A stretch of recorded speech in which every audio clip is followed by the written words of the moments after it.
prevent him becoming a Supreme Court justice, but that was the information brought against him. It seems like the fake news that Tim Pool doesn't want you to listen to is reporting any of the things Republicans do. You know, like they just don't want you to know about it.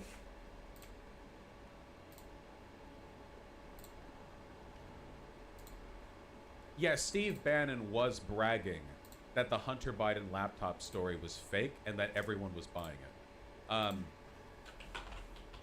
Like Steve Bannon was like, ha, we look at all this bullshit people are believing, you know? It probably is. Oh, Kavanaugh almost certainly was raping lots of women. I don't care. Conservative Supreme Court justice, that's a ding. His behavior when being scrutinized, that's a ding. I don't care. Yeah, big rapist, don't care. Prove he wasn't, don't care. I believe it.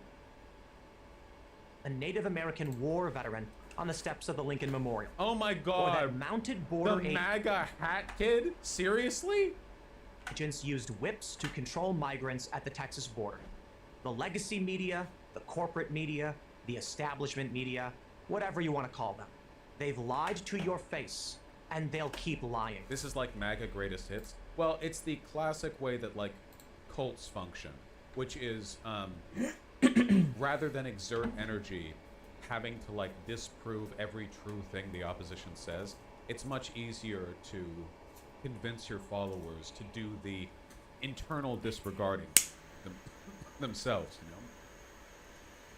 You can keep believing their lies, or you can show a little curiosity and take some responsibility. Read past the headlines.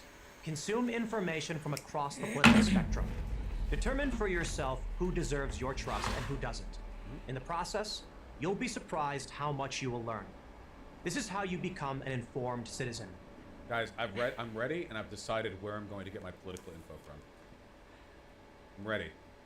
I think Kamala and Biden might be throwaway candidates. They know they're going to get steamrolled in the election. I really don't see the Democrats winning this. I think it's fair to say Trump's going to win re-election. I think Trump might have a massive, massive victory, which shocks the left. I think we're looking at a Trump victory, man. Trump 2020 landslide, even with everything going on with COVID. I think that's what we can expect. I wouldn't be surprised at all if Trump had a 49-state landslide. I think we could see a 49-state landslide. We may be looking at a Mondale-Reagan type scenario where Trump landslides 49 states. And we may see a 49-state landslide. Maybe a 50-state landslide. That'd be amazing. I think we might be seeing a 49-state landslide. I just really think it's more likely that Trump wins 520 electoral votes. No amount of mail-in ballots will matter. If Trump gets 537 or 36 or even 538 every single electoral vote, we all know Joe Biden will lose. Like, let's be real, man. As I've stated 1,000,001 times, Donald Trump's gonna win. The Republicans are gonna sweep. Ladies and gentlemen, Joe Biden has defeated Donald Trump.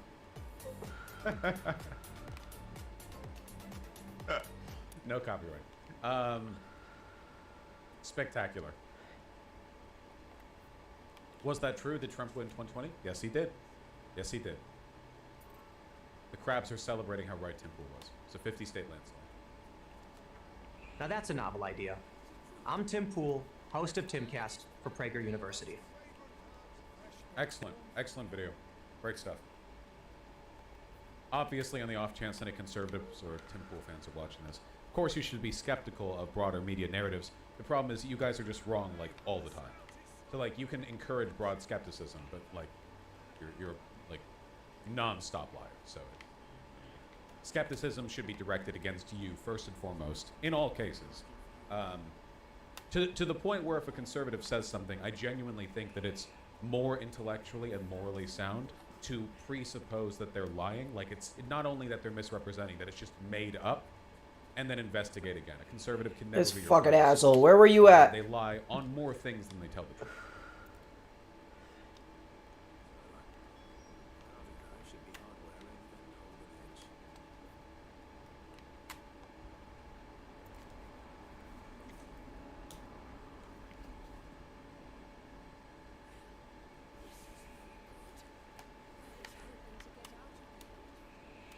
Gotta take a shit. Oh yeah, I saw this the other day. Steven Crowder. him trying to get full custody of the kids, probably after being humiliated online. Steven Crowder's relevance has dwindled a lot thanks to all of that. That was like really hard hitting, you know? Normally, the humiliation of people, like pro-family types, I mean, it's not as severe as like video evidence of them abusing their wife and then not being present for the birth of the twins that he's now trying to take, you know? Just, how much? Wait, can I, wait. Hold on. Social Blade, Steven Crowder. Has there been like a noticeable dip? Oh man, kind of looks like it. Well, that's subs and viewership. Maybe there hasn't been. Stuff like that can take a while. He lost a decent chunk of subs here. I don't know how much pull it'll have in the long run. I definitely see him a lot less. On Twitter, I certainly don't see his posts go viral anymore.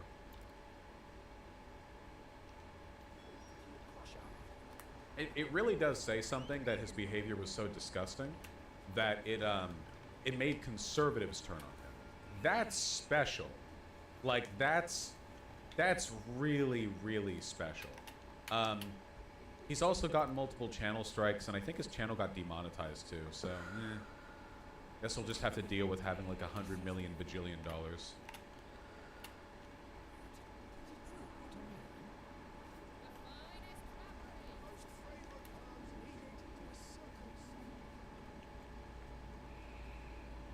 I don't think that Steven Crowder had a Zoomer audience. I feel like his audience was like older than a lot of ones. He's not very cool. He's old as fuck. You know? I think Tim Pool has a much younger audience than Steven Crowder does. Steven Crowder talks like a 60-year-old. Oh, that shit's coming up. Before we do anything else, Oh boy, that was just a fart. I've seen the Stink video. It's coming though. Statement from President Joe Biden on completing the destruction of the U.S.'s chemical weapons stockpile. Yeah, shut the fuck up, Lubar. Well, that's nice. Should be taken with a grain of salt. Yeah, hard to tell if this is being done honestly, but if it is, then that's pretty great.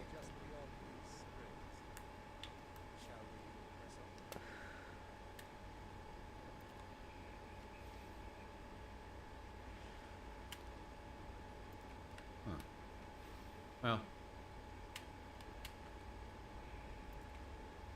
chemical weapons are bad.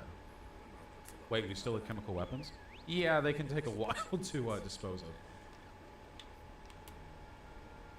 What do you think of the Biden administration sending cluster munitions to Ukraine? Good.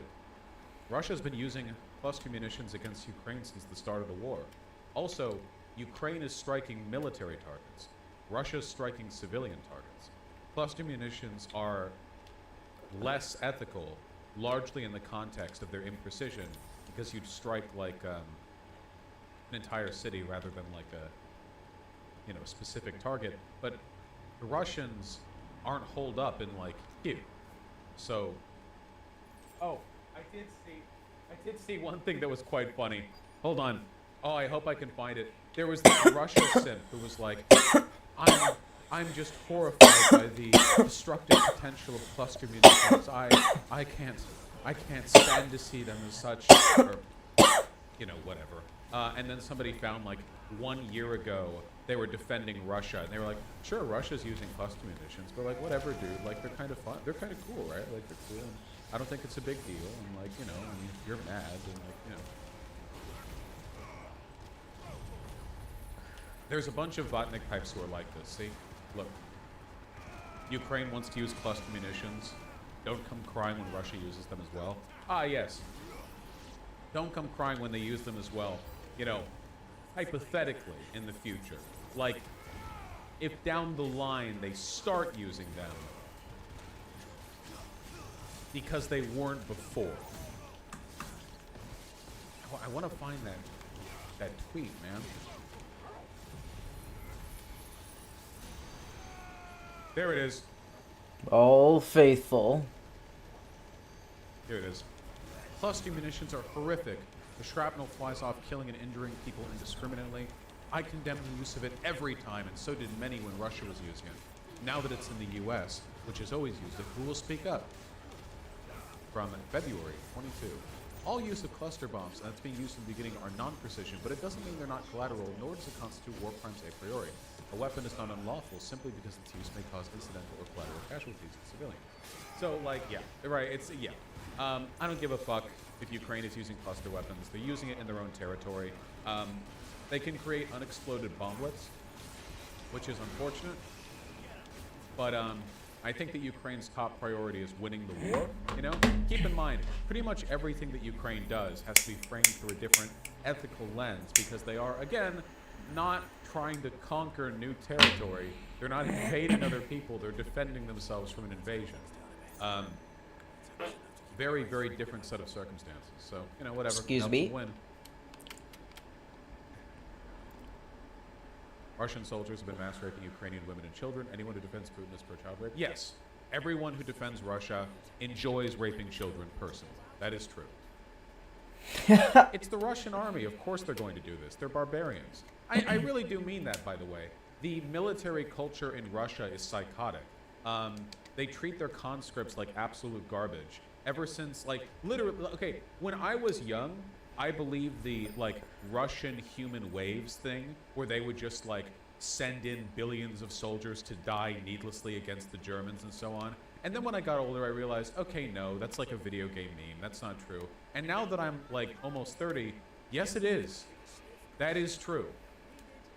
No, that actually is basically indicative of their military strategy since the Russian Revolution. That's, Take a sniff, good sir. You'll be transported. What is this text? Casual disregard for human What is this background chatter? It's the attitude of the officers. And Where can I get down cocaine? The soldiers and the conscripts. Cocaine.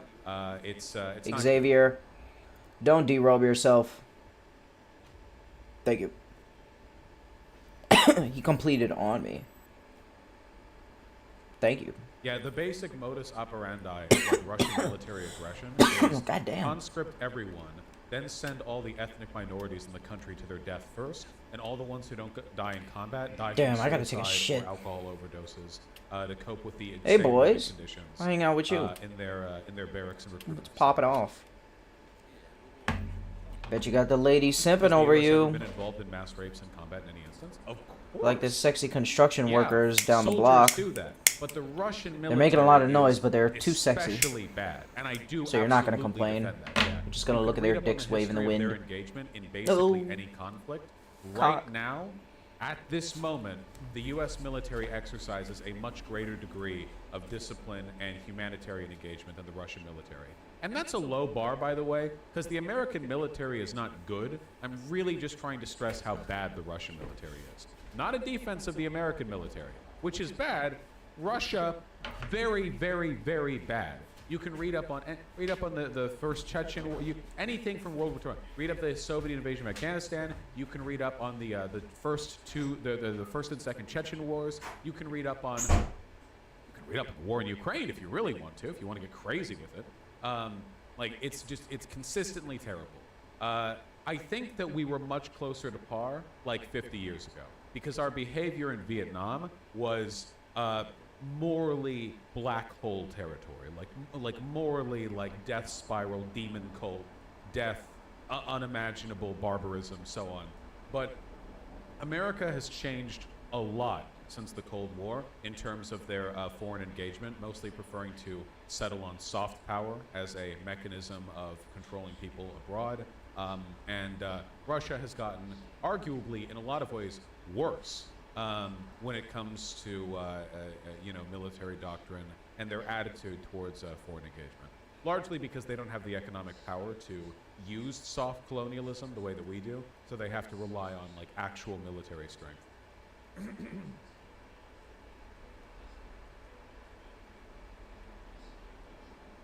Former Wagner soldiers admit to throwing grenades at kids. He himself was raped and tortured by his commanders. Yeah, that tracks. No, it tracks, really. It's the Wagner Group. The Wagner Group is literally a Nazi mercenary militia that was primarily deployed to Africa so they could like shoot Muslims and rape like African women in villages that don't have running water or electricity. Like and that was like the fighting force in Ukraine. They recruited from prisons for their soldiers. Like, yeah, no, it's very, very bad. And this isn't like Russians are genetically evil or anything like that. It's just it's a snowball rolling down a hill. The socio-economic momentum of Russian military doctrine has pushed the state of affairs towards a worse and worse position. It could be fixed. It doesn't have to be this way. There's nothing innate about this, but it is what it is, you know?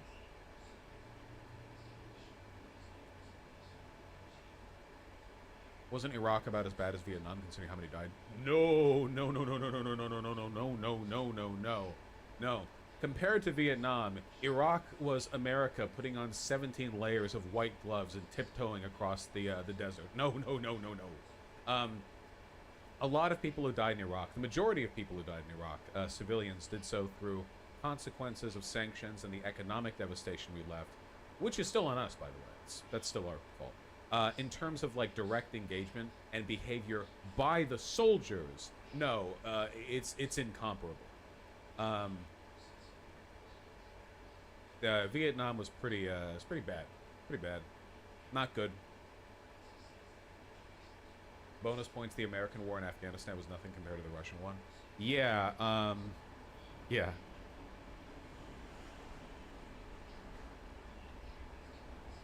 Russia and Afghanistan was like us in Vietnam.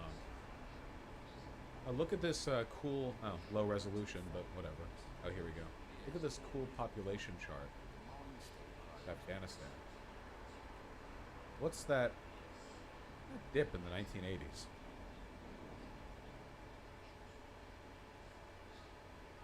You know, buy the dip.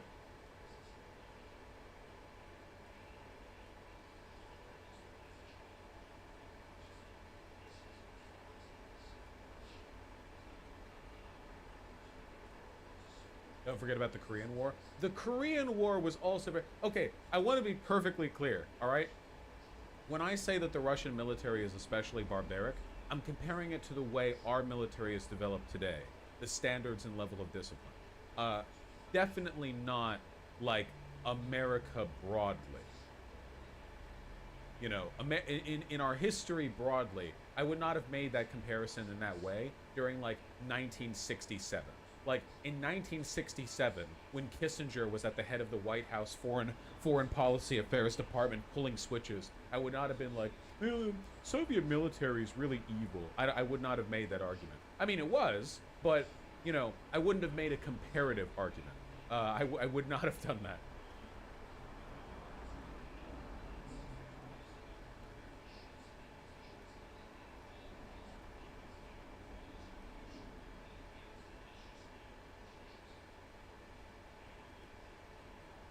Cold War was pretty equal in its war crimes. I think we take that one. I don't think the Soviets had the ability to do anything comparable to what we did in Korea and Vietnam.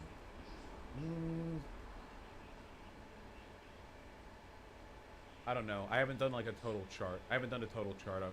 A lot of people died in the Korean War. 5 million people. We don't even talk about the Korean War. The reason we talk about the Vietnam War is because because we had the draft. And a lot of Americans came back with PTSD. In terms of total deaths, you know, the Korean War, despite mostly Chinese and Korean people dying, not Americans dying, that was, we kind of did that a little bit. Well, you know, we didn't help. The Korean War only lasted 3 years. More than 1 million people a year.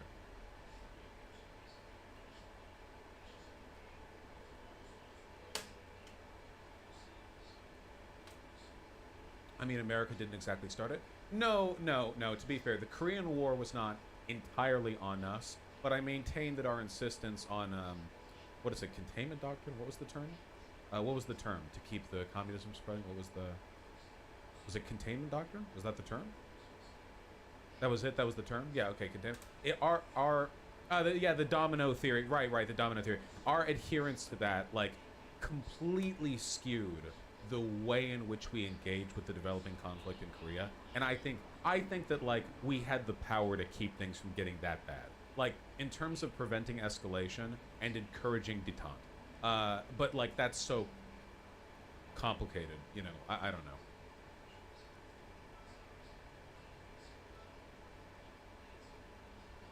That is not something I've done like a full look into. I admit that. I see people still mad at you for saying we dabbed on North Korea. We did dab on North Korea. I didn't say it was good. I didn't say it was a morally good dab.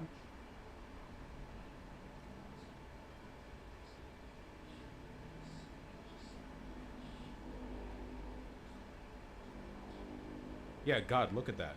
Keep in mind that this is just like Koreans. This like 30,000 Americans died. It was like nothing compared to this.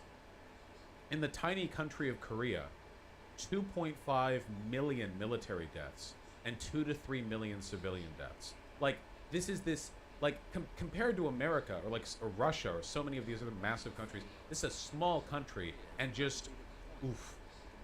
Yeah, like 1/5 of all North Koreans. Like an insane, like an unimaginable amount of suffering, like literally beyond comprehension.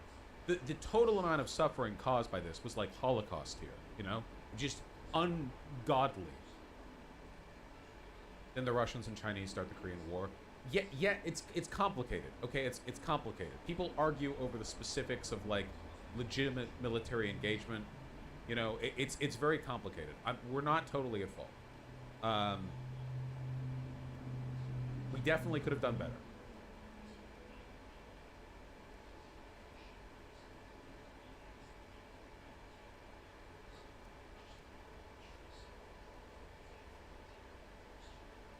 North Korea invaded South Korea. It's pretty clear cut there. No, it's not. I mean, North Korea still invaded. No, guys. You can't containment doctrine your way into like, oh, across the world. Like, yeah, there's been like a proxy / civil war has happened. Let me dip my toes in. So 5 billion people died. Like, this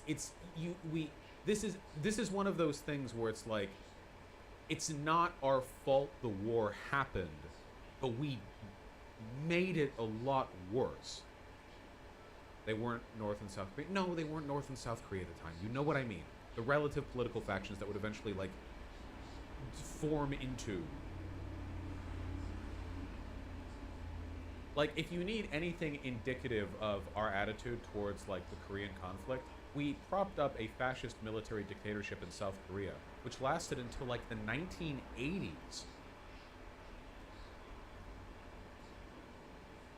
We propped up so many fascist dictators. Yeah, 1987. Democracy in South Korea is only a little bit older than me.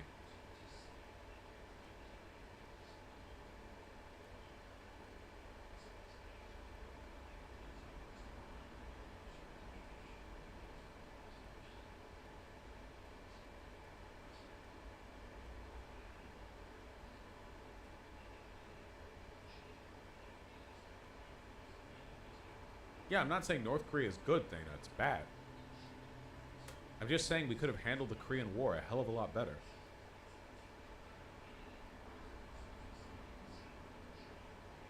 Yeah, but like how? Well, it's complicated. I have to assume there's a better outcome than millions dead.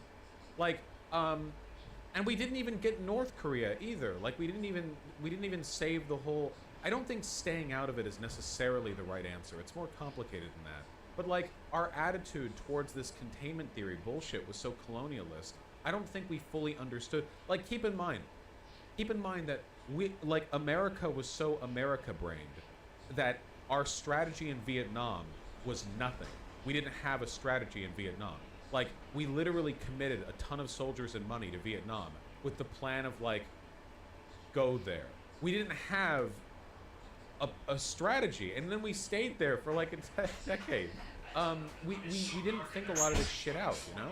Nowadays, the American military is like, relatively speaking, so efficient that I think it's hard to, it's easy to forget.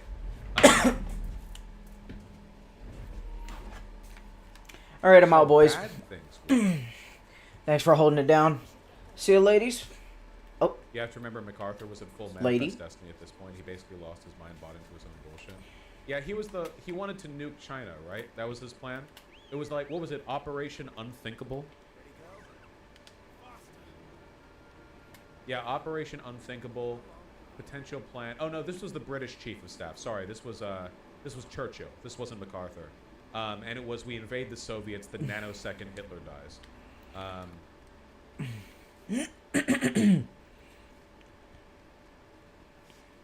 He wanted to nuke the border to China. Yeah.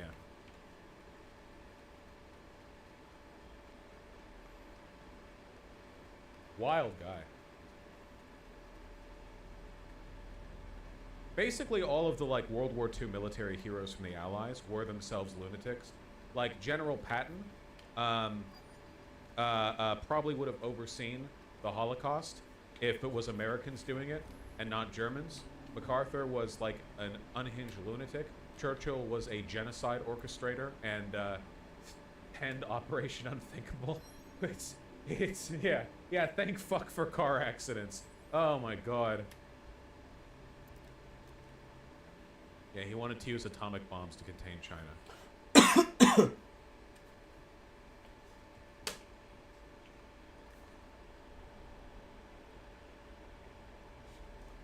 Oh, it's okay. They would have been tactical atomic bombs. this asshole again.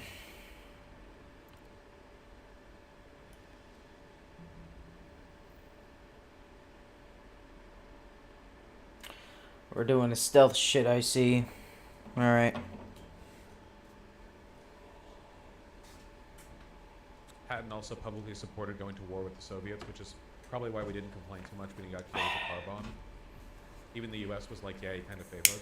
Well, you have to keep in mind that, like, all of the military leaders who made their way through, who led us through World War II, were full of, like, vim and vigor.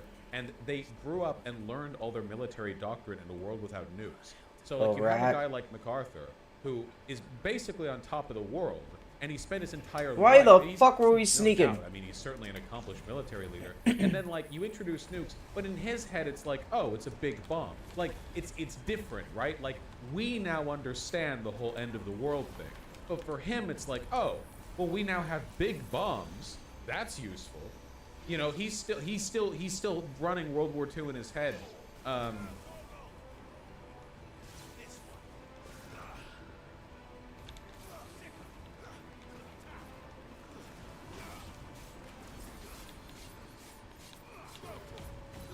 I feel like the U.S. and allies had the moral obligation to liberate Eastern Europe after World War II. Man. No. That would have been bad. Why the fuck are we sneaking We around? couldn't have fought the fucking Soviets in a direct ground war across the Iron Curtain. You know, I feel like I need to go over this, man, but like, a lot of people, I talk a lot about how bad the Soviets are, but a lot of that is because I'm doing like the contrarianism bit, where a lot of lefties don't understand how bad they were, but lefties do know how bad America is. What you guys need to know is how bad America is. There were so many times that we made the Cold War worse. JFK and Reagan, I remember reading this, there were like multiple instances of of the Soviets directly trying to like reduce the Cold War, like bring it down a notch, like lower the level of paranoia and fear-mongering and military engagement. And like, what do you think Reagan's gonna do when he hears that? No fucking way. Of course not. Like the whole like Star Wars Reagan laser nuclear deterrent thing was such a fucking joke. It cost the American military a lot of money, the American taxpayer a lot of money. And the whole point of like a mutually assured destruction endgame satellite button kind of presupposed the idea that Reagan was betting on perpetual conflict. He turned down opportunities to like chill things out. There was a world where the Soviet Union and America could have gotten along better, because after like the 1960s especially, I think that the Soviet leadership had kind of leaned off the idea of like the world revolution in the way that like Why don't we just bust through the front door? like, Yeah, let's go. Post-World War II, Sure, we already set off the alarm. You know, the Soviet government was supplying money to every single party across the world that called itself communism. And America, like, I feel we could have collaborated with them like a lot. We could have worked with them a lot. We're doing the same thing right now. America, we do not allow our scientists and astronauts to do collaboration guy's with got, China for spacefaring endeavors. decent amount of health. Because some fucking boomer fucks at the Pentagon or Congress, it was Congress, were like, what if China steals our tech? What the fuck do you mean? The ISS was like it's the International Space Station, but like we're not doing like joint shit with China anymore. And as a consequence of that, China's building its own space station, and we're like losing out on opportunities to have shared PR victories. And what's more, because of fucking cuts to NASA, didn't we end up doing joint rocket launches to get our astronauts into space with Russian rockets? Like, in a time period where Russia's warring with Ukraine. Jesus we don't have the Christ, money to calm send down, our fellas. guys up in our rockets, so our astronauts have to virgin walk their way over to Russian rockets to go up to You shared gotta be space fucking me in my facilities. asshole. Meanwhile, Congress keeps us from interacting with China because half the fucking politicians in our country are obsessed with prolonging this weird fucking All right, come on, trade war dickhead. narrative with China, which doesn't mean anything because we're mutually codependent.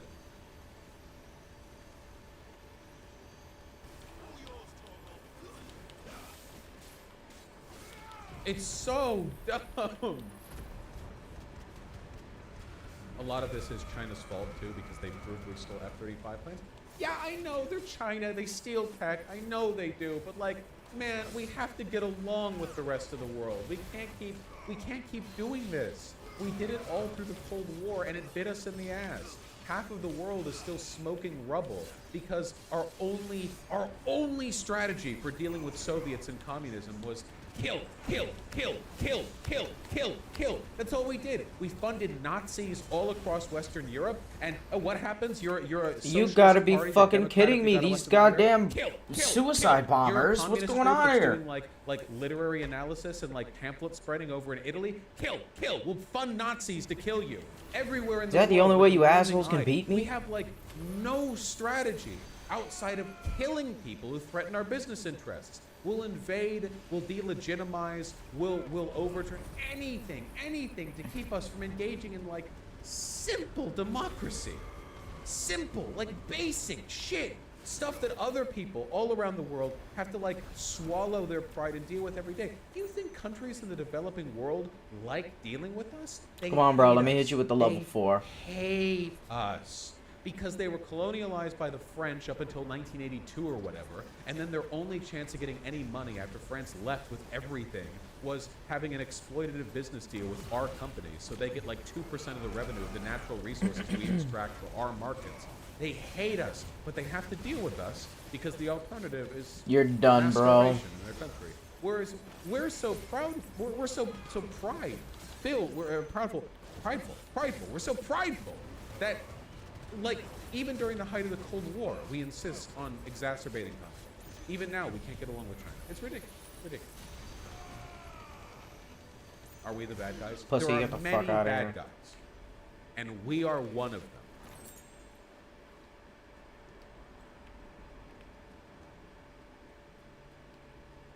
Sorry, what was I talking about?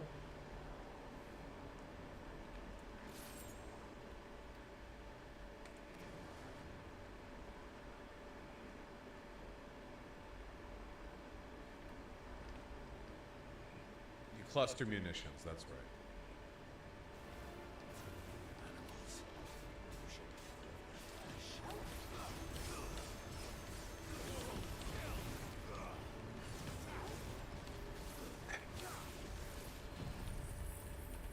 I don't even know what I don't even remember. Okay.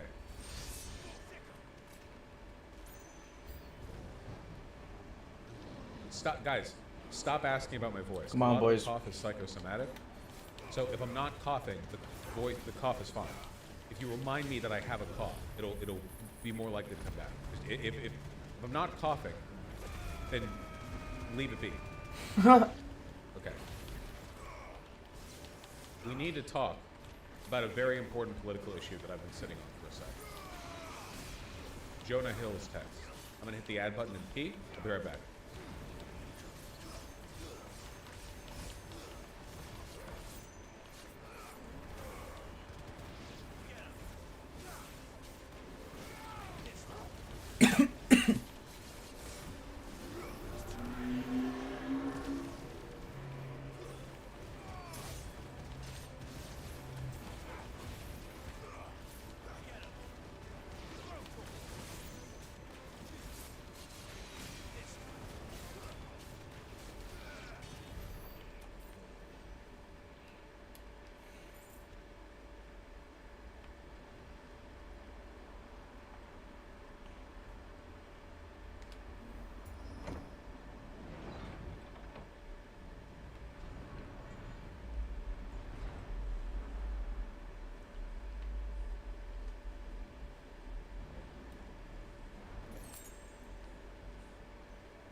You a celeb gossip stream?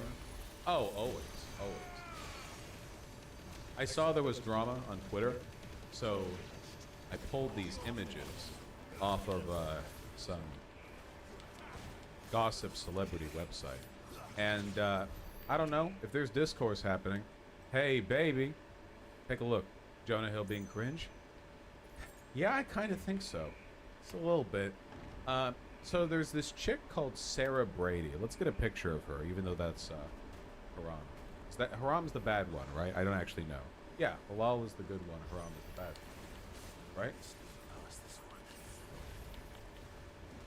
Okay. Let's go. Here they are. A lovely couple. Jonah Hill and Sarah Brady. They both look very beach tinted, which is fitting because she's a surfer. I don't know if Jonah Hill is a surfer. I don't think he is. I like their suit. Matching suit. Very cute. She looks better in that fit than he does. I mean, I think they both look fine here. I think she looks nicer generally. I don't know. Yeah, cute couple. Or are they? Our lady over here leaked some text recently. Now, I'll leave the ethics on leaked texts God damn it. aside. That's like a separate thing. But she has concerns about the ways in which she's being treated. So she posted these to her Insta story, Come on. alleging Get this level 4. that she's experiencing abuse from Jonah Hill, and to provide evidence for it. She posted these. Perfect. Isn't that Binkle's? Can't No, I see a think it's- goddamn fucking thing. So, abuse. These as it camera turns angles are out, beautiful. Not good. So what's happening?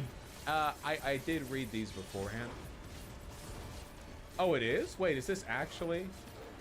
Is this actually Jackson Hinkle's ex?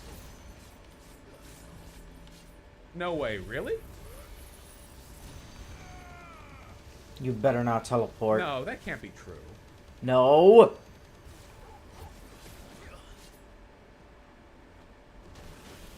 Some people are saying it is. I don't know if that's true.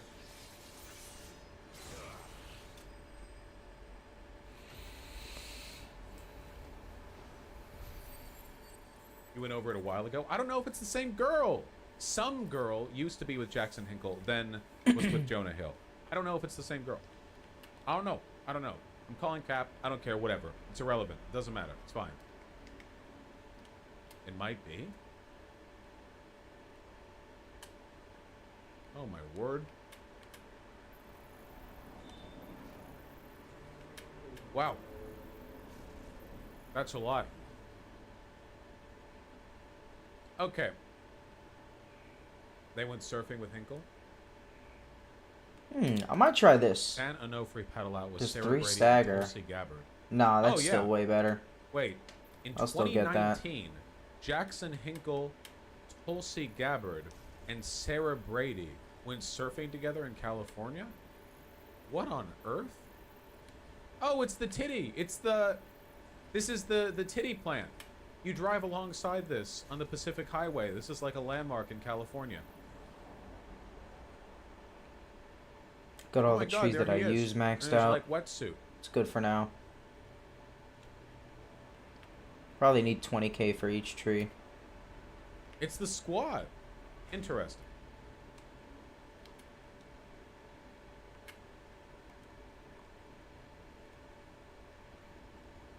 Excuse me. My God, it really is the same chick.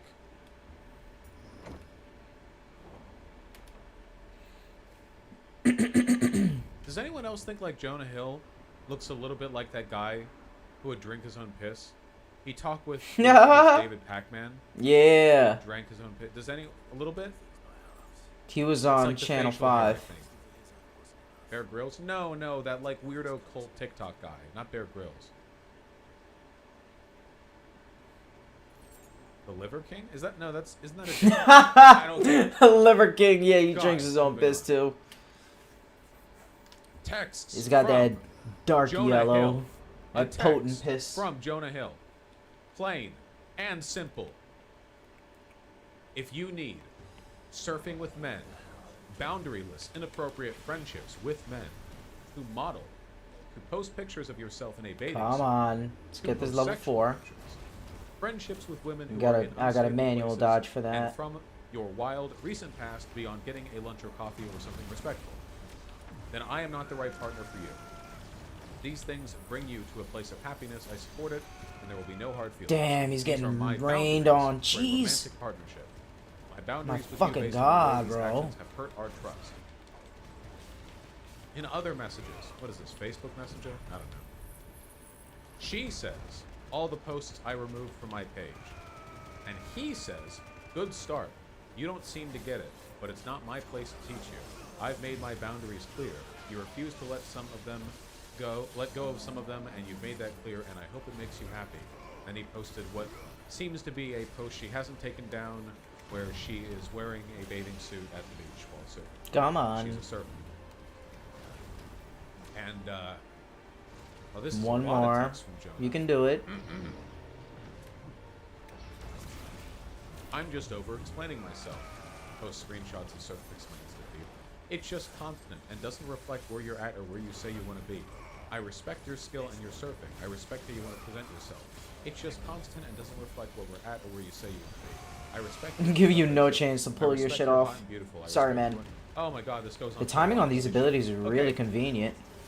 How I've the seen a lot AI of really uses weird it. discourse surrounding this, which is pretty dumb. And thankfully, I have the right opinions on everything concerning romantic engagement. So I'm going to lay down the facts, okay?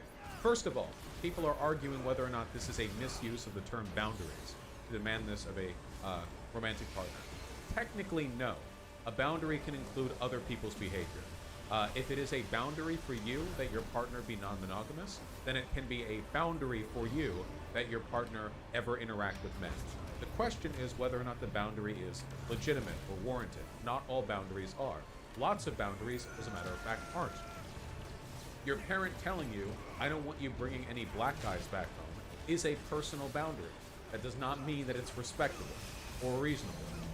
Yeah, this guy so is easy. I don't think the term Small boundary beans. is being misused in a technical sense. Come on, what I pussy. think we're seeing here Get the fuck out of the way. is an abuse of, like, He's the therapy bouncer, coddle not letting me speak, into the if that club. makes any sense. Because the way that Jonah Hill is texting here is this, like, overly polite, gritting through How did I teeth not get that? to let me lay out these unreasonable demands, but in the framework of, like, I'm abiding by the language of our, like, relationship counselor kind of vibe. You know what I mean? I'm gonna have to The stagger way you he's again. I don't want to talking is do like it. this overly Trying to give you a chance here. I don't think there's a Oh, word. come on, man. Overly therapeutic kind of way. I've seen people do this sometimes. It's Man. not always an abuser thing, but I do think abusers do it sometimes. Where as a way of, like, Damn. theraputized, is that a word? Theraputized? Theraputized sounds like it could be a word. You understand what I'm saying. I've seen this from some people where they try to cover up bad behavior by framing it in, like, therapy language. So, true, the phrase trauma dumping gets misused a lot. Does anyone remember that TikTok where it's like, The are Resident you in a Evil space where castle. I can share Let's go. information that could potentially hurt We you? gotta fight, Or it was what's like his that name? one person who kept giving advice on how to talk Little to short people, dude. and it was basically Napoleon.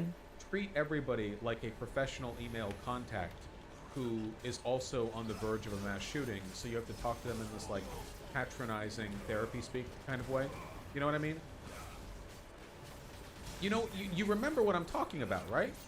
That thing went viral. Can somebody find it? Somebody find it for me, please. So we can get an example of that kind of behavior being spoken. That woman. Find that example, please. Perfect. Thanks for lining up, boys. So that's not good. I don't think Can't it's see a goddamn bad thing, but in alright. heated situations to Excuse me, I need default that door. to this kind of, like, HR department speak, but it depends on what information you're trying to present. Obviously, these expectations for a relationship are ridiculous. She's a surfer. He went after her knowing that she's a surfer. So then he's like, I'm really disappointed with how you The haven't fuck happened to informed my target lock? expectations There you are. vis-a-vis my boundaries of you surfing with men, modeling, posting pictures of yourself in your bathing suit. Like, it's like, okay, so like, why? Why go after her then? And the reason for that is because a lot of controlling guys like finding This strong fucking women, pussy again. and then putting them in a box, basically. Like, I think there was a quote that from a movie that someone put in a Twitter post where it's like, you know, a lot of men like submissive women, but they're not. Or a lot of men want to have a submissive woman, but they don't go after submissive women. They go after strong, independent women Right in your and fucking try to mouth. break them into being submissive. Because it's the process of taking a strong woman and domesticizing her that a lot of these guys fetishize as like a tactic of control over women. Because simply finding a woman who's just kind of naturally submissive, of which there are plenty to be fair, isn't like that doesn't scratch the God itch damn. the way like breaking down a stronger woman does. Now I think that behavior is psychotic. If this is like some kind of I don't know. If this is some kind of like long-form kink dynamic or whatever, then I don't know. Talk it out with your partner. But in terms of like a guideline for how you handle your relationships broadly, like I think that's pretty that's pretty bad. It's not very good. Seems to be what he's doing. A lot of people have just been arguing over whether or not he's been good in making his desires clear. He has. The problem isn't the clarity of Jonah Hill's communication. The problem is with what he's communicating. You don't get a pass on bad behavior because you've expressed it in a kind, considerate, clear way. It helps to express it in those ways, but that's mostly about avoiding miscommunication. If you are unambiguously communicating bad things, then, you know, that's that, right? Are TikTok links okay? Did you find it? Let me see. Oh, I think you found it. I've noticed you've been withdrawn and haven't wanted to hang out recently. What's going on? I've treasured our season of friendship, but we're moving in different directions in life. I don't have the capacity to invest in our friendship any longer. Is it something I did? This feels really sudden. I get that it might be hard to understand, but I've been reevaluating many areas of my life recently, including my ability to be a good friend to you. I just want to be honest and upfront. Oh, so I don't disappoint your one of these expectations. dickheads. I'm sorry if this feels painful and confusing. I wish you all love and success. This could be like a bit, but I don't think it is. This account seems sincere. This one just went viral for being especially egregious. Is she always like this? What does compassionate self-talk look like? Is that voice in your head kind and compassionate, or is it cruel and critical? Most of us talk to ourselves in a way that Shit. would make people cringe if they heard it out loud. Mistake. Instead of, I can't believe you did that. That was so stupid. Try, okay, I'm human. I can just try that again. When you do something embarrassing. Okay. I just think it's worth noting that the therapy talk shit can be a good way of like communicating something calmly and clearly. But sometimes it can be quite bad. Jesus. Fuck. Sometimes it can actually Calm be down, very bad. guys. If you're having a heated Yeah, get conversation staggered. Take a with break. somebody with a lot of decent, Collect with a lot of, yourselves. like heavy emotional investment from both ends. Oh, I got and them one both. person just kind Almost. of withdrawals. Next one. Into this this like distanced professional speak.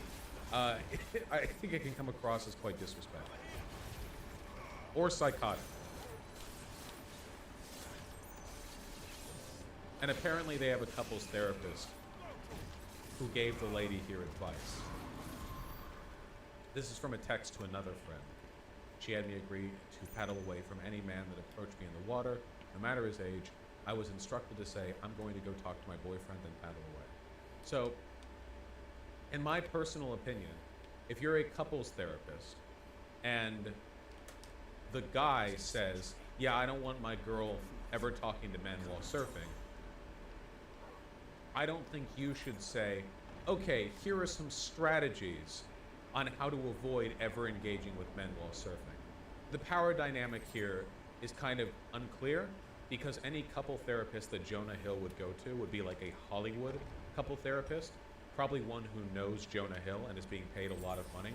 And I kind of get the feeling that a couple therapist would be inclined to provide advice that Jonah Hill would like, because that would mean continued clientship from him and his large amount of money. You know what I mean? Like if she said something like, "Whoa, that doesn't seem reasonable. Come on, You don't boys, like take a that, swing." then, you know, you should bail or whatever. Take a swing, asshole. Jonah What are you Hill would doing? Probably not pay for continued sex. Just a guess of mine. Vosh, read more into it. Your perspective may shift a bit. Interesting, Spacebox Man. In what way? Read more into it. I read the article that these pictures. All right, enjoy more that. information I don't have. Thanks for the juice.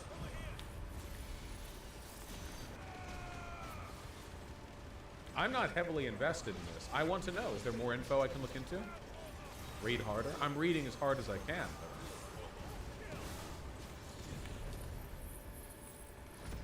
I think I've read all the letters. Image. Read it backwards.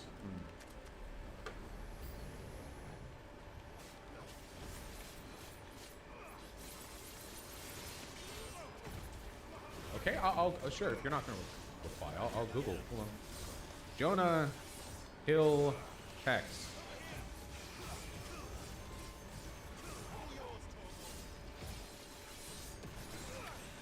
What about the Washington Post? That doesn't have more images.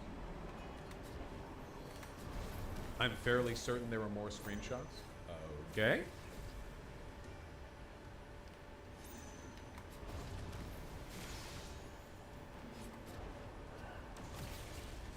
Too late. Where?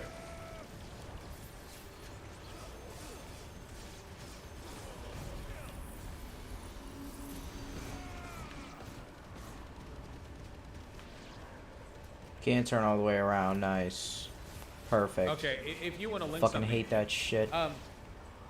the only thing that I'm not entirely sure I understand is like what the girlfriend said in response to all of this. Because if Jonah Hill laid out his ridiculous and, in my mind at least, you know, overly controlling demands of her, and then she responded with, "Yeah, sure, let's do that." I guess, like, were those texts from the beginning of the relationship? Was there a financial dynamic? I'm very curious. The texts she leaked were from 2 years ago. What, why didn't she leak? You know? Oftentimes there are, I pressed it. you know, Not complicated strong enough. factors when it comes to, especially with, like, powerful men. So I'd be curious if there was, not to say he, like, threatened her or anything, though that's certainly not off the table. It happens all the time in relationships. Oh, But, we got an Ifrit fight. be curious what exactly led to that dynamic being perpetuated. A lot of text screenshots. All the same, even if she behaved stupidly and agreed to a relationship that she shouldn't have been in, I still think that Jonah Hill's demands are abusive. I don't think it's okay to be like overly controlling just because you find a partner who's okay with it. There are plenty of people who are weak-willed, subservient, and permissive and will allow themselves to be mistreated. I don't think that means it's not mistreated. I do think that it's unreasonable to say stuff like, you can't interact with men to a partner. Even if they agree, I just think it's bad to ask that or to demand that or whatever. Okay, more images. Oh, wait, hold on. Let me see if I can get this not on the left side of the screen. Is there no way to... Dude, Reddit's, like, inbuilt image thing is so bad. I hate it so much.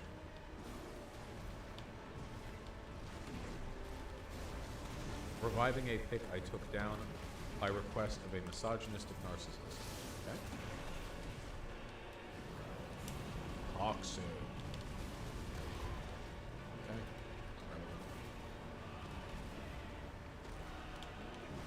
Her talking with other friends. I feel like she's releasing this information in a fairly, like, silly way. Like doing a gigantic Insta story dump where you just dump a ton of texts with Jonah with other people rather than, like, a statement or, like, yeah, I don't know. It speaks to me of, like, immaturity personally, but, you know, not everyone handles stuff like this in the best way, I guess. I don't even know to what extent she's been subjected to abusive behavior. I'm not even calling Jonah Hill an abuser because I don't even know the dynamic of their relationship. All I know is that those texts were bad. That's it. Without any more knowledge about how exactly their relationship panned out or anything specific happening in it, I can't even make the claim that he's an abuser. Only that, like, the dynamic that he expressed he wanted would be one I consider abusive. Yeah, it does seem like she's just venting. And break those kneecaps. Laughing. Going down, bitch. Dude, saying like, haha, wow, that's crazy. You're upset by that or upset about. That's wild. You're so self-centered. For me, it was also, I'm not dumb. I see you using me for my money being clown and attract men with your slutty Instagram pics of you surfing swimsuits because you have some fucked up internal desire for your validation. If this is an accurate characterization of what Jonah Hill said, this would be more like manipulation through therapy school, right? Like, rather than saying you're a slut, it's like, well, you have this internal desire for male validation, probably tied to your childhood trauma, bipolar disorder, hypersexuality, right? Manipulation station, toxic gossip train. Da, da, da, da, da. Hateful Misinformation. accusations. True misinformation. I don't Brimstone, know let's why go. Instagram people do this, where in order to convey information in a story, they'll add like 7 sources of text. I don't even, okay. Now we just have memes being peppered in. Okay? We have memes peppered in with like the actual info. But I'll have to use that.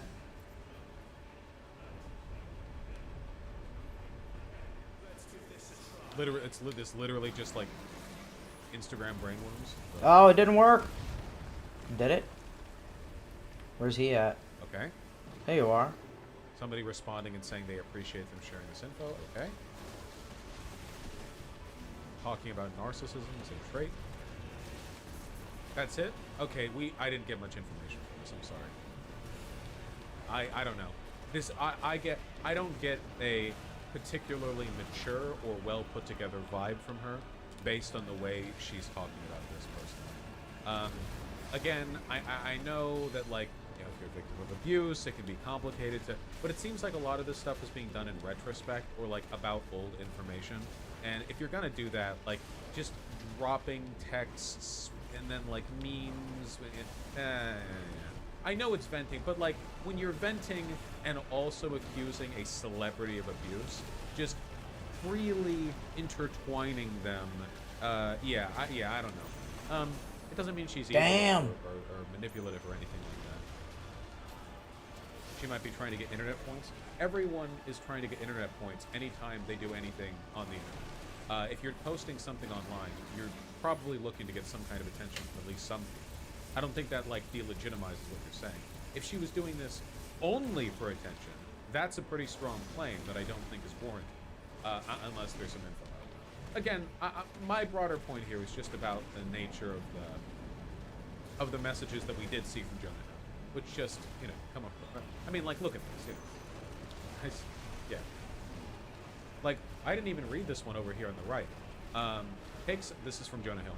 Take some accountability and operate with respect. It's that simple. Because I'm tired of your attitude towards surf culture, that contest, and that place because I deserve Ooh, respect. doing period. twirls. I've been more than patient, and then shit like this is still here. Fuck that contest, fuck that place, and fuck not respecting me always in every situation within surf culture where you don't get it, and you don't get me. It's hurtful and unacceptable to me. I wish they had And like a you combo don't list for give a Ifrit. care or give a shit about that shit more than me, even after Dr. Stern, that's the couples therapist, has said it loud and clear. So he does come off like an unhinged psycho here, who's having a narcissistic power trip. It is impossible to look at Jonah Hill in a positive light through any of this. Whereas the worst that I can say of the lady is that she's Drop kick immature, his nuts. poorly considered of her response.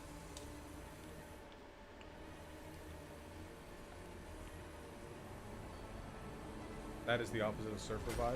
Oh no, he is not demonstrating surfer vibes here. Not even a little bit. Oh, he's eating that meth.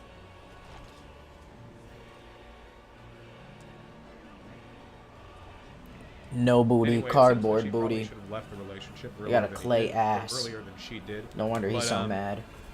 She didn't. there can be a lot of reasons stuff like that happens. You know, perfect relationships.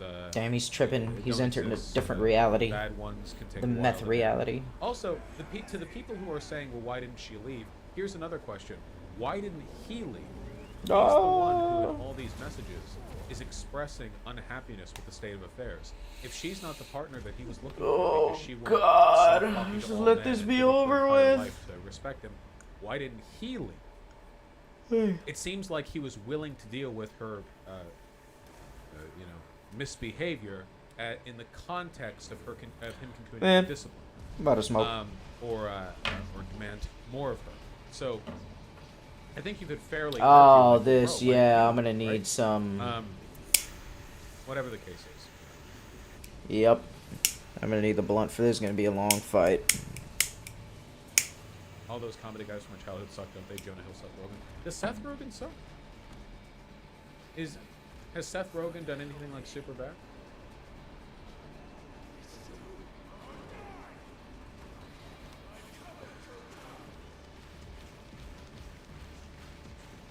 My fire He's gonna kinda reach him? Well, but what? No, thought he just I did don't pot think so. And like smoke weed. Can I just run? Super Let him bad. dodge? I haven't seen super bad. I don't know if Nice. there's any- Seth Rogen actually dropped James Franco. Perfect. And shit seems good. Be good, yeah. Jump it for it!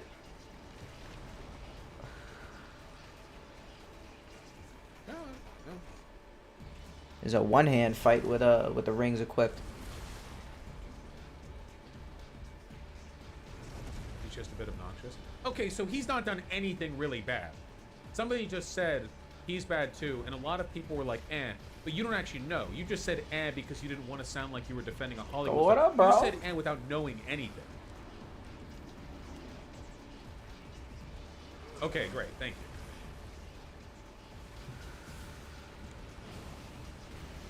Didn't Seth Rogen do some NFT crypto shit? Okay, to be fair, a lot of people did.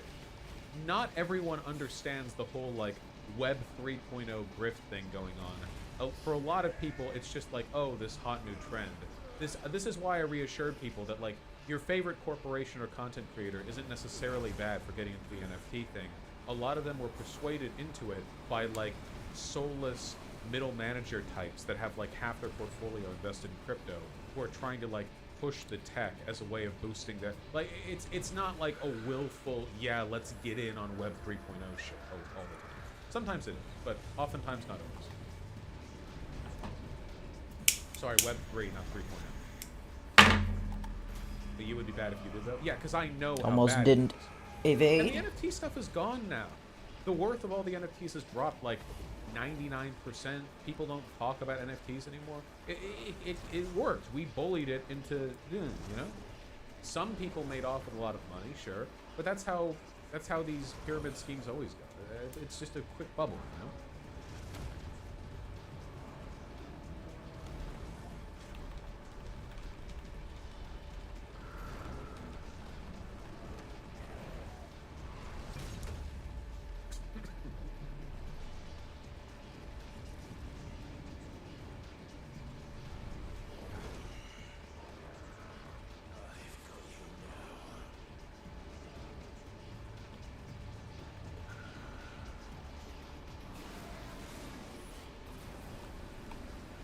My little beam. Doing some precision surgery on his chest. I suppose.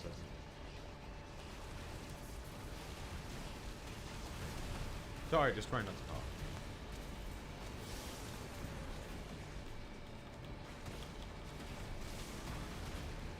That's nice tequila sunset. People do like Biden. He's a friendly old man.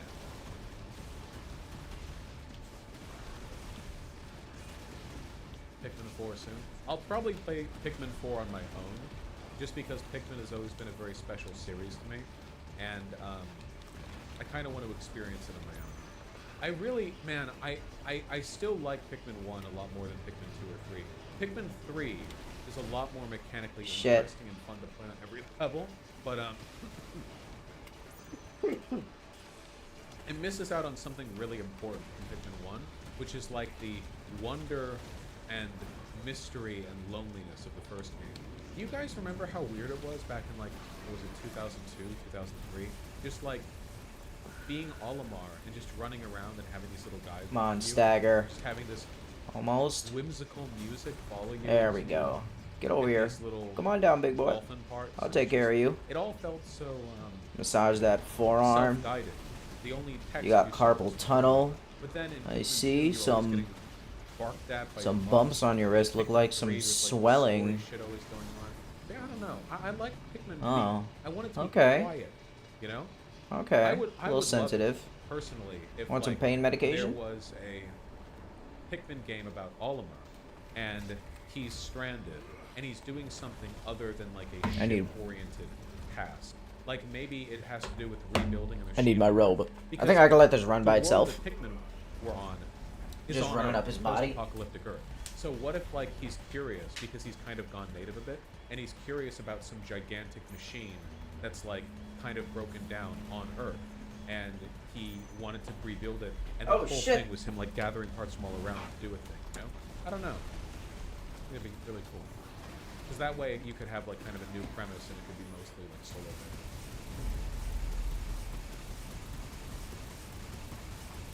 Why does the camera have to be It so ends up being fucking a close nuke. to me? That would Jesus be Christ, interesting. it's so bright.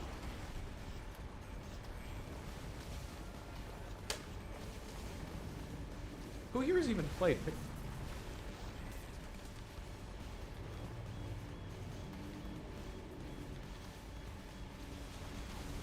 Nope. Really? Man, you guys are missing out. They recently remastered Pikmin 1 and 2 for the Switch. I highly recommend it. I really do.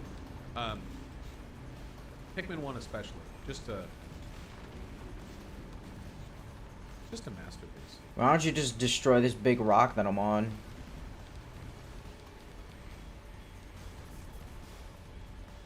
Look at how cute this is. Just look for a second, okay? Humor me.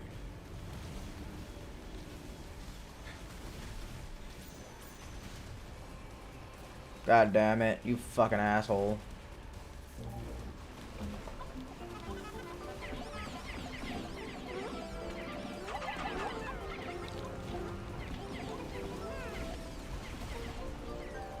Damn it.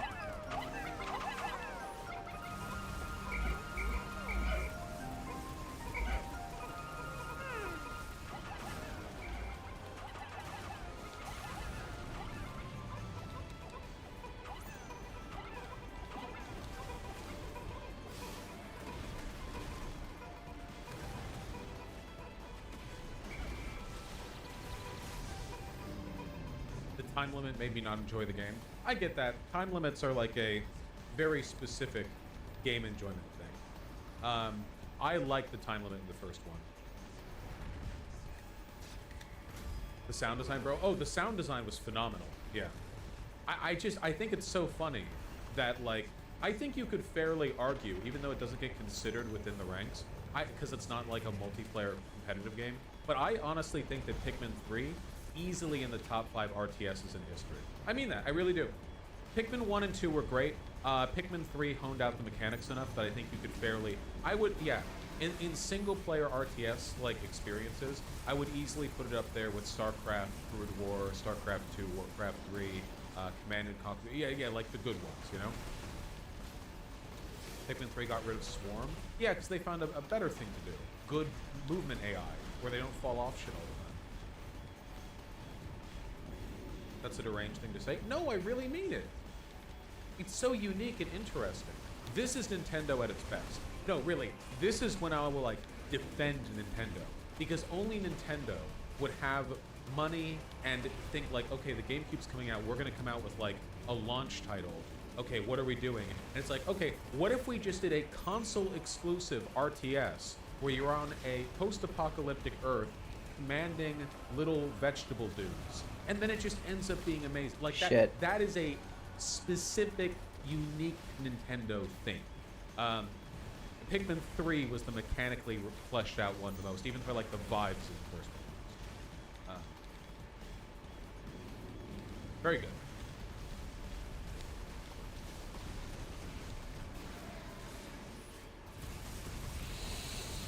You're going down, Titan. I really gotta continue working my game. I think about it all the time. Looks ugly as fuck. More than 20 years old. It's a GameCube game. It's a GameCube game where you can simultaneously control up to 100 individual entities that move. And Yeah, I forgot how long and this fight have, is. Shit. Pathing AI on their own for the the GameCube.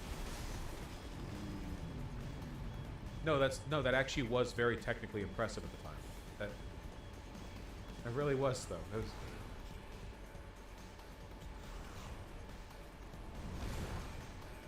I can't respect games older than me. Fuck you.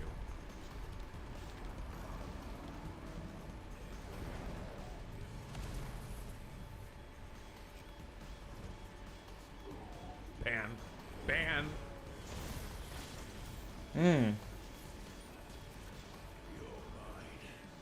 Yes, the art style is aged very well, for sure.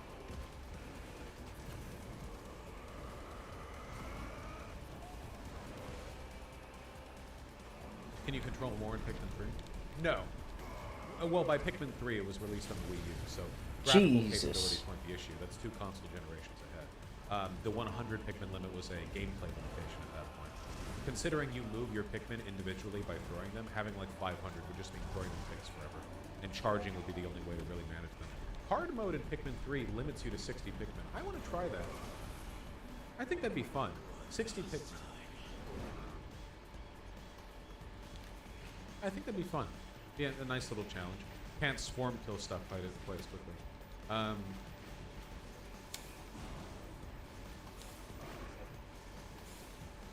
don't know what demon I'm playing. Not sure. Damn, Final Fantasy mode okay. really turns it up. Close this. Close that. Close this.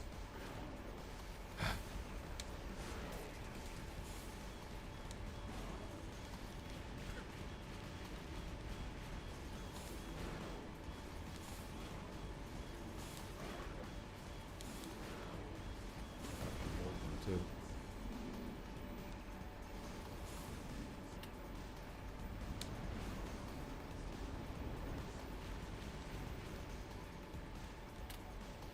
I can't control the Gotta find it. Oh, has anyone seen Asteroid City, by the way? right in No his spoilers. mouth. Any good?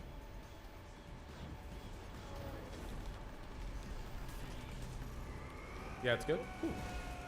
Oh, nutted right on his chest.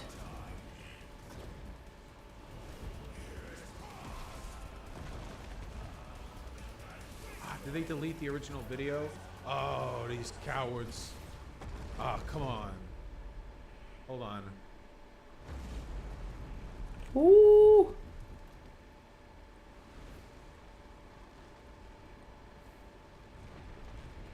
There are some pretty cool fights. That's not an upload video. Come on. Cheating.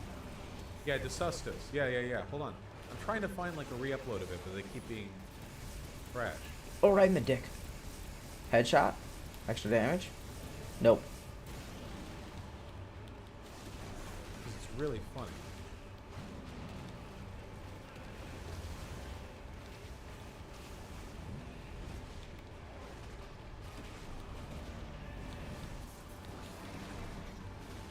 I'm really sorry. I'm like looking actively. Come on, guys. The first Ron DeSantis homophobic video.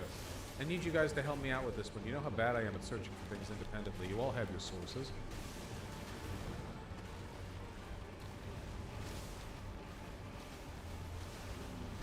Yeah, the cuck deleted the original one, but there has to be a re-upload.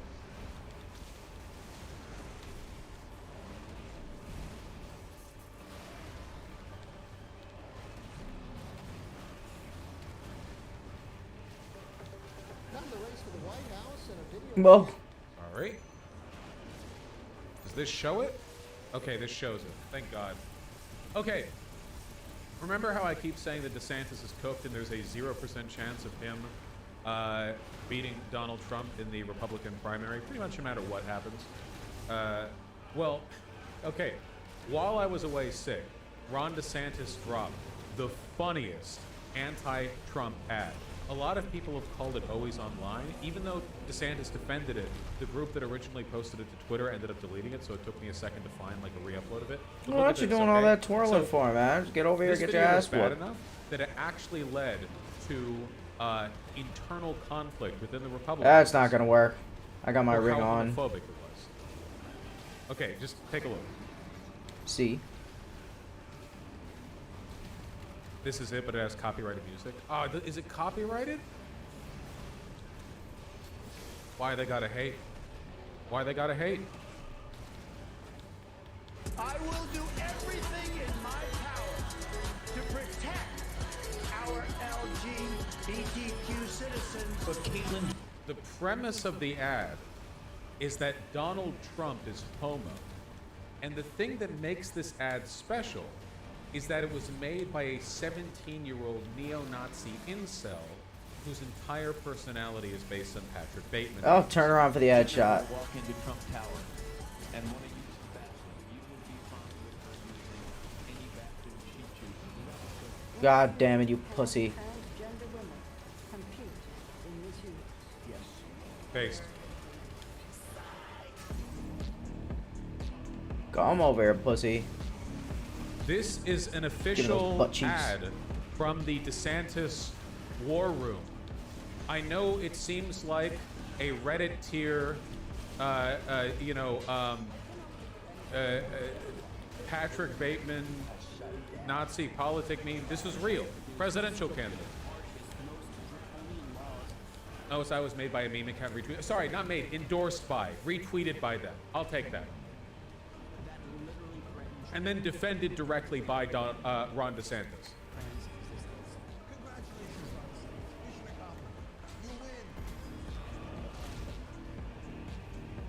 Wait, what was that? There we go. It looks really convincing, doesn't it?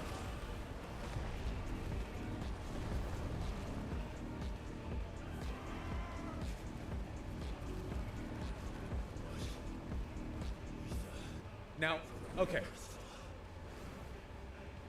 This actually led to a lot of controversy, including the deletion of the video.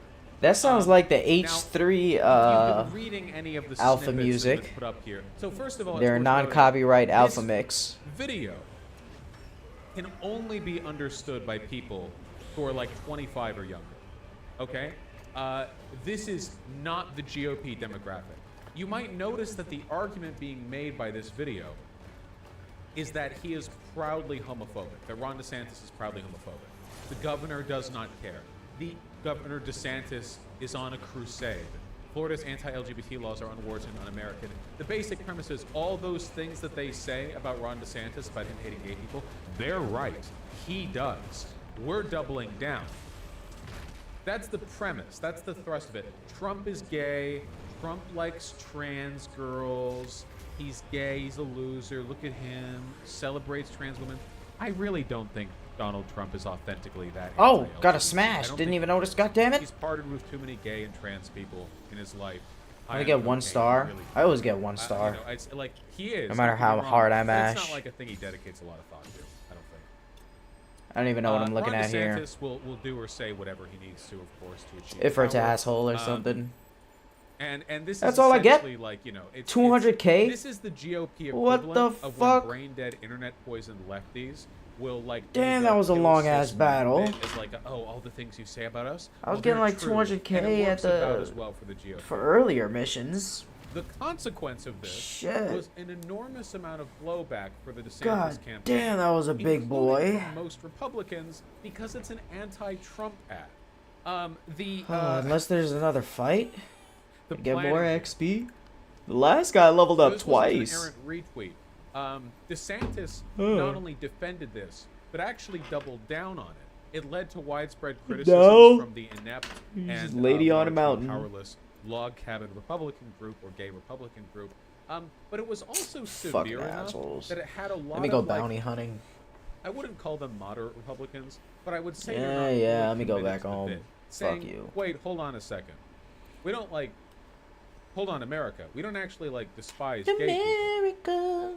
We think trans rights have gone too far. We don't actually. Wait, hold on. DeSantis. Hey, hey, hey.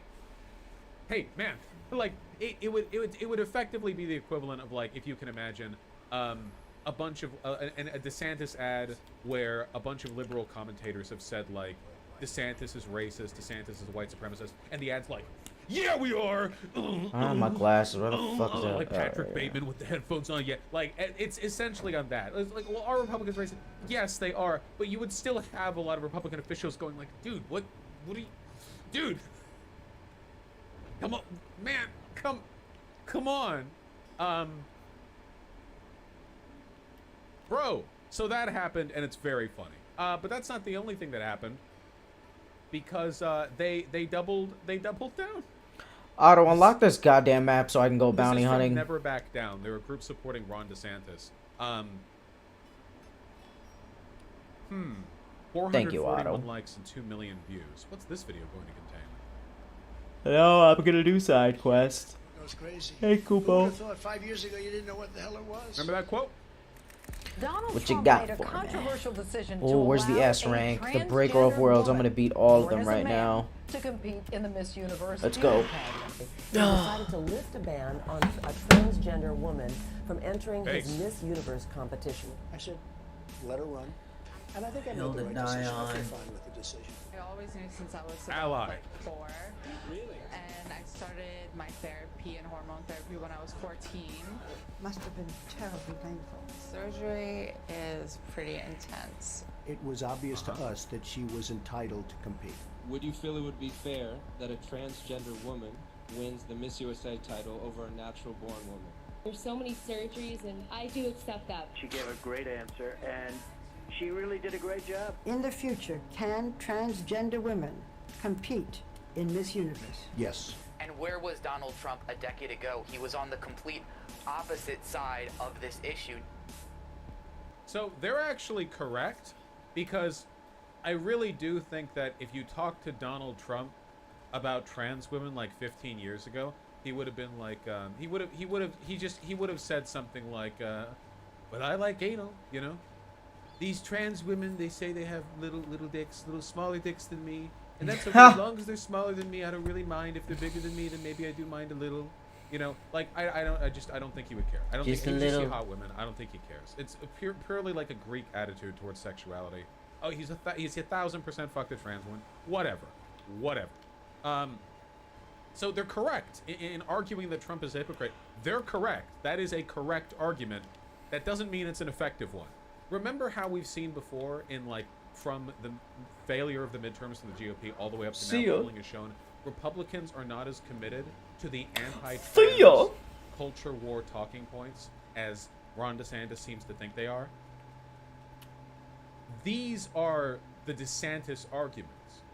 They are fully committed to the anti-trans talking points, and they're doing so with such severity that they're using it as a schism between him and the more popular presidential candidate. As in, they are trying to favorably distinguish themselves from Trump That a by turtle? relying on an Turtle. adherence to the set of talking points Get over that here, we big boy. know are So already cute. oversaturated. I'm gonna not slash your neck. responding, Make some or turtle not soup. getting good responses from the voters. Sorry, It's the kids are gonna insane. die alone. It's like actually really bad strategy. Now, of course, this is Oh, is he's from got the a Never Back Down continuous group, stream. But it's worth noting that Ron DeSantis has endorsed this. Oh, he's It thick. is not just Fuck. Ron a lot of DeSantis health. fans who are I going use my strength wild tonic. with this. He has Speed this up a little. stated directly he's totally fine with it. It's been retweeted by his team. They're not distancing themselves. Sorry about that. They're not distancing themselves from it at all. And it's bad politics. It's gotten a bad response from like everyone. A lot of DeSantis voters don't really seem to care because, again, oversaturation of the trans thing. A lot of basically all Trump Republicans are opposing it because it's anti-Trump and he's the more popular candidate. And it's kind of disgusting and revealing to the majority of Americans as well, because for a long time Republicans have been trying to push this "we don't hate gay people," you know, even though they all publicly want to get rid of gay marriage. We just think trans rights have gone too far. So for them to just go like, no, actually, boom, boom, we do hate gay people, boom, boom, like it reframes things, makes it a lot easier to attack them. DeSantis is cooked, man. It's just not gonna work. Oh, is this another one? There's a third one? Yeah, this is from 2 days ago. We will not. This is from the campaign manager, right? That's campaign manager. Oh no, first like DeSantis. I'm stupid. Sorry. Is there another Casey who's the campaign manager, or am I thinking of a different woman? That's his wife. We will not allow you to exploit the innocence of our children to advance your agenda. When you come after our kids, we fight back. We are no longer silent. We are united. We are mamas for DeSantis. What was that mom-oriented political group that was Come on, recently one more. turned out to be That was real quick. just You can do actual it. Nazis? Which one was that? It was the Moms for something, or like the Moms for Liberty. That's right. That's right. Yeah, they and they were found to be like just Nazis. Founded by former Florida school board members as well. How nice. There we go. Do they have any direct connections to the DeSantis? Damn, he's got a lot of fucking health. Jesus. Moms for Liberty has praised Florida Republicans such as Ron DeSantis, referring to him as the parents' governor on social media. DeSantis spoke at Moms for Liberty's first national gathering in Tampa, Florida in July 2022. Nice.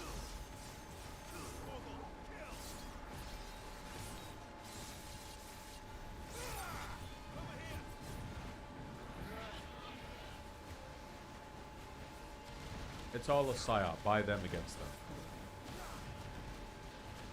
They were fake coughing during a moment of silence for Holocaust victims. Yeah, I know they've cited Hitler a bunch of times. Were they really doing that? Hold on. Moms for Liberty, coughing. This Holocaust shield, victims. his shell is really annoying. There is. In response to Moms for Liberty, who I think few of you guys have already left, so it must not be that important here, who quoted Adolf Hitler yesterday in their newsletter, Adolf. saying that he who controls the youth controls the world. Moment of silence to think about what that means today. There we go.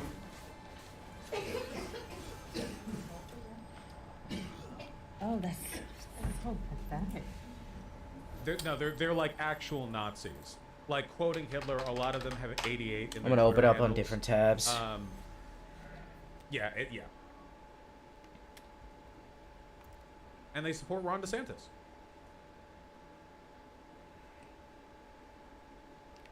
In America, we've witnessed a lot and put up with.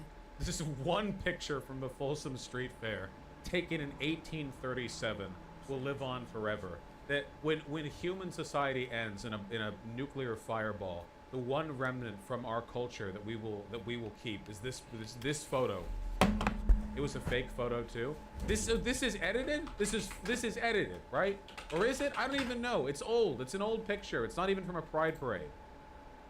I don't even know how it's edited. Did they just Photoshop the girl in? I think another one was edited, but this one's been around for ages. It's from the Montreal Pride. No, this was from the Folsom Street Fair, I think. Another one is edited. So this one, just some fucking kid got wandered in too far or whatever. It's not good. It's the Folsom Street Fair, but sorry guys. 18 years ago, a kid wandered into an adults-only place, and for that reason, we'll have to commit another Holocaust. And put up with enough.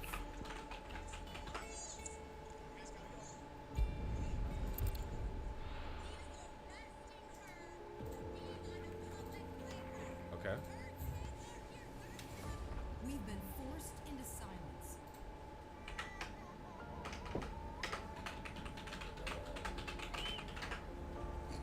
Into complying.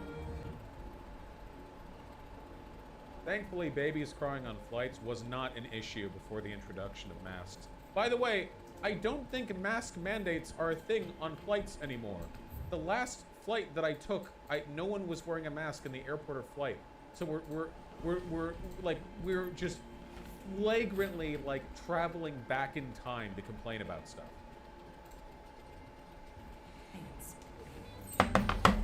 Yep, literally, just Told that we must trust the science.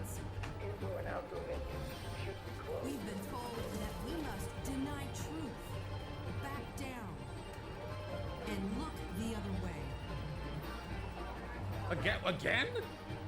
Oh, okay, wait. Somebody said that this was edited in, the pride flag in her hand. I think it was, because I've seen versions of the picture where there's no pride flag in her hand. So they edited that in. That's being used in official Ron DeSantis. Yeah. Also, wait. Was there always 3 guys here?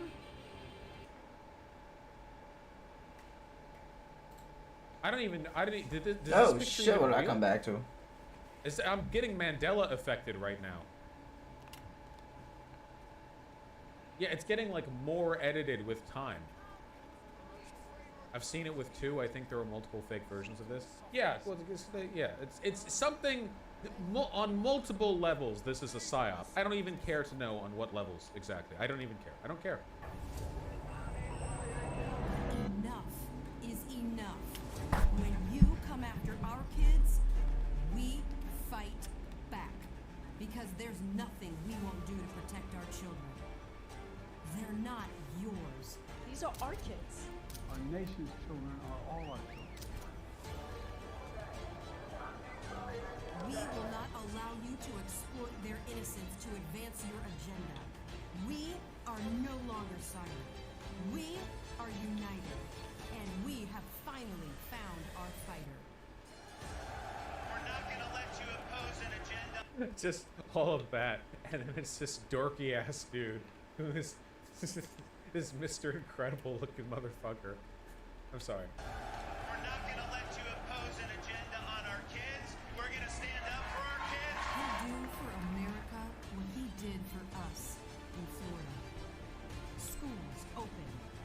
Parents' rights defended.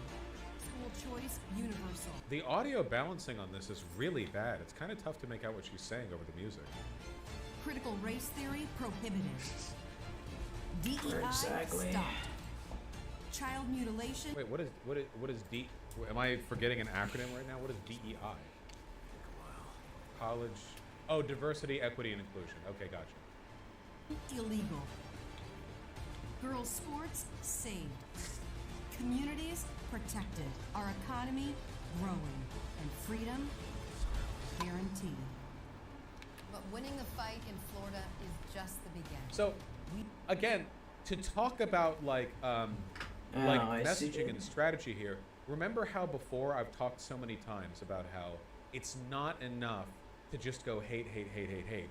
You have to have like a clear vision of what you're building towards.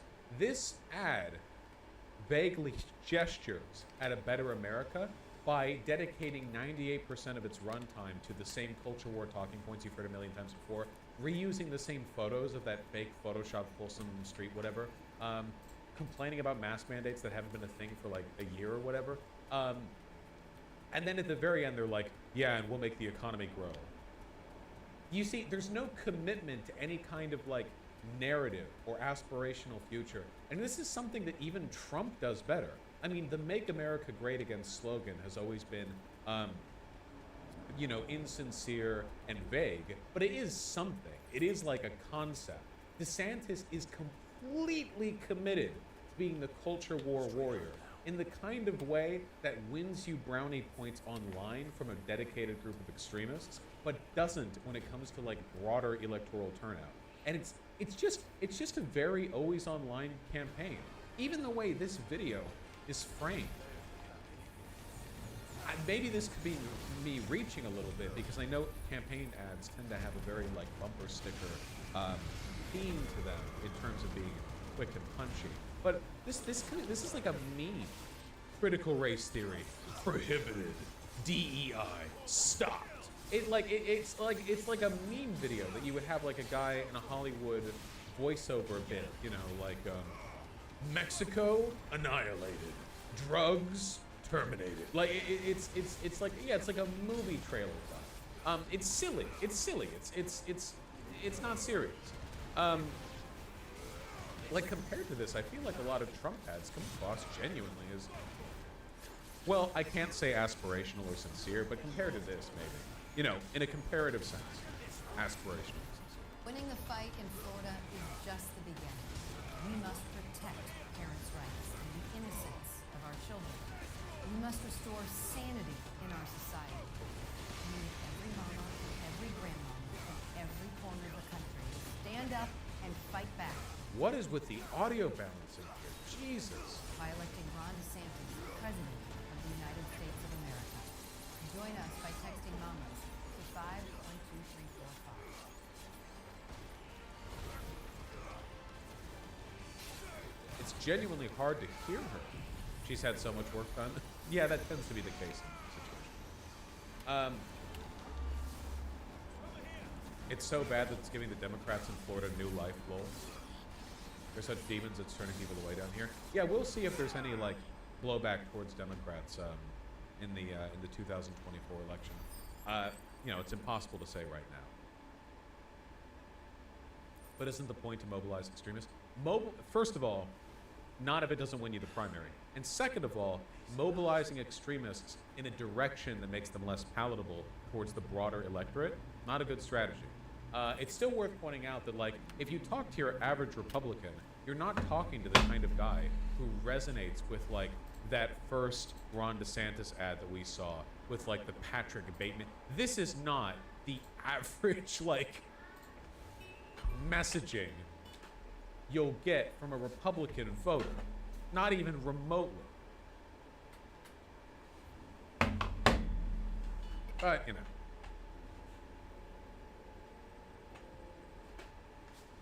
The picture was actually from a pride parade, not Folsom Street Fair. Yeah. 18 years ago, a child wandered next to some guys in leather. That's why we need to do a Holocaust. Remember DeSantis is the literal virgin, the Chad meme in the Biden photo? You just linked me a bad photo. Got a long ride, Chocobo. Let me light a blunt. The average Republican does not know the means of the ads. Just a quick reminder. Quick reminder, okay? Actually, I'm gonna warm up my burrito. Get a little hungry. Voter demographics poll.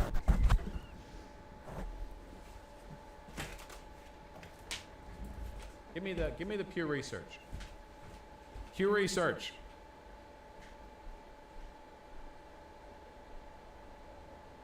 No, give me the. Here, the 2020 electorate. Thank you. A majority of Republican voters and half of Democrats are 50 or older, okay? Look, the reason that's more skewed than the actual population proportion of the country is because younger people tend not to vote as much. But in terms of 1829, this and this, this and this, and you can take a look, like, as time has gone on, from 96 to 04 to 12 to 19, the proportion of Republican voters that are age 50 or older has creeped upwards from 40 back in 96 to 51 in 19. That is to say, like, time is not working to the benefit of the Republican Party. It has creeped upwards somewhat for the Democrats as well, though certainly not to the same extent.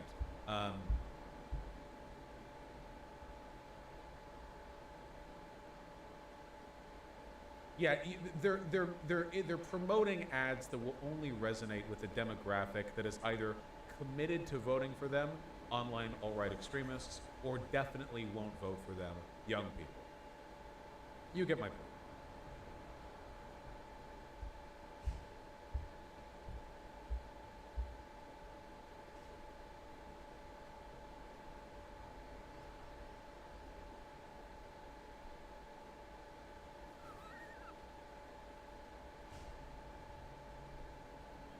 Yeah, I know, 80 Williams. Remember to vote, kids? Yep. I think that might be the limit for me with regards to how much my throat can take in terms of talking. I need to take a break. I'm terribly sorry about that. But, you know, we're working on it. Like, we're building back up. We're covering the stuff. I'm going to hit the add button, and then I'm going to read super chats, continuing to build up a massive load of I'm edging the site donations, you know, as I'm wont to do as a you know, streaming dominant. Let me hit the add button.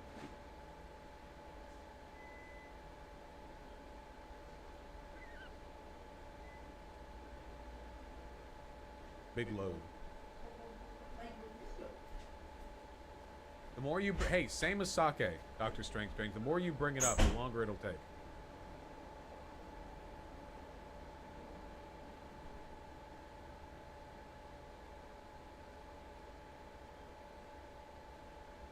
Les the Third with the incredibly kind 20 bucks.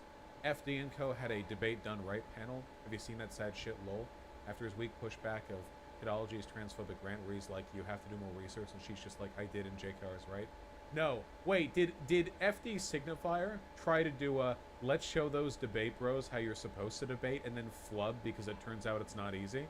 Did that really happen? If that's the case, I would cover that purely out of spite. I would allow spite to take hold of me like the symbiote turning me into Venom. And I would cover that purely to mock him for not being as rhetorically effective as me. It was on Bad Bunny's channel. Alright. Oh, to be fair, if he has a good point, if he makes a good argument, I'll praise him. But we'll see. Burrito Supreme and Tyler Carlson, thank you for the $5 both. Really appreciate that, Drew. Clement Kick It, thank you for the €5. Really, Ghost Trick Neck? I don't know anything about that game. David Henry, thanks to 5 Canadian. Didn't Tucker Carlson say he had the laptop from hell, or am I misremembering? No, you are correct. Tucker Carlson said that he had the Hunter Biden laptop, or he had, like, devastating evidence to prove its veracity, and then it got, like, lost in the mail, and then he just quietly stopped talking about it. It was very, very, very funny. Yes, I remember that. Cat in the Moon, thanks to $2. You have a beard? Hair routine? No.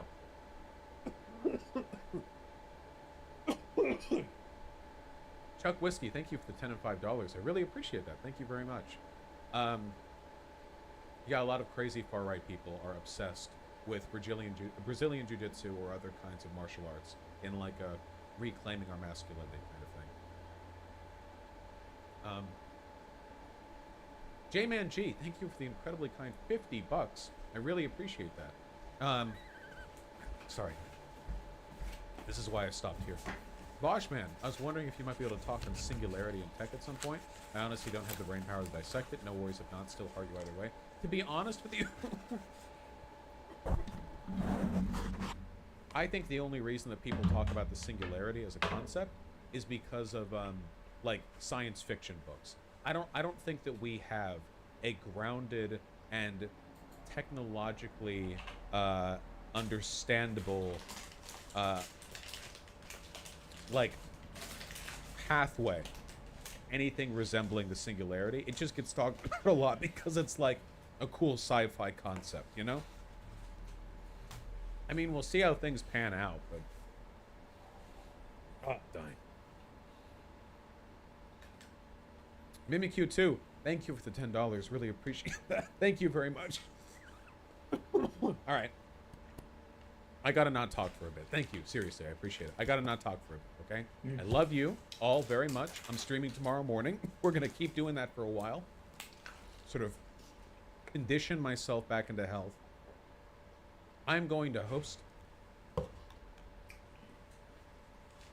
gonna host Lumi Roo. See Lumi streaming? Love me a Lumi stream. Go over there and be nice, okay? See you guys soon. Sorry about the short stream.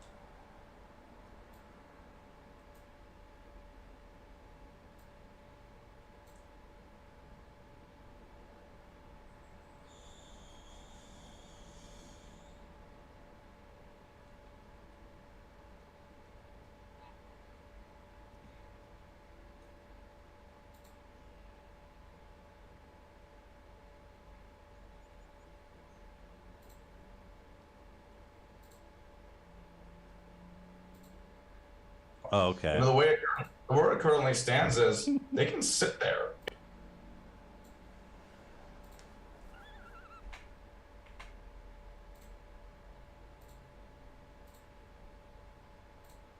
All right, let's throw it to a commercial, and when we come back, we have an exclusive interview with Carlos what's his last name? Matos. Matos, yeah. Carlos Matos.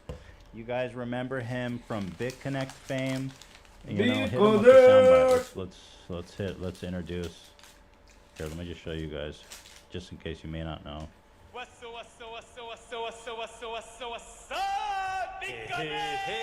This guy. Yeah, so we talked to him previously. And you know, he took place in this great BitConnect meme. He disappeared for a while. And we talked to him recently, somewhat recently, but he was I don't know, he was doing his thing, but he recently reached out to us via email. He's launching a huge NFT project with some people he met, and I'm just super excited to hear about it. You know, he coming off BitConnect, which was, you know, a dark chapter in crypto history. What am I gonna do? And so I'm just curious how's he gonna frame this, right? He's back in the crypto space. He's back. Oh, no. He's back on the blockchain. And this time he's not getting scammed. Well, I guess we'll find out. No, yeah. He said he pledged to us last time he's out on the scams. He's smart. He learned his lesson. Right. Well, I guess we'll find out. What's up? What's up? What's up? What's up? What's up? Can you hear me? No, his audio is not connected. Carlos? Yeah, so I'll just talk. I'll just set it up. So yeah, Carlos reached out to us. He has a huge opportunity. I don't know if you can hear me or not, or if he's talking to someone else. His audio is not connected. He's so talking I to do not think someone he can else. hear any of this. So Carlos reached out to us. He has a huge opportunity. He promised us he's no longer scamming in crypto, right? After the BitConnect thing. I think he just connected. But he's now got a huge opportunity in NFTs. He emailed us, and he's super excited to bring us this opportunity today. We are so excited. Now I think he can hear me, but I can't hear him. Or I don't know if he can hear you. Can you hear me? Oh, I can hear you, Carlos. What's going on in that room? What are you guys scheming on in there? I am going to introduce you to this amazing, team that I'm working with. That I'm so proud. I actually love these guys like if they were my brothers. In fact, they are my brothers. Literally? Wait, literally blood relative? Actually, they are not blood relative, but we are like soul relatives, I will say. And this is Max here, Maximilian. He's an amazing guy. He's the CEO of the company. And we got Alex Goldberg as well, and we got Amos as well.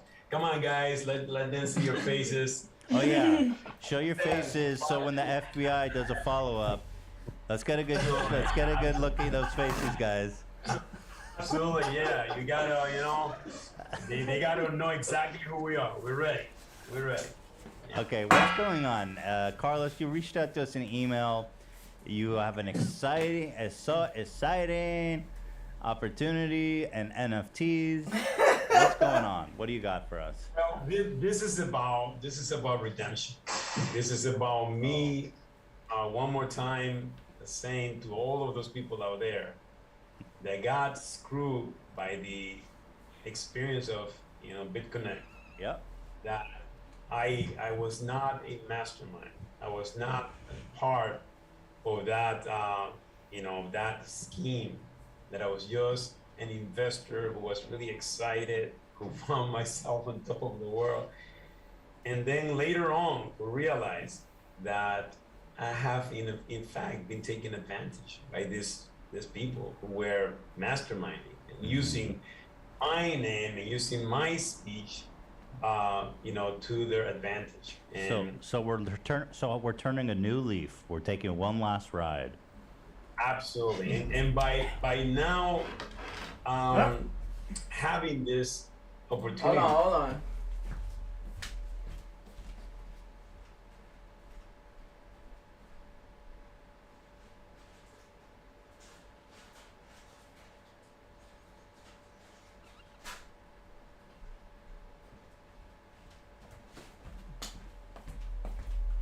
Gotta pick this food out. That I have right here, this amazing team. I'm able to provide to the world a way for them to hold in their hands the piece of history, a piece of the cryptocurrency revolution. Because what I truly understand that it was that this was not really about BitConnect. This was about the cryptocurrency movement, the cryptocurrency revolution. And what an amazing way for me to tell people, listen, go ahead out there and take a piece of this incredible history. So what is it? What are we selling? Yeah, I'm going to actually introduce you to Max, and Max is going to touch base on some of the things that we're doing. Guys, listen to him. Okay. Yeah. Max. Basically. Max. How did you get hooked up with Carlos? What's going on? Yeah, how did you guys meet? So Amos actually had been in contact Show with your him face, Amos. for a while, and you know, it turns out, you know, Carlos lives in New York as well, and you know, we synced up. And Are you guys like crypto bros? Is that what kind of would you consider? Yeah. Are you guys? How you doing with the crypto market? You guys doing good? Killing it? You said we synced up. Our minds just met in the Matrix. well, we're doing good. You know, I recently had an exciting time because I was one of the sellers of an Ether Rock. I got in that whole craze and I got a little news coverage because of that. I bought in at 9 ETH and I sold a lot of my assets for old school NFTs. So what is this NFT project you guys are doing? But we're getting too off topic here. So basically the original video was an iconic moment in crypto history that is on the same level as like the Doge meme and the importance of that is the space. So, you know, what we're doing is we're taking each moment from that video, all 28 moments from that original video, and releasing them as NFTs, which are all going to be auctioned off on, you know, once they're made in contract, they can be auctioned on OpenSea, Zora. Let me ask you, I don't believe that Carlos owns the rights to that video. Am I wrong? How are you guys licensing that? The actual person in that video is me. Yeah, but that. Oh. Yeah, but probably but whoever took the video probably owns the license to the work, right? That's how that works. You never filmed a porn, Carlos? But at the same time, it's Carlos. You don't own the video. They're exploiting who I am, and they did it without my consent. So it goes both. Did you? Right. Did you not? You didn't send a consent form to be there or anything, Carlos? No, there is no consent form. And so we also edited the video and made it our own. So we chopped it all up, basically similar to what you do, Ethan, and kind of comment on the video clips. So it's just like pieces of the video. It's not like the actual full video. It's only like specific moments that we've kind of edited ourselves in Premiere. So, but basically, because you guys don't have the exclusive rights to this footage, I could launch the same NFTs. That compete with you guys. Do you think? Maybe we could. Anybody could actually go ahead and do that, but there is one difference. Oh, we should do that, Ethan. What's the difference? The difference is that you're Carlos. The difference is that I am the living me who is involved with this, and I'm the one that's in it, along with my team here. Interesting. And that is you guys have Carlos. That's the magic sauce.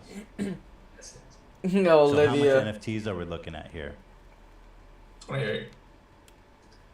Say what? What up, pussy? 28 NFTs. I mean, it's just each, oh, it's you. Just each clip from the Nine of Knives. My ideas with this space are just extremely simple, extremely transparent. You know, like just keep it small. Like we don't want to do a crazy NFT project. Don't try to usurp cash from all these people. Like I know plenty of people in the space that like to spend an enormous amount of money on rocks and other memes.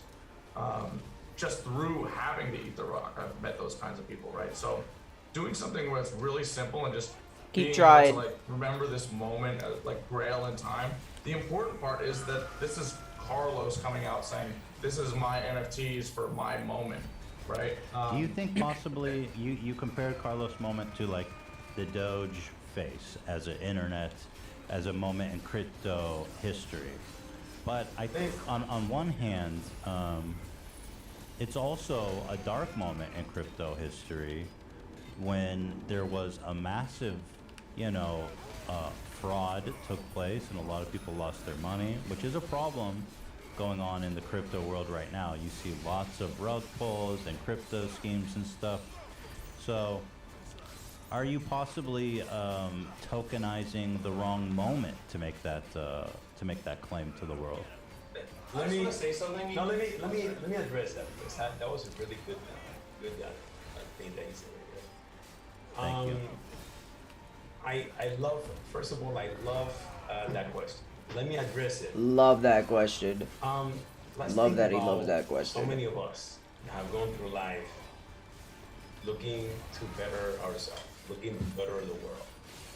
And how many times have we gone and done deals that turn out to be failures? That we went in with the very best intentions, that we went in because we really felt that we were going to help other people, that we were going to be able to change the world. And we went with all our hearts and with all our souls trying to do that. Then later, we found out that that was not the case. So because of that, you're going to just put yourself Where'd you go, pussy? in a dark room and say to yourself, you know what? That's it. I'm done. This is part of it. You're the first thing in the room. Therefore, I am not moving anymore. You know what? I am really going to shoot myself in the head. Actually, Carlos, I'm not blaming you. I'm just talking about. No. Wait. No, Almost got me. I'm just That talking poison about the biz. BitConnect phenomenon itself. Yeah, me too. I'm talking about a moment in history in which I actually went into something with all the He's slow as intention shit, but that to poison be able to miss. improve God myself damn. and improve others by letting them know that this was something amazing, because what I saw in it Amazing. was the actual amazing potential of cryptocurrencies. That was what I saw in Bitcoin. And when I was saying that the world is not anymore the way it used to be, no. Guess what? It is not the world it used to be. Cryptocurrencies have indeed changed the world. So I don't really think that I am taking it the way you're saying it. That's not Hey, boys. a dark moment in my life. Sure. That is a Okay. bright Fair enough. moment in my life. Beautiful. Okay. That's great. No, that's a great answer. That's a great response. How much? What are these going to start at? What's the starting bid going to be starting out on these? Start at zero. Starting at zero, baby, for free. Zero. No. Like, basically, people are going to, we're going to market this to the right people. People are going to want to auction these things off. We're going to release one tomorrow at the stand. Exciting. At the end of NFT NYC, and it's going to be the clip of him saying, I'm Carlos Matos, I'm from New York City, New York, you know? The idea is that, this is an opportunity for Carlos to win off the fact that people have been using his memes, all this stuff for years. One of you guys sent us this video. Can you see it? Yeah, that was me. Yeah, so you guys want to this is just a little clip of Carlos from last night, shirtless. You guys want to give a little backstory here? What was that? Why did you guys send us this? So Angus brought him to the Polygon party last night. What is the Polygon? Polygon is a layer 2 Ethereum scaling solution. They had a party at somewhere. Always the life of the party, Carlos.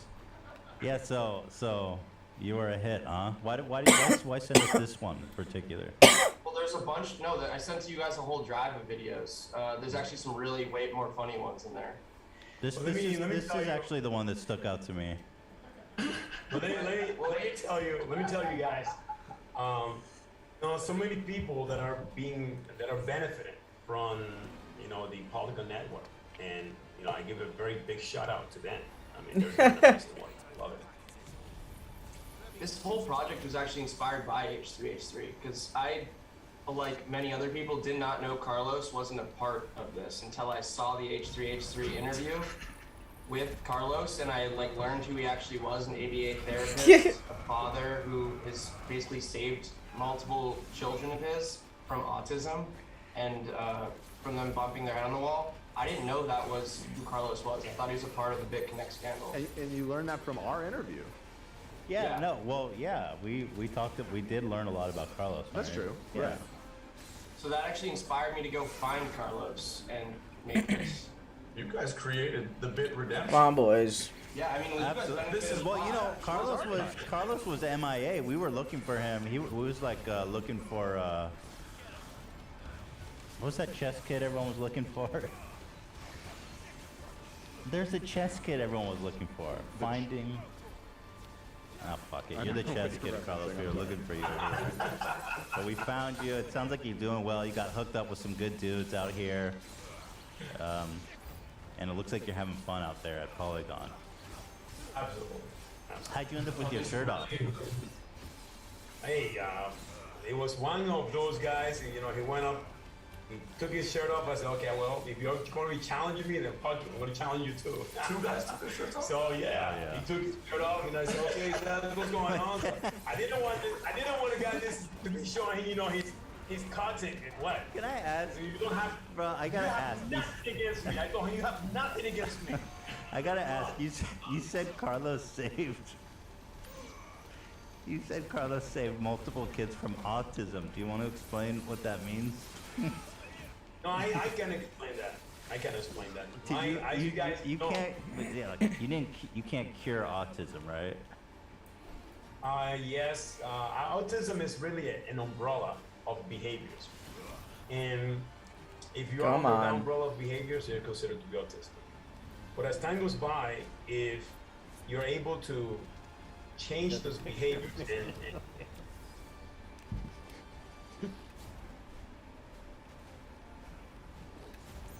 Yep, god damn it, I need a precision dodge. Therapist and definitely has a vast One more. knowledge on autism. I might have misworded what I said, but he's helped stop certain habits from his children who actually grew up with autism. Right. Okay. So when you yeah, but what you say when you say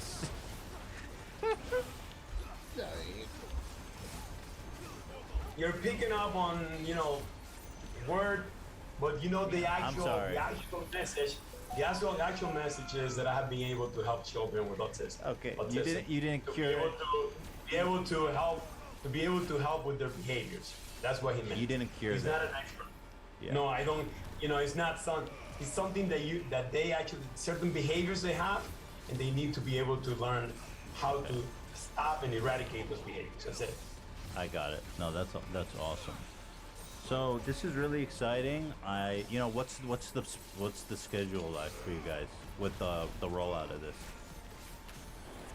Rollout hasn't even been really scheduled, other than that we're releasing the first one tomorrow. Oh, okay. You know, the way it currently stands is they can sit there in the wallet.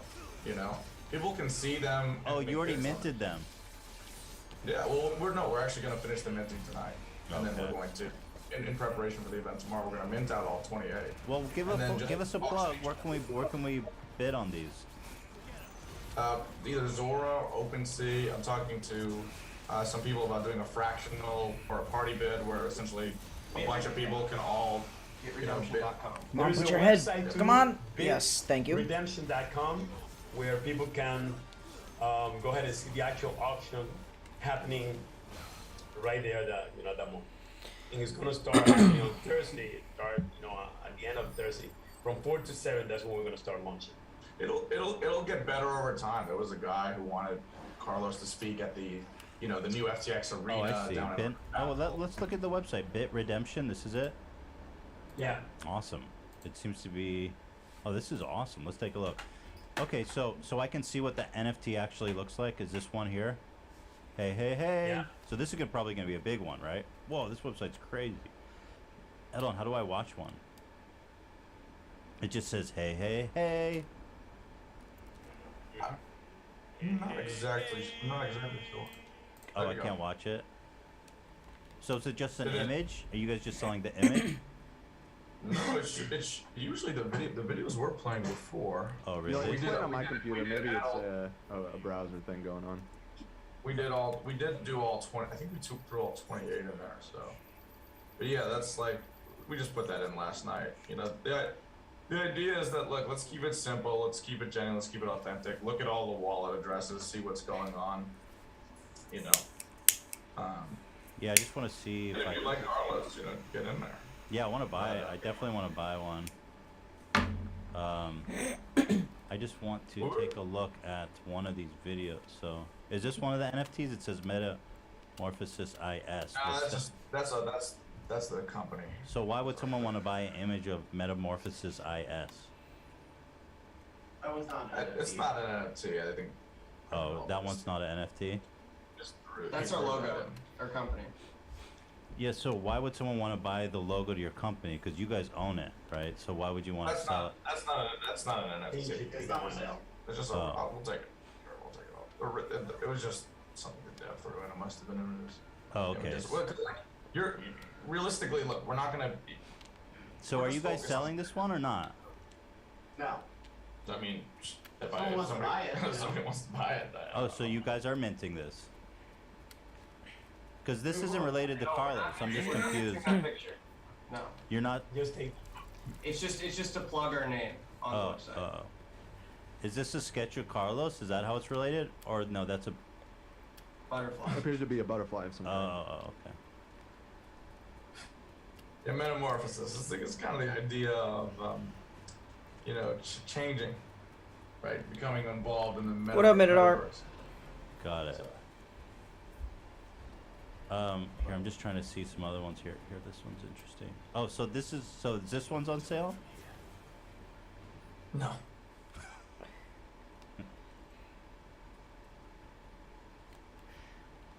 I'm trying to click. It's the only one that shows up here. Why isn't the only one that shows up? It's the only one. Okay, That is wait. interesting. So, let's wait for a new one. Here's one coming up. Wait, hit redemption.com. Just reload the site, maybe. Just reload it. Oh, here's a new one. Wait, here's a new one. So, is this one for sale?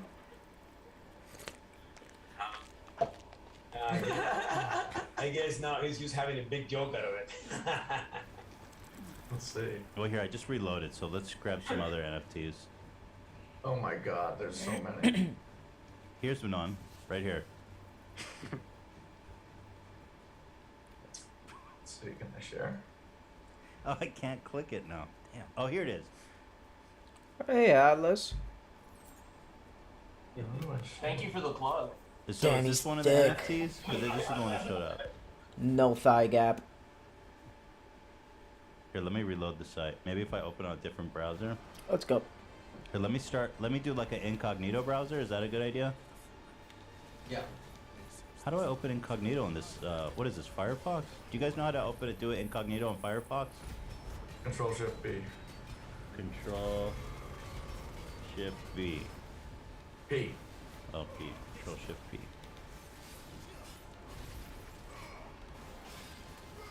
Oh, shit. You guys just troubleshoot this with me? Yeah, so how do I do the,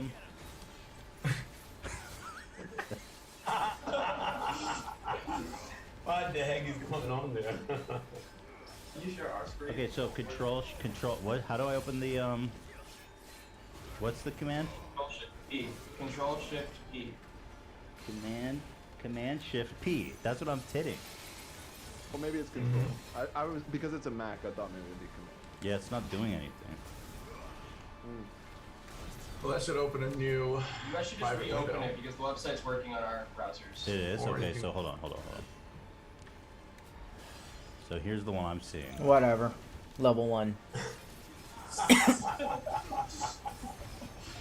Wait, no, but for real, damn, why can't I open it for hang on, guys. You were asking if in Firefox, it looks like you're using Chrome, my dude. Well, then why isn't it showing me the option to open? That literally is an old. That must be an older. Click the three little buttons on the top right. I can't see shit. It's not, okay, I couldn't click the see three it. little buttons. That's why. Yeah, and then new incognito tab. There you Oh go. no, it's There not. you It's Control And N. There, because it's Chrome, not Firefox. Oh, okay. I use Firefox. All right, let's go ahead with this one.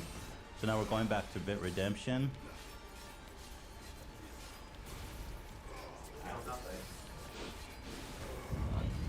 It's a bummer.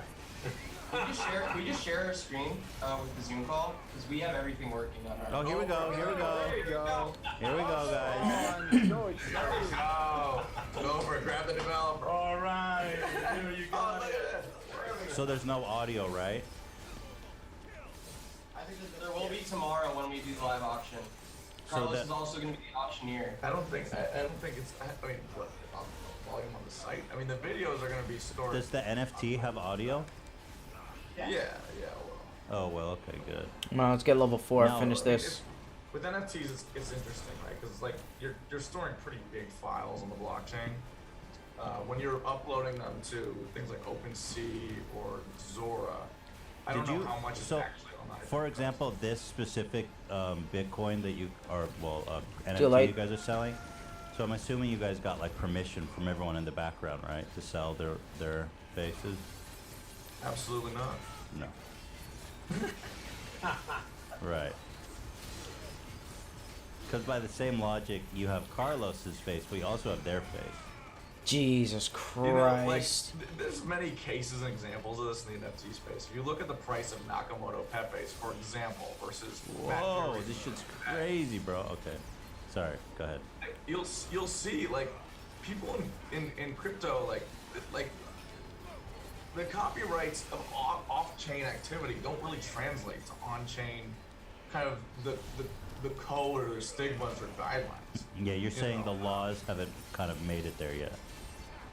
Yeah, well, it's really like people that are in crypto. They look at the ether scan. They look at the on-chain activity, and that's what they trust as its law in a more ways. Matt Fury was the original artist of Pepe Me, for example.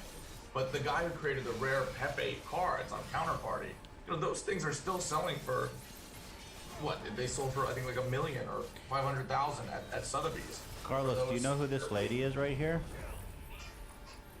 You're basically just buying the code. Like it's not really even a picture. It's just like code. It just restores us to a picture. Wait, who's this lady? Was she one of the scammers? No, but I'm just saying, like, you're selling a image with her face on it. We're auctioning. Yeah. Oh, is there a difference between auctioning and selling? I don't know. I'm asking because you corrected me. I don't know the difference. No, I do not know that. Is there a difference between auctioning and selling? No, I was. We're just like releasing an auction. Sorry, we're not putting a price on it yet. Right. Okay. What's that have to do with it? So, yeah, I mean, this That's is all the really bounties. exciting stuff. Hold on, let me just. So, I love the questions that you're raising. And well, you know, I'm just.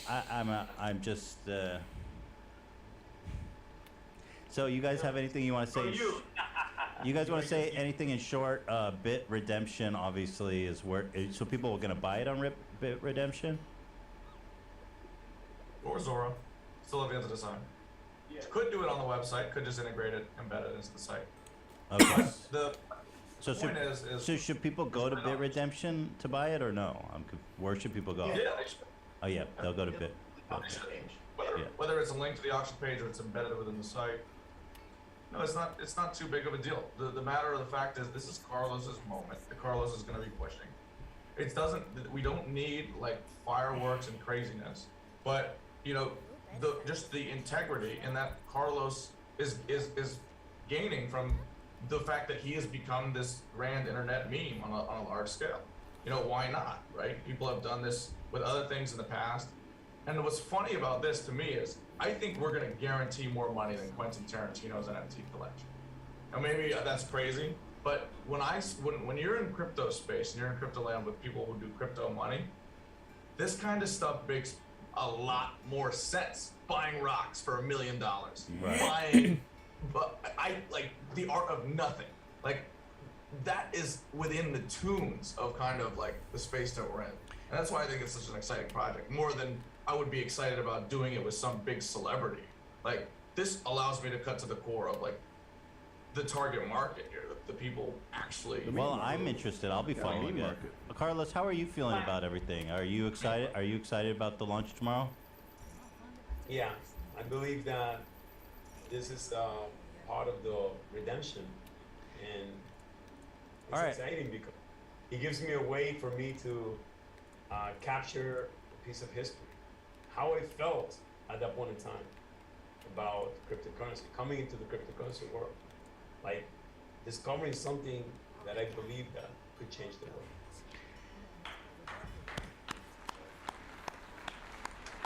All right, so everybody head on over to Bit Redemption, where you can bid on this NFT. It's showing the logo again. Yeah. So is this one launching tomorrow? It's not that one. It's the ones of Carlos. Wait, is this one launching tomorrow? At this point, we're gonna have to launch it now. Yeah, that's true. Definitely not tomorrow, but at this point, it looks like that's gonna have to be. All right, guys. Well, I'm really excited. I love it. I'm glad Carlos is getting an opportunity to, you know, get some guacamole out of this thing. Mm-hmm. And I actually think people are going to be interested, and you guys are going to make a lot of money. So just be careful. Have you guys consulted a lawyer at all on any of this stuff? I actually do have a lawyer. I mean, I understand the certain laws. The big concern was fractionalization. So when you fractionalize an NFT, you're looking at things like you're essentially creating a security, right? But Doge meme got fractionalized. It went up to like $100 million valuation. They did it through this thing. Pleaser DAO did it, right? Which is they're sort of in this gray area of the law and stuff. Whereas if a company did that, they would get pressed by the SEC for securities, right? Oh, we so don't like that, yeah. you'd want to do it in a. If we were gonna do it, we basically would want to have no piece of it. Like we're not selling. If there's a Carlos, Matos coin. Right? Carlos, wouldn't it be? I'm sorry to bring it here, but Carlos, wouldn't it be ironic if you guys got in trouble for this? No, I mean, life is about taking risks, and if you go out there and you find something, and you do it with the very best intention that you want, and you go into and get into risk, then I think that.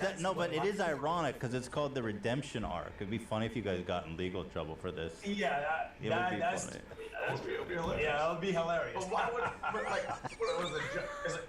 the judge has to have a real dark sense of humor, or just a sense of humor in general. Right. But hopefully they have a sense of humor when the judge sentenced you guys. Yeah, hopefully the feds have a sense of humor. For sure. Well, thank you guys. Yeah. I'll be following. We'll check in on Friday. We do a live show, so we'll be sure to check in on Friday. I'm super excited. I might even make a bid myself, and I'm really happy about this. I'm excited, and I look forward to seeing more from you guys. Thank you. Thank you guys so much, all right? Thank you. Thanks for calling in. It's always nice to hear from you, Carlos, and to see you. Nice to meet you guys, the Crypto Bros. Obviously, going to be seeing lots of you guys in the future. And hopefully not like, not like... From the Wall Street Journal. Yeah, I know, we know. Hopefully not in like a case study, more just, headlines and stuff like that, right? Yeah, well, if we actually start looking at cryptocurrency, there would be, I don't know how many other I don't know how many other case stories there are going to be there. Cryptocurrency is full of them. Yeah, for sure. For sure. All right, guys, you take care. It was awesome chatting with y'all. Had a lot of, learned a lot, had fun. We'll be checking on Friday. Can't wait. Sounds good. Take care. Thank you, guys. Well, that was I'm super excited. I am so excited. It seems like he's in good hands. Yeah, definitely. By the way, he was saying that one of the dudes said that Carlos. What did he say? He said Carlos saves kids from autism. So I just was afraid it would be like one of these moments. You're like his favorite YouTuber. Oh, dude, thanks, bro. Thank you so much, man. I appreciate that a lot. For real, man. It's a shame you can't be here. Well, you know why he's not here? Just couldn't come. He has Asperger's, like autism, so it wouldn't have been very good for him to come. Oh, for real? Alright, well, I mean, hopefully you get well soon, and I'll see you guys in a bit. Yeah, so it's not a get better soon situation. Love our fans with autism. Well, I'm actually really excited to see how the launch goes on Friday. I am very excited to see how this goes. Yeah. I think it's going to be a big hit. All right, well, awesome.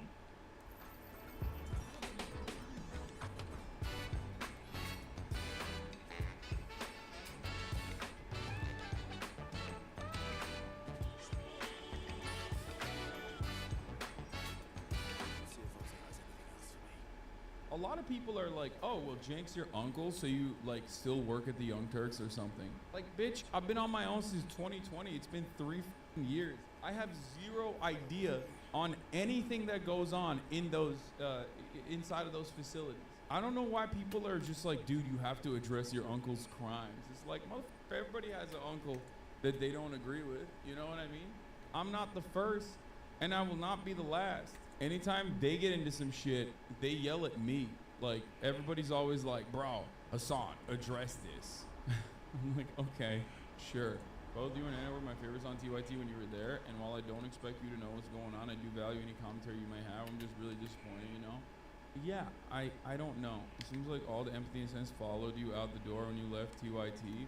I think that transphobia is insidious in the way that it starts taking over your mentality in your life, and I think that's what is going on. Probably, I'm not fully aware of what is happening, but the reality is this, right? My commentary on this issue is going to be probably identical to what I've said so far. That's part of the reason why I'm always like, ugh, we got to talk about this again. It's a situation where you can have like any kind of valid gripe, right?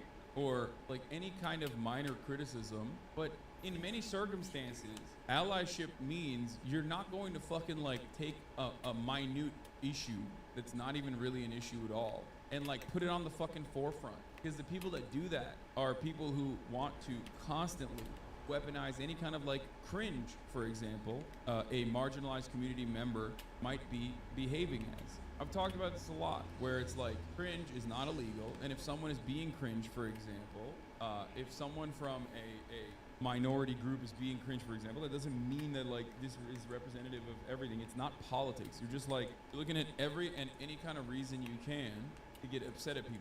I don't even know what Anna said or did. I've only seen like some memes like this. You got to get your leftist card revoked. What the hell? The civil rights movement did not use the same strategies as the trans movement. They didn't barricade speakers when they disagreed in a classroom for 3 hours.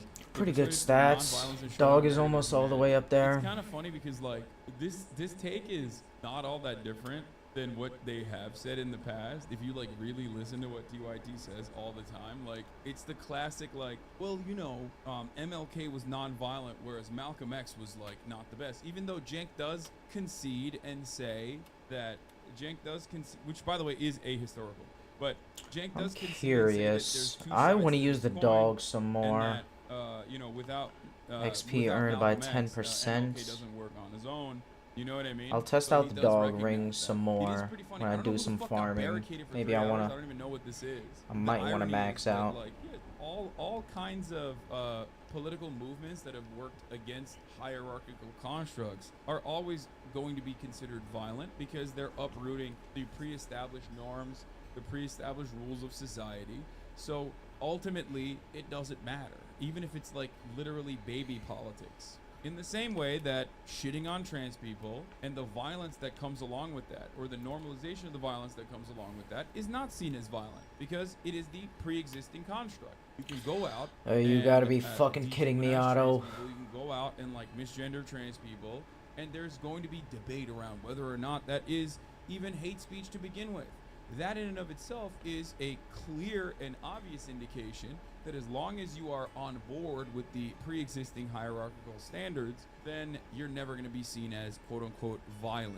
So this is ahistorical, especially from that perspective, because the civil rights movement, regardless of all of the non-violent components, all of the peaceful, non-violent forms of resistance was overall, at the time, and still even to this day, seen as a violent movement. The only reason why people don't consider it a quote, full-blown violent movement now is because we live in the post-civil rights movement world where some of those civil liberties that were Blacksmith gained, Blues? are What do being we got? shredded to bits every single fucking day, are taken for granted. Like, you can't go back and be like, MLK was a bad guy, because we live in the post-MLK world. Whereas, at the time, holy shit, people certainly were not fond of Martin Luther King. I think, what was it, like, at the time of his assassination, he had a 25% approval rating. 66% of Americans disagreed with Martin Luther King. It's actually insane that this is the hill she's dying on. This is what listening to Jesse Signal does to your brain. She literally admitted to subscribing to his Substack and podcast. Oh no. Always amazing me to see Anna and Jane keep singing a song getting more and more popular. Instead of thinking, hey, maybe we gotta shift a bit more to the left, perhaps be a little bit more loose and casual. They go to opposite of what if we were Tim Pool. I think one of those situations, one of the weirdest parts about like Twitter spats like this, if you are truly someone who doesn't want to highlight and promote more transphobia, is just eating shit sometimes. Sometimes you just gotta eat shit. You know what I mean? I do it all the fucking time. I don't know why other content creators don't recognize that, like, we come from a profoundly privileged perspective. So, you know, there's no reason to ever, if you are truly a person who cares about these sorts of things, there's literally no reason to fucking constantly fight over this stuff. I get into it regularly as well. I get into spats regularly as well. But the only difference is that, like, when I get into spats, it's usually on like marginal things that people still have a tendency to turn into like gigantic issues on Twitter. You said this during the last CYT drama, they refused to take the L. Yeah. A lot of what I'm saying is the exact same as the last CYT drama. Like, there's still a gigantic subsect of Twitter that thinks I'm transphobic. You know what I mean? It's laughable, and it ultimately doesn't matter. You know, there are people who are like, oh, Hassan is fucking, he never listens. Like, he never listens to allies. He's like transphobic. He's racist, you know? Who cares? Just do your thing. Getting shit on and taking it is absolutely just a part of being online, and Gen Xers who are on Twitter don't understand that. Yeah, people I think like, well, we've put a lot of time and effort. Here's a Pulitzer Prize winning picture of the black students who, amid disputes with the administration, took over Willard Straight Hall at Cornell in 1969. The sanitized and child-friendly version of history makes liberals into reactionaries. The very plain reality of the civil rights movement was that it was constantly accused of the exact same excesses of modern movements, but the modern trans right effort is significantly less militant, not more. Yeah, 100%. Is this it? Terrified swimming champion Riley gains his ambush by screaming trans activists and hit twice by a guy in a dress after saving women's sports speech at San Fran State University. And cops say there were no arrests. Daily Mail. Is this it? Is this what Anna is talking about? Also, what champion, bro? She's the champion of sucking ass, okay? Dude, it's so transparent. Like, all you need to fucking say is trans people suck, and they're not real. And, like, there is a built-in audience that will go, oh my god, you're so brave. You're so goated. Oh, King, please. You are a champion. You're a champion in my heart. These fucking participation trophy-ass motherfuckers, dude. I swear to God. This is what she's freaking out about, not what you're looking at. This, why Bonus Hole is going viral on Twitter and what that means? I don't think so. Wait, what? Yes, it is Hassan Jesus Christ. Wait, what? I don't make things up, but my point is that this stuff turns people off. It's not really controversial. The Bonus Hole? What is happening here? What? No way. She's not saying pussy too. That's the reason why we're mad. There's a new hole? Is it pussy too? What's happening? Was Obama right? I just realized.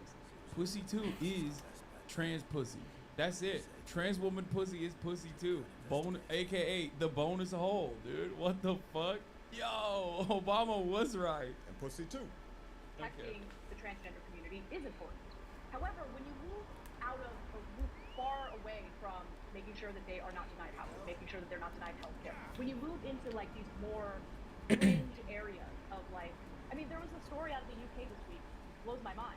There was an LGBTQ group in the UK who suggested that instead of referring to vaginas as vaginas... Bro, Hassan, how are you so loud but your video is so low? Yeah, this kind of stuff I hate. Oh, so if it's me. Again, it's always like marginal. There we go, my bad. Who cares? Sorry. And then you look into the story And it's always, bro, this is literally the Gamergate neck-bearded weirdos that used to cultivate a movement around, like, shitting on the Young Turks and all manner of progressive politics online in the 2014, 2015, 2015 era of online politics. You read a one-sided article that looks at like some extremely fringe shit, and then you represent it as though this is like a community-backed movement, and then you get mad about it. It's like, instead of going, yeah, who cares about this? It's some random fringe shit. Shut the fuck up, please. And then move on and talk about the actual issue at hand, which is anti-trans legislation being passed at the state legislature level that is genuinely harmful, which I know Anna would probably consider as well. Like, getting annoyed at a singular trans person, or getting annoyed at like one random fucking fringe group being like, we can't call it a vagina, we need to call it something else, is just so, it's silly. It's just unproductive. It's counterproductive if you are interested in defending trans rights. And look no further than the likes of Ben Shapiro, who regularly do turn this into legitimate discourse, right? I mean, look at it this way. Are we really gonna act like trans people are not genuinely consistently under attack by the right-wing media apparatus, when like Anheuser-Busch made one fucking beer can with Dylan Mulvaney's face on it, and now they still haven't shut the fuck up about it. Like, the Republicans still haven't shut the fuck up about it. Like, they saw Dylan, one of these sick See, I got perverts 100K for that almost side quest. always is a chaser, by the way, literally was 200 for refreshing being Dylan Thanos. Mulvaney's like Instagram page to be like, oh my god, she posted a photo, and then they found out that Bud Light had done like one SpawnCon on her fucking profile, and they turned it into like a matter of national news. I don't want to talk about this shit. I don't think it's important. I think it's very fucking stupid. And I think that whenever there are certainly cringe trans people too. I mean, cringe is not unique to any kind of subsect of society, and trans people or activists can sometimes be very fucking cringe. They can be empathetic, but then simultaneously be incredibly fucking cringe. Like, turning that into a matter of national news instead of just going, fuck that, who gives a shit, move on. Well, then you're participating, whether willingly or unwillingly, in just justifying a space for more transphobia to exist. So what happened? Let's see what happened with the situation that she's might be talking about. offensive to transgender men. You know, one of the potential replacements or substitutes could be bonus hole. Wait, bonus hole? Wait, it is actually bonus hole. Why bonus hole is going viral on Twitter and what the term means? First I of all, still is it can't going hear viral properly. on Twitter? Gives a fuck. What? You know what else goes viral on Twitter? The most unhinged Nazi propaganda. Who cares? After spending a little time on social media, you have to be wondering what is a bonus hole and why the term is all over your Twitter feed. Whose Twitter feed is this all over? It's not all over my Twitter feed. What the fuck? In 2020, Joe's Cervical Cancer Trust, I've never heard of the that. LGBT Foundation, LGBTQ plus charitable organization, began suggesting the term bonus hole be used as a way to support trans men and non-binary people. According to their glossary, a bonus hole is an alternative word for the vagina, and recommend checking what? Whenever someone like Yahoo says it's going viral, it's absolutely not. Yeah, dude, if this shit was going viral, Washington Post would be covering it, which, by the way, they probably will now. Bro, this is literally like trans girls calling their gawk the princess wand. Guys, find out about the new viral phenomena, the gawk, the girl cock. This community of memers have decided to call their girl penises gawks, and it's going viral. And what we need to do now is arrest every trans person. I just asked my trans friends who are chronically on Twitter, and none of them have heard of it. Lamau, I'm chronically online. I haven't heard of this either. According to their glossary, a bonus hole is an alternative for the word vagina, and recommend checking to see which words someone prefer to use. So, like, how is this news? Is the real question you got to ask yourself. Because here's what I mean. Do I think this is like something that is very important for the movement? You know? Fuck no. I don't.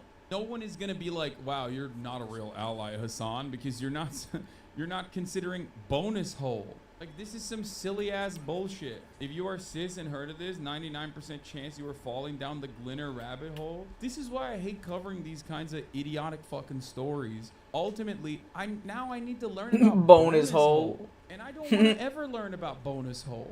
Like, this isn't even Twitter shit. They're saying it's Twitter. It's worse than Twitter shit. They You keep wanna know saying why? it, it's They're funny. faking and acting like it's Twitter shit when it's not even shit on Twitter. This is so stupid.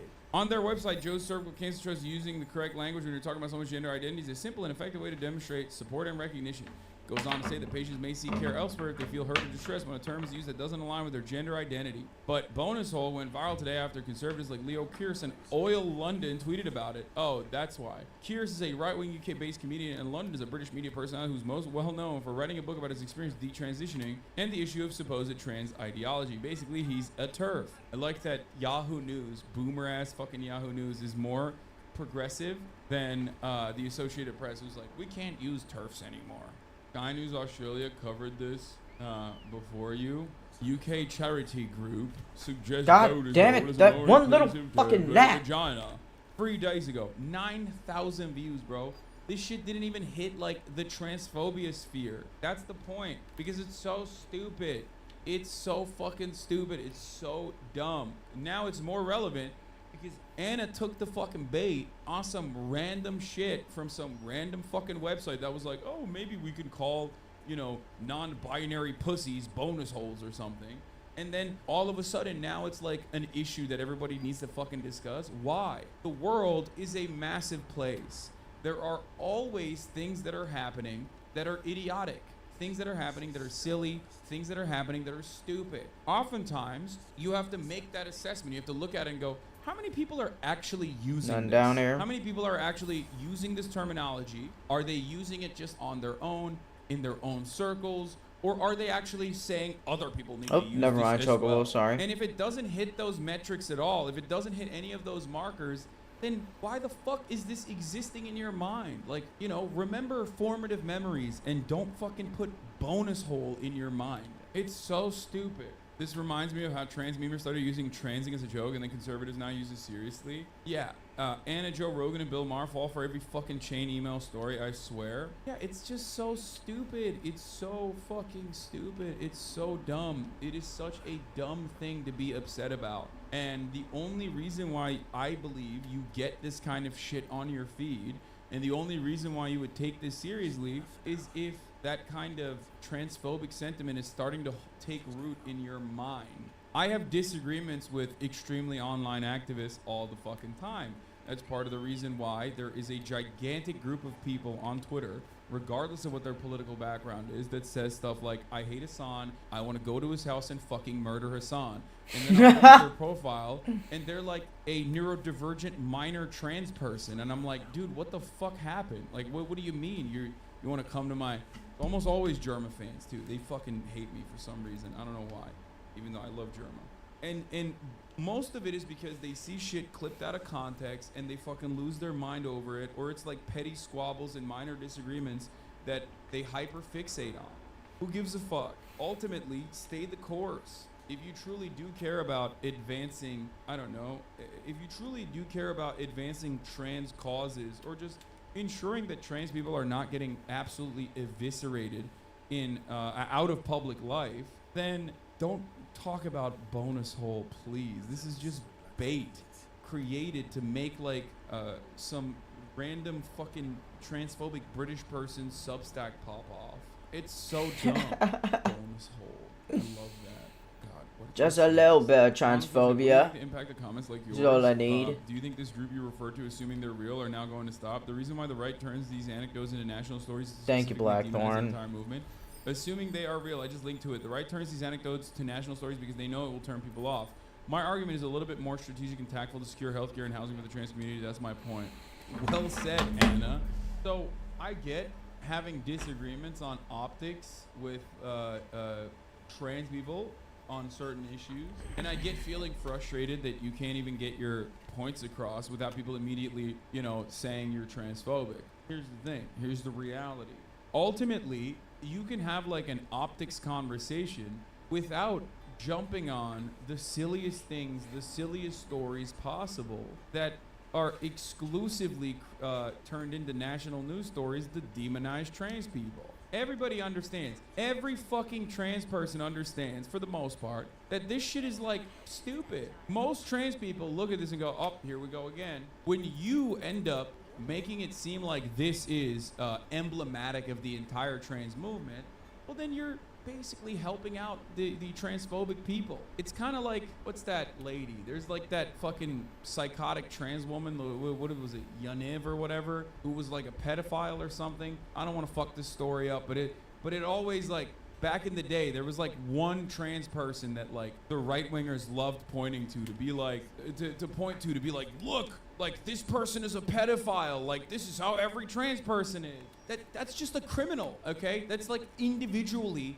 a criminal person. You don't ever do that with a white woman, or you don't ever do that with a white man. I'm you don't still ever letting do that with off a cis steam. man. You know what I mean? You don't ever go, well, you know, all white men are engaging in tax evasion, or well, this white guy, this cishet white guy hit my car and then drove away. Which means all white men do this all the time. Like, I can't even make a good analogy to this because it's virtually impossible to see the dominant in-group in the similar way that you would a marginalized community. To be clear, since apparently this has to be spelled out, no one, literally no one is saying that the word, they can't even write the article correct. They said the word bonus hole is mandatory for anyone to use, be they cis, trans, or non-binary.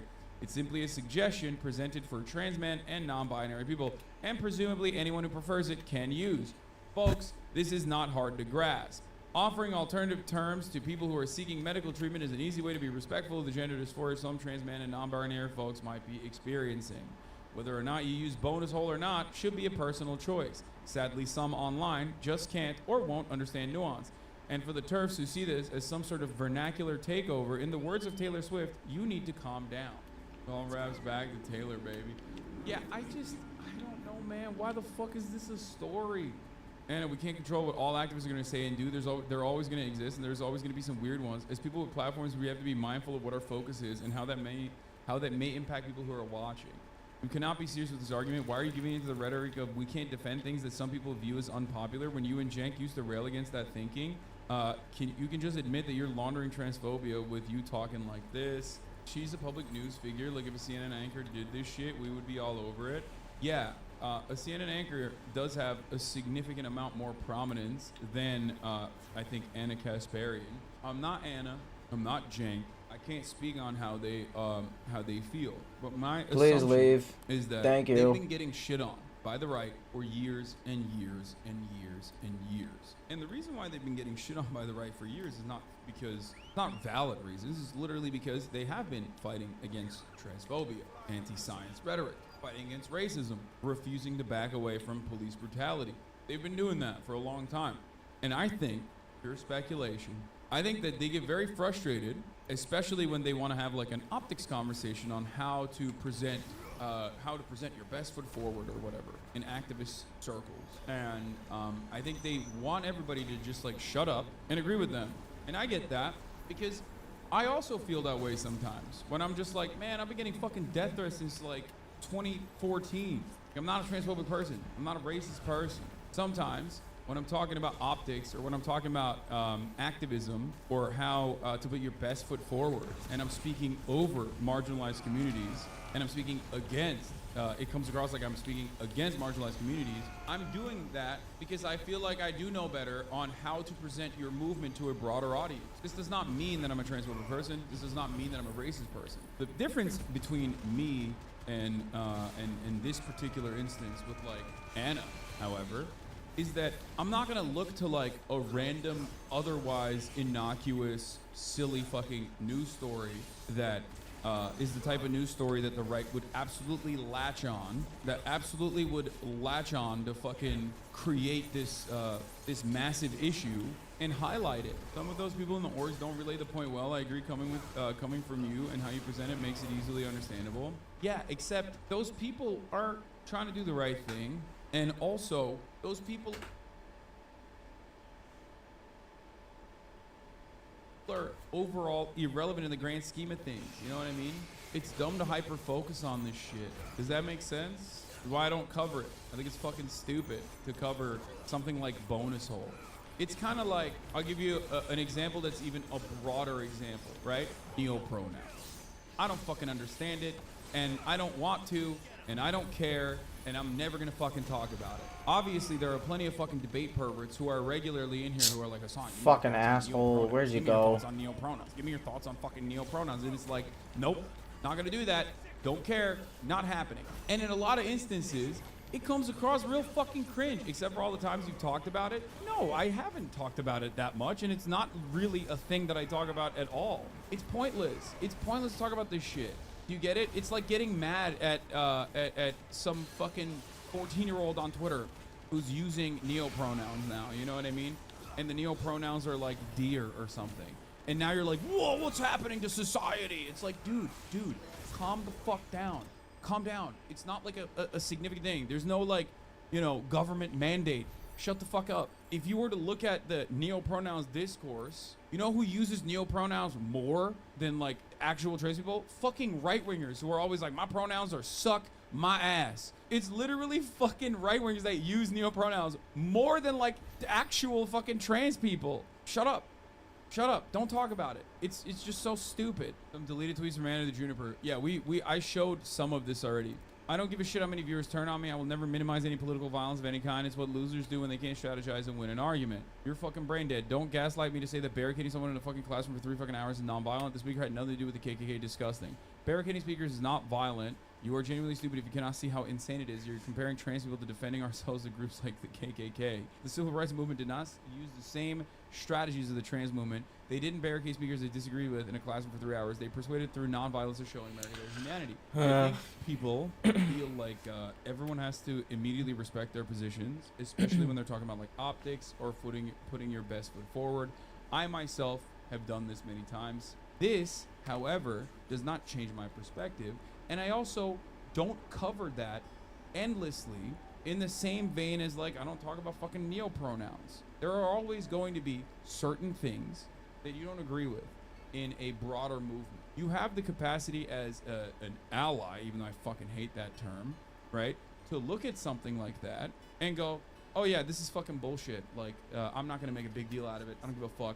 The hundreds of pieces of legislation that's passing at the state legislature level, or the temper tantrums that fucking right-wingers throw when like a trans person does like a 30-second spot for Bud Light, and it turns this into like a national trans panic, as though Bud Light is like personally transing you with a gun in your own home.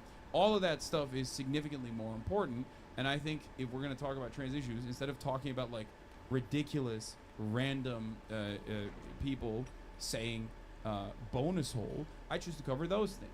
And the reason why I choose to cover those things is because those things are actually important. You intentionally misunderstood what I said, you moron. Lol. No, I didn't. You said barricading people you disagree with is non-violent. If an alt-right group did that to a trans speaker, I'm sure you'd change your tune. You're dishonest, childish, and batshit crazy. Not sure if you noticed, but states currently using violence against trans people. Curious as to see why you seem to care about the grifter who terrorizes trans people than trans people who are being affected by this legislation and violence. You don't watch the show, so you have no idea what I talk about or how often I defend the trans community. I think the fringe shit and activists like you turn the country against people. You're just too stupid to see it. So here's the thing. Offering a blanket, oh, you barricaded this person, you're engaging in political violence in a situation like this, and I don't even know what this fucking situation is, but offering that blanket is basically centrism. The same kind of neck-bearded centrism that TYT has been attacked by for years and years and years, which is why it's so odd to see. It's why it's so fucking odd to see this coming from victims of those supposedly centrist commentators. Ultimately, the reason why Anna has responded that way is because she does cover state legislatures doing anti-trans legislation. I mean, here, let's look at it. This is the reason why Anna says, you don't know what I cover. Here's why. Republican-centered first trans woman elected in Montana, Zoe Zephyr. Inspiring Nebraska state senator shows Democrats how to fight. Tennessee passes law that bans drag shows and gender-affirming care. Do you guys think that in any of these videos, TYT is taking an anti-trans perspective? No, of course not. The only issue where there is disagreement, I know this, is trans people in sports, okay, they feel as though, and I can't speak on their every single person that works there, but I do think that in certain circumstances, there is definitely that little bit of transphobia that's like baked into the conversation, where instead of going, I don't give a fuck if like a 14-year-old trans girl is actually participating in high school sports, which like normalizes her existence a lot better, and also on top of that, like allows them to have a level of gender affirmation. And I think overall, this like hyper focus on said 14-year-old in like different states, and like literally crafting state legislation to dunk on that 14-year-old is actually fucking stupid. That's my perspective on it, and that it is completely crafted by psychopathic right-wingers, and originally focus tested by like right-wing insane zealots that have lobbying groups and whatnot. Insane right-wing lobbying groups focus test what method of attack is the most successful against trans people. They find out that it's fairness in sports, just like affirmative action is fairness in getting into school. Like Americans want to believe in fairness, they want to believe in meritocracy, and that doesn't exist in the real world, but it doesn't matter, they still want to believe in it. So you do market research and figure out that if you slap on the fucking unfair sticker onto an issue, you can get a lot more people to come to your side. So they do that, and that's why TYT thinks like it's a irrelevant issue in the grand scheme of things, but that doesn't overall mean that they're like transphobic, or that they are going to stop covering anti-trans legislatures. They are covering it, right? So for that reason, Anna thinks like, no, I am covering this shit, except I have a disagreement here with barricading people you disagree with being non-violent. Yes, it does mean that they're transphobic. Yeah, it does, except every single person in the United States of America is transphobic to a certain degree. Do you want me to go back to the same conversation over and over again? Like, if you are a trans person, I don't know if you are or not, you probably know that already. It's the default position. America is transphobic. You know that is the case. There are plenty of trans people who were transphobic originally. They had internalized transphobia even. You know what I mean? Yeah, so you know that already. So because of that reason, you just have to like parse through just any kind of discourse, because there is like a sea of transphobic shit, and you have to basically pick your battles in that regard. Of course, I can't jump over the little It still doesn't matter. shit. It still should not happen to. It should not come from like an otherwise progressive institution. I don't agree with that. A lot of these things that come out about trans people and what they're doing and what they care about is all in the same vein of like just creating just awful discourse around trans people. Just trying to fucking throw shit as best as possible. Be like, trans people are cringe, trans people are violent, trans people are pedophiles, trans people are fucking trying to, groom your children. There is a wide spectrum of anti-trans sentiment, all of which plays the same role, which is when you think about trans people, if you ever consider like a trans person, you want to think that they're somehow bad, or you want to think that they're somehow toxic. Okay, you want others to think that they're somehow toxic. That's what transphobic people do in many ways. This is why I say transphobia is a mental illness. By the way, trans people didn't barricade anyone. That transphobic fifth place loser swimmer barricaded herself because she didn't want to deal with the protesters yelling at her. It's a total lie that anyone barricaded her but herself. Yeah. And in most circumstances, the story in and of itself is also different than the way people cover it. Different than the way transphobic people weaponize it, right? There's always some like some minutia that they utilize or that they weaponize against trans people. First-hand context, I work at SFSU. The whole Riley Gaines drama was a publicity stunt bullshit. They came back to campus for more drama but got ignored. They're not victims in the slightest. Red meat for chuds, and it's as inane as bonus hole. Thank you. That is what I'm trying to say. And hyper-focusing on that and turning it into a larger issue like the trans people are doing political violence to their enemies is transphobic. You're creating more transphobic takes. You're giving more room for people to legitimize these otherwise really stupid stories. And I know TYT, and I know their coverage on issues like this in the past, and this is definitely different than the way that they've covered it. Ultimately, this discourse continues in the way that it is because you can just, you just think it's like disposable. You know what I mean? You just think that the issues and the people are somewhat disposable, so you don't care about like what kind of negative sentiment it's presenting. At a certain point, it moves beyond like, I'm trying to have a conversation about optics, about the optics of like activism, and moves into, I'm dunking on trans activists on the timeline regularly, while also hyper focusing on some of the silliest points of contention that aren't even real issues at all. Because ultimately, if you care about practicality, if you care about praxis, if you care about like, ensuring that the trans community puts their best foot forward, like all these activists put their best foot forward, right? And it's not like a genuine disagreement with like, most trans issues, then you wouldn't be consistently talking about this, because lighting a fire under this over and over again as like right-wingers celebrate all this shit that you're saying, it makes the discourse way worse. It's just yet another rendition of like trans people are cringe and stupid and annoying, and that's why it's kind of valid for us to ensure that they are not playing in sports in any way, and that like maybe there's going to be some drag bans, but we can turn the other cheek towards that. Even when Anna and Jank have consistently defended against those systemic forms of oppression, especially when it comes to legislation. Sometimes I'm a little scared or I'm afraid of like talking to people who are outside of my race, because I don't know if I'm going to unintentionally step in it, right? Yeah. Like there's, and I hate that. Right. Like there's this like, because like if all of the message is toward me and people who, I'm Armenian, but still they call me white passing, so just got to go with that, right?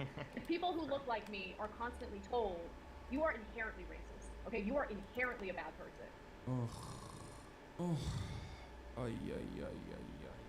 I mean, if that's the start, and I had this debate with Jank when it came to our rhetoric in regard to the other side, right? If the starting off point is, you are trash, and we think you're evil, then how does that, you're never going to move in a better direction. You're not going to move the country in a better direction. You're not going to improve race relations. You're going to make it worse. And that is what I see happening. I think the way to think about this is all lib shit, dude. This is literally liberalism in action. Here's why. It stems from like people having honest disagreements or debates, or worse, Twitter spats, and what that does to systemic forms of oppression. It does nothing.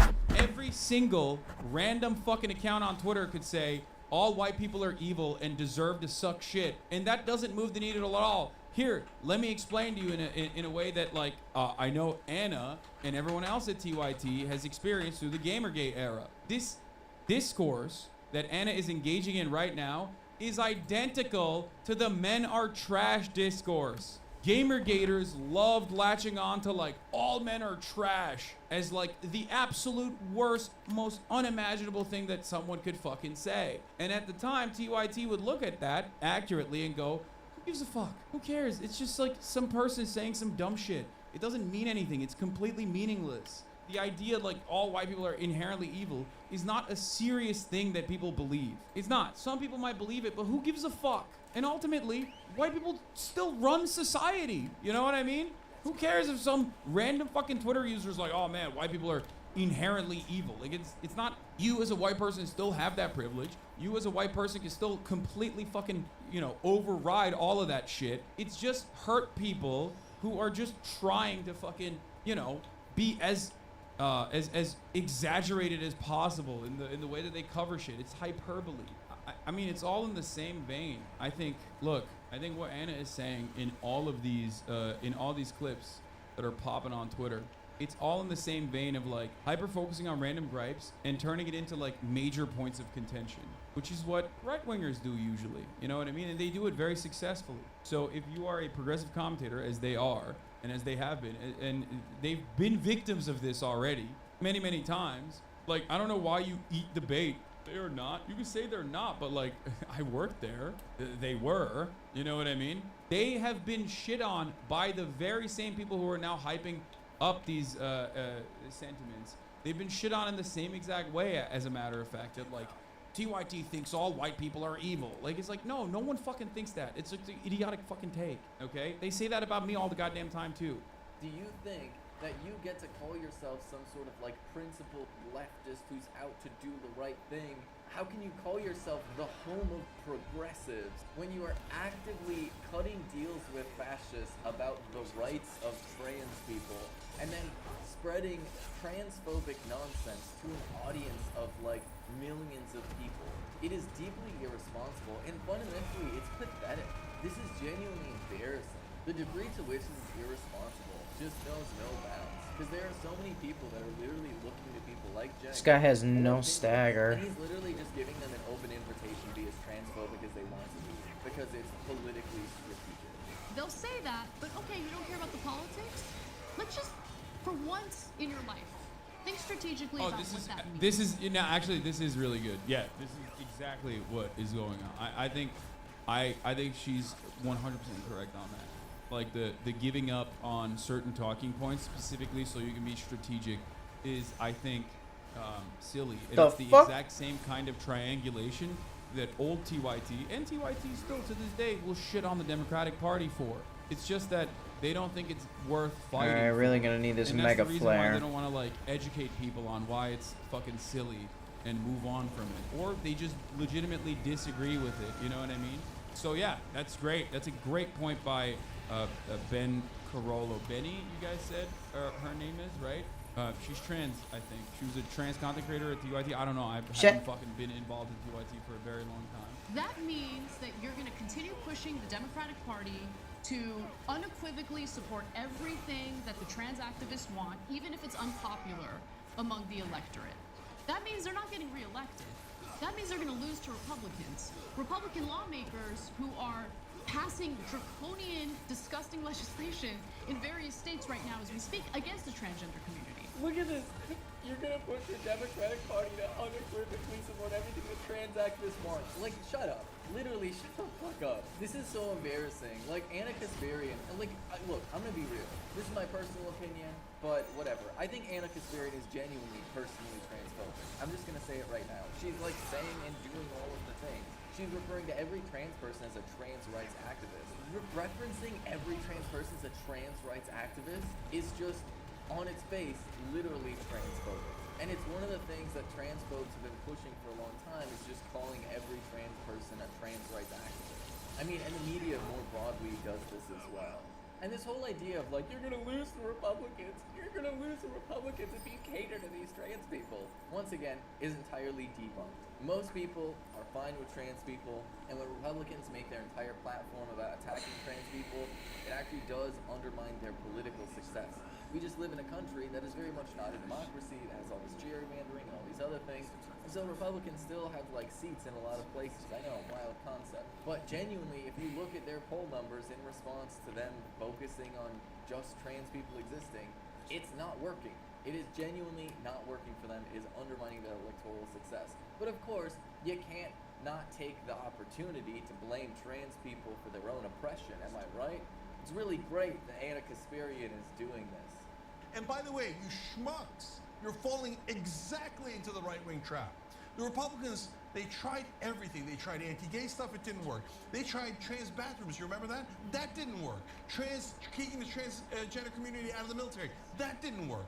They drilled in until they finally found a little tiny nugget of like, hey, trans folks in like competitive sports seems a little bit much. And you don't engage them in that fight. They lose on everything else. But idiot activists, yes, I just called you an idiot. Activists go in there and go, no, I'm gonna fall right into that trap, and I'm gonna fight on the only losing ground we have, so we can elect more Republicans, so they can pass more anti-LGBT. I mean, the counter to this is really simple. It's like civil rights movement, deeply and undesirably unpopular. Saying that like this in and of itself at the time is not a worthy cause is exactly what Martin Luther King was criticizing when he talked about the white moderate. Yeah, Benny is on the money with this, I think, it seems. But I think the real icing on the cake here is this tweet where Anna Kasparian has decided to unilaterally declare Jesse Singal to not be a transphobe, despite, and this is what's really wild. What the fuck?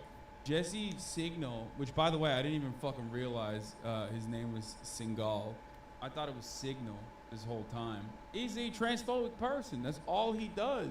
All he does is fucking complain about trans people. He's got trans on the mind non-fucking stop. I'm subscribed to Blocked and Reported. I have listened to endless podcast episodes from Blocked and Reported.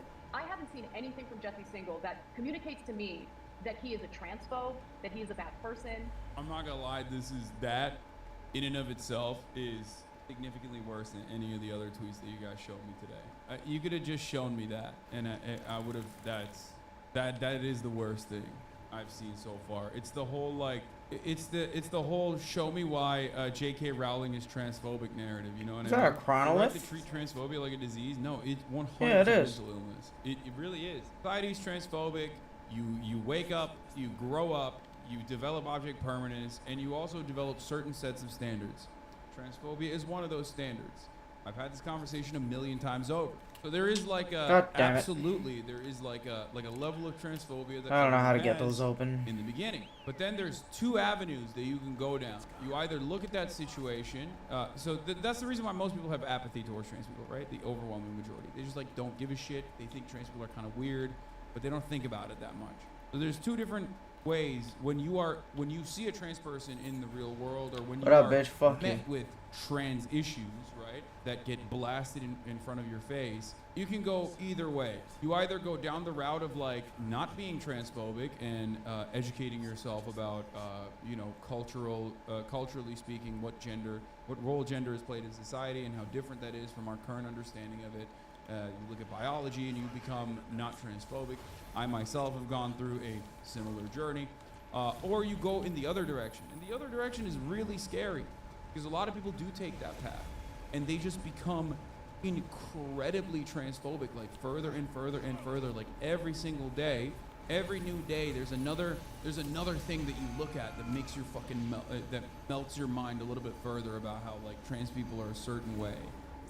It's really sad. It's really sad until you ultimately arrive at what I like to call the highest stage of transphobia as a mental illness, and that is, of course, transvestigations. It's like a closed circuit at that point. You've arrived at the reality that gender is culturally defined. Gender is a social construct, but because you can't cope with that, because you can't recognize that reality, you start thinking everyone is technically trans. You know, everyone's trans. Like, start yelling at cis people who have like given birth, and you go, "Oh my God!" You know, this person is secretly trans. Matt Walsh is one of those people, and if you don't want to constantly fucking obsess over, I don't know, whatever some Hollywood celebrities' children are wearing, or children's genitals on a regular basis, then if you don't want to go down that pipeline, learn that trans people are among us.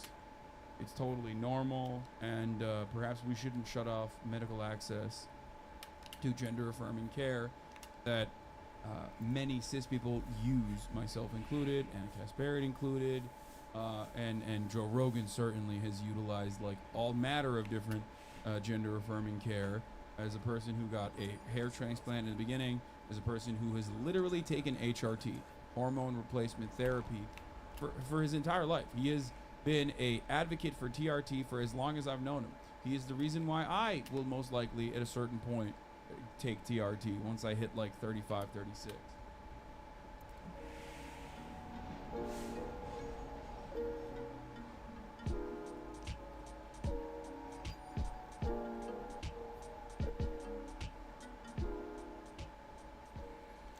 Also released the video Just game. find Highlight Ignac. 2022, developed through studio Squanch Games. It became the top-selling game on Steam and fourth most played Xbox Game of the Week for its release. Roland won an Emmy for Okay, right, okay. It's funny I played it with Game Pass. Man, maybe. Every bit I saw on Twitter looked really bad. I know it's not fair to judge it by its cringiest moments. I guess it just bothers me that he's just using the Morty voice again. And I really hate this, like, genre of over-explaining comedy. Wasn't, like... Wait, get a can blowjob we from all the pool agree boy? that the best Rick and What you Morty doing there, bits old man? are the ones where they run through, like, 3 or 4 jokes in 10 seconds, and they move on to the next scene, and not do the Family Guy thing of, like, Peter will fart on Meg's face, and then she'll be like, "You farted on my face," and he'll be like, "Nah, yeah, I farted on your face," and she'll be like, "That's gross," and he'll be, "Nah, I love farting on your face, I'm gonna do it again." I'm farting on your face. You can't get out of my face. You're farting on your face. Your face is trapped. You can't. And then it just does that for like 6 minutes or something. There was some bits from the high on life shit, man. Like that stupid Akira elevator bit where it's like, yeah, thank you, congratulations. We all get reference humor and we all get not shutting the fuck up. We all understand. For some reason, they try to be smarter than their own jokes. Yeah, to me, it reeks of insecurity. It reminds me of something that Video Game Donkey said in his review of Banjo-Tooie, where he said that the puzzles and the levels in Banjo-Kazooie were confidently simple. That they were okay with being simple because they were confident in the satisfaction and in the interest of that, and they didn't try to over-design their shit or like outsmart themselves or their players. And I think sometimes like it's okay for you to just do a joke and like move on, rather than like thinking, oh my god, they've already done that joke. We have to like meta commentary on the joke, so it's not the same as the joke that the joke they already heard of is, and we have to like wrap up this joke in like this meta irony package. Isn't this something people are complaining about a lot with this new Velma show, which looks like dog shit? That it's like it feels like the writers were insecure with the material they wanted to make, so everything has to be like hyper ironic and like meta tangential, you know? I hate that shit, man. I hate that so much. There's nothing wrong with being sincere with your jokes. It always comes to insecurities for you? Yeah, I think they're pretty common. Is this when you explain why Smiling Friends is better than almost every other adult animated series? Well, I don't know if you're trying to bait me into a trap here, but I do genuinely think that Smiling Friends has a really good comedic sensibility, not just for its tone, but also because it just makes the jokes. It doesn't try to like outsmart themselves or anyone else. They just make the jokes.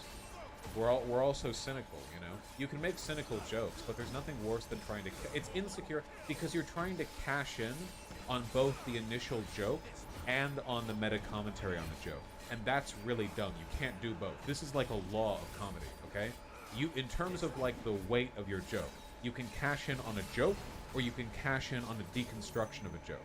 But if you try to do both at the same time, it comes across as really weird and disingenuous. Like, you thought the joke was funny, but you thought it wasn't smart enough for you, so you have to add on top of it, like, the extra, like, oh yeah, haha, but, like, not really, you know? And then it's like, okay, so what was the actual, like, are you making the joke, or are you criticizing it? Rick and Morty is generally okay about this, I think, for the most part, because they tend to have a pretty, like, quick pace. Family Guy is abysmal, but they do have some good episodes. People will pretend that Family Guy is bad all the time, but it's not. Family Guy is just really bad when it's bad, but it has had some incredibly good episodes and jokes. The main thing is that comedy requires confidence. Yeah, for sure. 100%. What about The Simpsons? I thought they did good. Well, this is why the earlier episodes of The Simpsons are really, really good. Like, I don't know, seasons like 3 to 8 are the ones usually people will say are like the absolute pinnacle. They did so much with those. And they weren't that cynical either. They weren't that, you know? I don't know. Yeah. For a lot of you, I mean, a lot of you weren't even alive back when this happened, but treat yourself. Go back and watch some of the earlier Simpsons episodes. Not only is it like a really interesting kind of like anthropological dig into the origin of all modern adult animated comedy, but they're really good. Futurama was better. No. Futurama was never better than the best of Simpsons. The best of Simpsons, the just few seasons in there that were the core that everyone who cares remembers, that has always been better than Futurama. As a whole, Futurama is far better than Simpsons, because Futurama was consistent. Futurama, like, if Futurama versus, like, seasons 2 to 8, Simpsons wins. I mean, Simpsons 2 to 8, Simpsons wins. Futurama versus Simpsons as a whole, Futurama blows them out of the water, by far. I would say that the level of quality Futurama maintains is just a bit below peak Simpsons, but it does it the whole way through, and that's a miracle. All right. I'm not trashing Futurama. I think overall Futurama is the better show and the more impressive, like, pedigree, I guess, like in terms of the quality of its, you know, like its overall impact on the medium. Don't you find it somewhat tiring that it seems like all adult animated comedy relies on being overly cynical?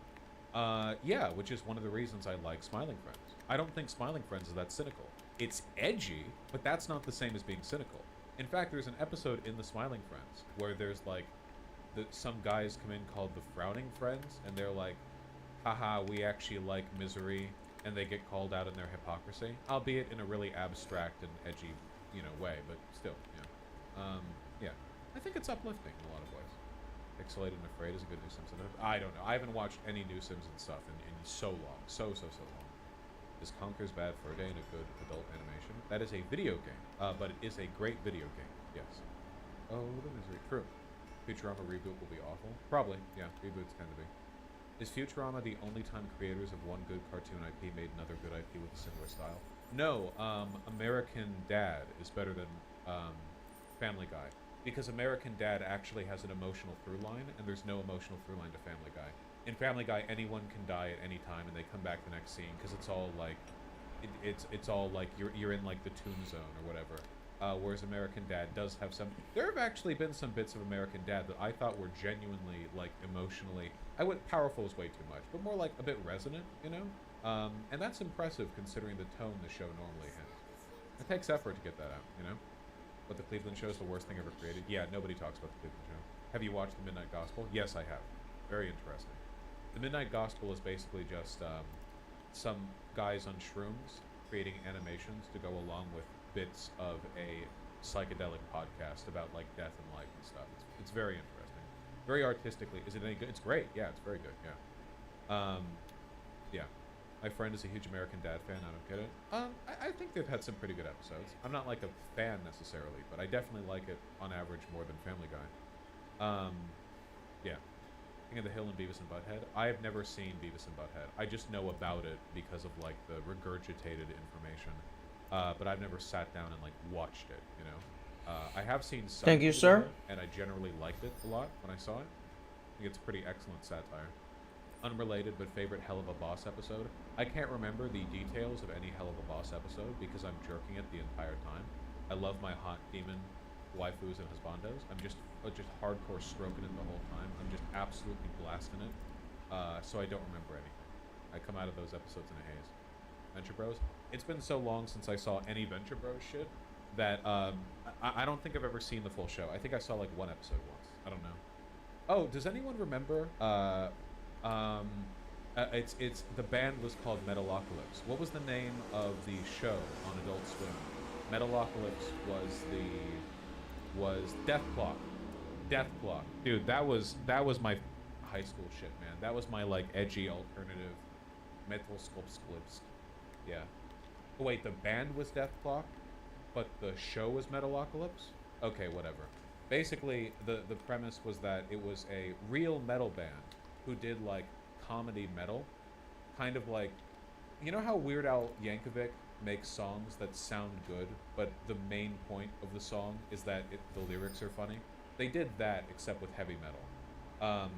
And basically, the guys who did the band, they had an Adult Swim show that was like, basically, what if you took a metal album cover and made it into a show with the most ridiculous premises possible, just keep everything edgy and everything, I don't know, metal sculpts. I don't know, it's hard to explain, man. Blood Ocean shit. I never saw the movie either. What about Super Jail? I never saw Super Jail. The characters were all great. I haven't seen this shit in ages, man. The one song that I remember from that album of theirs was Hatred Copter, where God damn it. The main guy's like growling Hatred Copter over and over again, and then the backup vocals are singing about how he flies a helicopter powered by hatred, but nobody told him how the controls work, so he just like crashes. But the whole thing is done in like growling metal. I don't know. I remember that one. You ever see Aqua Teen Hunger Force? Okay, this will get me canceled. I never actually found it that funny. I saw enough of it to know that I didn't like it that much. I don't even know why I didn't find it that funny. Maybe it was that early, maybe it was like the brand of cynicism they had for Aqua Teen Hunger Force that just did not hit with me. I don't know. There was something about it that just didn't. It wasn't that I found it uninteresting. It was just like I found it kind of off-putting, like unpleasant to watch. Something like that, yeah. What about Archer? Archer's a great show. Man, I don't want to sound like a goddamn like media pig here, but as I continued to watch Archer up to like season 6, I never actually got bored watching it. Does anyone else feel? Because normally they're like, oh yeah, Archer season 1 and 2 are really good. But I watched all the way up to season 6, and the whole time I thought, like, yeah, you know, I feel like writing-wise, the quality's been pretty consistent, to be honest. Yeah, I don't know. I guess the main issue is that the character development, like, they never, yeah. It's kind of like BoJack Horseman, where BoJack Horseman as a whole is a really good show, but it's so frustrating to have, like, 57 arcs that are BoJack tries to get better, seems like he might be doing it for a bit, and then doesn't. One of the most memorable moments of the show was BoJack Horseman at the end of season 1, when they didn't know it would turn into this big media empire. He goes he like tries jogging because he's out of shape and he wants to feel better about himself, and he collapses, and some guy who's like a monkey looks down, and they say, it gets easier, but you have to keep trying, that's the hard part, but it does get easier, or something like that. Or is that season 2? Whatever. And I thought maybe that was like an indication that they were going to sort of develop on his growth past that point, but they didn't. If anything, BoJack Horseman got worse with time, which is realistic because life doesn't always work out that way, but also narratively, it's like, how many times are you going to bait our interest with a recovery arc, you know? Is BoJack Horseman actually funny, or is it all heavy and emotional? It's pretty funny. I think it's pretty funny. It's a good show. Opinions on Cyberpunk Edgerunners? Cyberpunk Edgerunners is like really good animation bait. It's good like art porn, I guess. But in terms of like having an interesting plot or having a like resonant sort of like emotional beat, I don't think it delivers on that. I think it's mostly just like, holy shit, look at how pretty this is. But I wasn't really sold on anything beyond that because it was so obvious. Everything that was going to happen seemed really obvious. Like from basically episode 2, we know exactly what's going to happen to the main guy. We established the chick's interest in him. Like, it seems like everything was laid in really like early, and everything from A to B was just like an animation showcase. Which, again, I don't mind. It's Trigger Studios. They do great stuff. But I do wish a bit more could have been done with it. What do you think of Big Mouth? Probably about the same as what everyone else thinks of Big Mouth. It is to say off-putting and weird, and I can't believe they canceled Inside Job and are keeping that shit around. Yeah, I've seen Primal. Primal's really good. I've not seen Xavier Renegade Angel. That's the point of a tragedy show? No, I've seen shows that are tragic. You can do more with the character beats. Isn't that the point? I felt it was a depiction of psychopathy. No, guys, I'm not saying their downfall was inevitable. That was my problem. I'm saying the writing was boring and predictable. That was my problem. Squash Big Mouth actually has some decent sex education stuff in it. I feel like there has to be a better way to deliver that information, especially since Big Mouth is explicitly a show for adults. Like, it's marketed as a show for adults, so I don't know why. I don't know. More like Small Mouth. True. They canceled Inside Job, man. It's still recovering. I liked Inside Job, right there. Have I seen Space Dandy? I didn't find it that interesting. But yes, I have. Have I seen Tuca and Birdie? Yes, Tuca and Birdie was good. I like Tuca and Birdie a lot. Though I didn't like season 2 as much as season 1. Man, the thing... There's like this consistent problem with semi-serialization that that keeps plaguing shows in this genre. You know what I mean? Where shows will be mostly episodic, but there will be a couple of narrative threads that get pulled along from episode to episode. I feel like semi-serialization in a lot of ways is actually worse and more frustrating than a show that is just purely episodic. Oh, thank you, boys. You met me here. Like 98% I cleared the path. Thank you. Thank you. Of, oh, they might follow up on this, or just frustrating, right? Like, if you know the show is capable of remembering stuff from episode to episode, it's actually really frustrating when it's like, okay, 98% of character growth is going to be dropped in between episodes, but sometimes the 2% will get carried. It's like, okay, well then how should I like learn to care about any of this? Adventure Time was bad for that. Yes, Adventure Time was so bad for that. Adventure Time is a good show that is only a great show if you remember 2 episodes per season. Adventure Time is like broadly good, but to like really elevate it, you have to remember like 2 to 3, maybe 3 episodes per season. And that's all people remember, because there's a lot of boring filler bullshit in that show. There is. That's a straight fact. 100% that's a straight fact.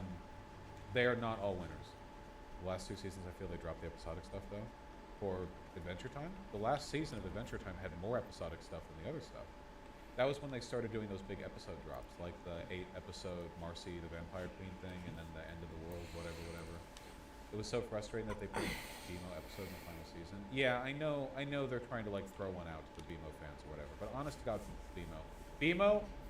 BMO was never funny. I get the bit, I get the joke. It's like a cute little robot dude who's blissfully unaware of his surroundings and says cute stuff. Okay, I get it. It's been 10 seasons. I fully get it.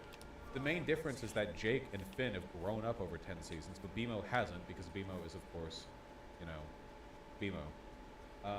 Yeah, BMO is like a side character who occasionally gets main episodes. Not to be annoying, but all we're doing is getting Vosh opinions on animated shows to move on. Do you know what a live stream is?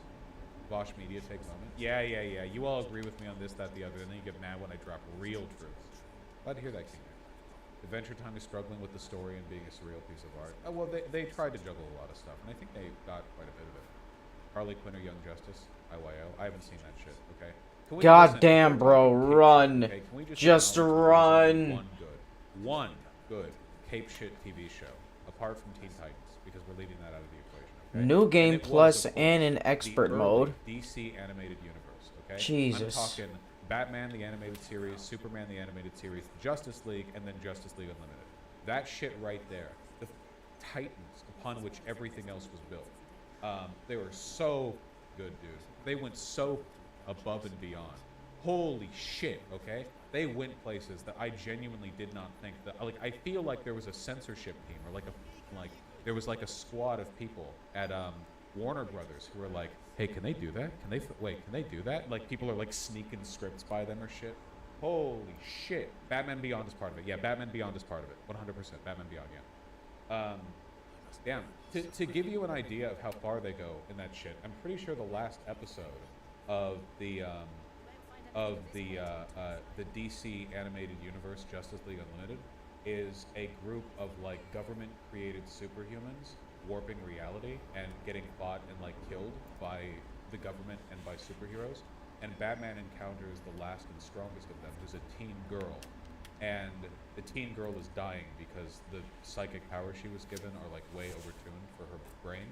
And Batman chills with her and just talks to her while she dies.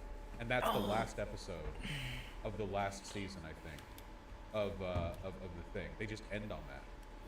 Again, this is like a Saturday morning cartoon shit. I can't believe they got away with that stuff. Her name was Ace Vosh. Oh, it's been ages since I've seen that. Yeah. It also ties in with Batman Beyond. Yeah, because it happens in the future. Yeah, really good. I haven't seen Gumball, no. I haven't seen Moral Oral, sorry. I've heard people say it's really good. Could you play the clip of Ace's death on screen? No, I couldn't, unfortunately. Oh, you know, come to think of it, actually, the DC animated universe, the one I just described, might also be the only time they did a good job of critiquing Superman while also keeping him to be. Thanks, Eloise. Means a lot. Just give me a second. This is my childhood, okay? The premise is basically that to set like the stage, like for where the world is at this point in the story, Justice League has hundreds of members of superhumans, and they live in a watchtower with an orbital nuclear laser cannon pointed down at Earth 24/7. And every government on Earth is terrified of them because it is an objective fact that if the Justice League wanted to do anything on Earth, they could. It is like canonically accepted that they have the ability to do whatever they want, and they are essentially the ruling authority of the planet. And Superman does not get this because he's too good-natured to understand that other people might not buy that he's good-natured. He doesn't understand. He doesn't realize that in his mind he's like the Bobby policeman. He's like, oh well, I'm a good I'm good and things are good, so it's all good. You know, he doesn't get it.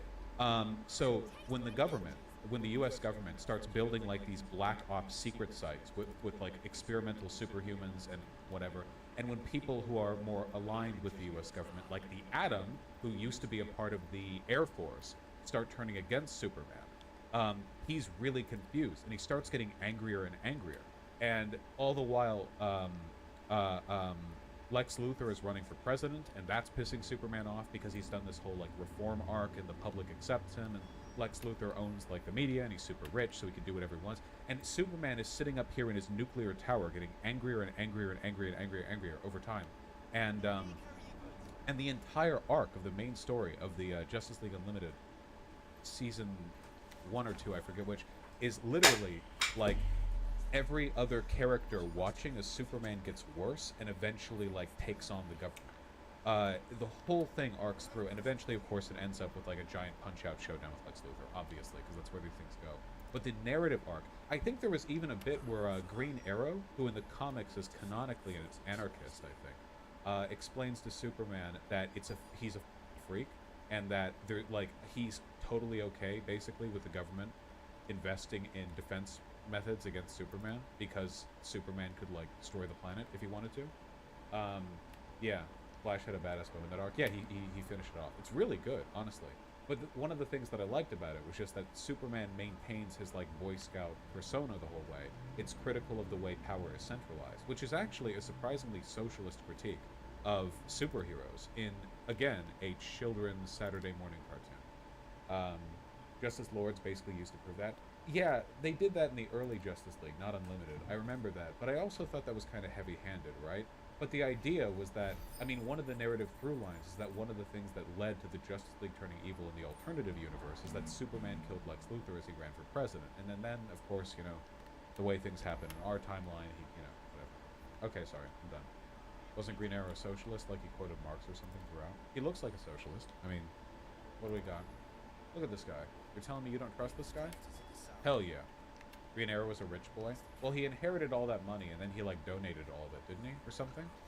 Wait, where's him without his mask? There we go. Look at him. Of course he's a socialist. He literally has the like Lenin pointy drip. He's like the good Batman. Yeah. All right, we're not out of politics yet. You people aren't done here. Who's better, Lex Luthor or Dr. Doom? I haven't engaged with much media with Dr. Doom in it, except I saw that awful Fantastic Four thing a while ago. God. Have you seen Batman The Dark Knight Returns 1 and 2? They're fantastic comic adaptations. Yeah, I actually do think that the animated adaptations of The Dark Knight Returns are really good. I do think that, yeah. They're not perfect to the comic, but I think they're really, really good. Does Green Lantern count among the ACAB? I mean, isn't he literally like a vet, like hard ass or something, like a Marine or something? Oh wait, it depends on the Green Lantern. When I think Green Lantern, I always think of the black guy. Jordan? Jones? Literally a space cop? Yeah, true. John Stewart. I knew it was a J. Yeah, John Stewart. The other John Stewart. Yeah. Literally a space cop? Yeah. John Stewart's a former Marine. George. Okay, well, yeah, they're all there. They will never get Dr. Doom right. He's the reverse of Tony Stark and nobody gets it. Isn't the point of Dr. Doom that he's like prophesized to save the world or something, and he thinks the only way he can do it is by having total control over everyone? Isn't that his motivator? He doesn't think he's evil. In fact, like in a utilitarian sense, working off the information he has, doesn't he have a pretty good argument? That's the point, right? That the world faces some kind of like ultimate threat that only his control can fix. But he believes it entirely. Like obviously that's not really true, because if it was, then, you know, then they would have already lost because he's not in charge. But that's his motivator. Dr. Doom saved the world like 3 times. That's pretty good. He's just a massive narcissist. No, Dr. Doom wanted his loved ones back. I keep hearing different motivations here. I don't know how much he's actually motivated by like good intentions. I don't actually know. You know, being based. My 2 civil rights heroes, MLK and JFK. Right here together. Probably different for different comics. Comics, he has inconsistent motivations. This is the main thing that I really hate about talking about superhero comics.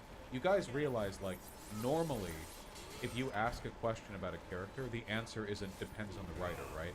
Normally, that is not, that's not like a normal, it just bothers me where it's like, you know, oh, well, what about, you know, what's this character's personality? Okay, well, which run are we talking about? If superheroes were superpowers were real, would socialism be impossible to achieve? There's no practical way to flatten the hierarchy. Are you asking me whether the idea of superhuman abilities are fundamentally antithetical to political stability? Well, boy, do I have an 8-hour stunlock where I ramble aimlessly about a book idea I had once at you. No, we're not getting into that. Not doing that shit again. Nope. Nope, we're doing, nope. Nope. We're doing other stuff. Can you tell me about a lawyer who around and found out? I'm sorry, I can't find the information. I'm only up to date through 2021. I have the information right here. Oh, so AI is going to replace lawyers. Well, not anytime soon, because it finally happened. We've had our first sighting of AI lawyering in the wild, and it was bad.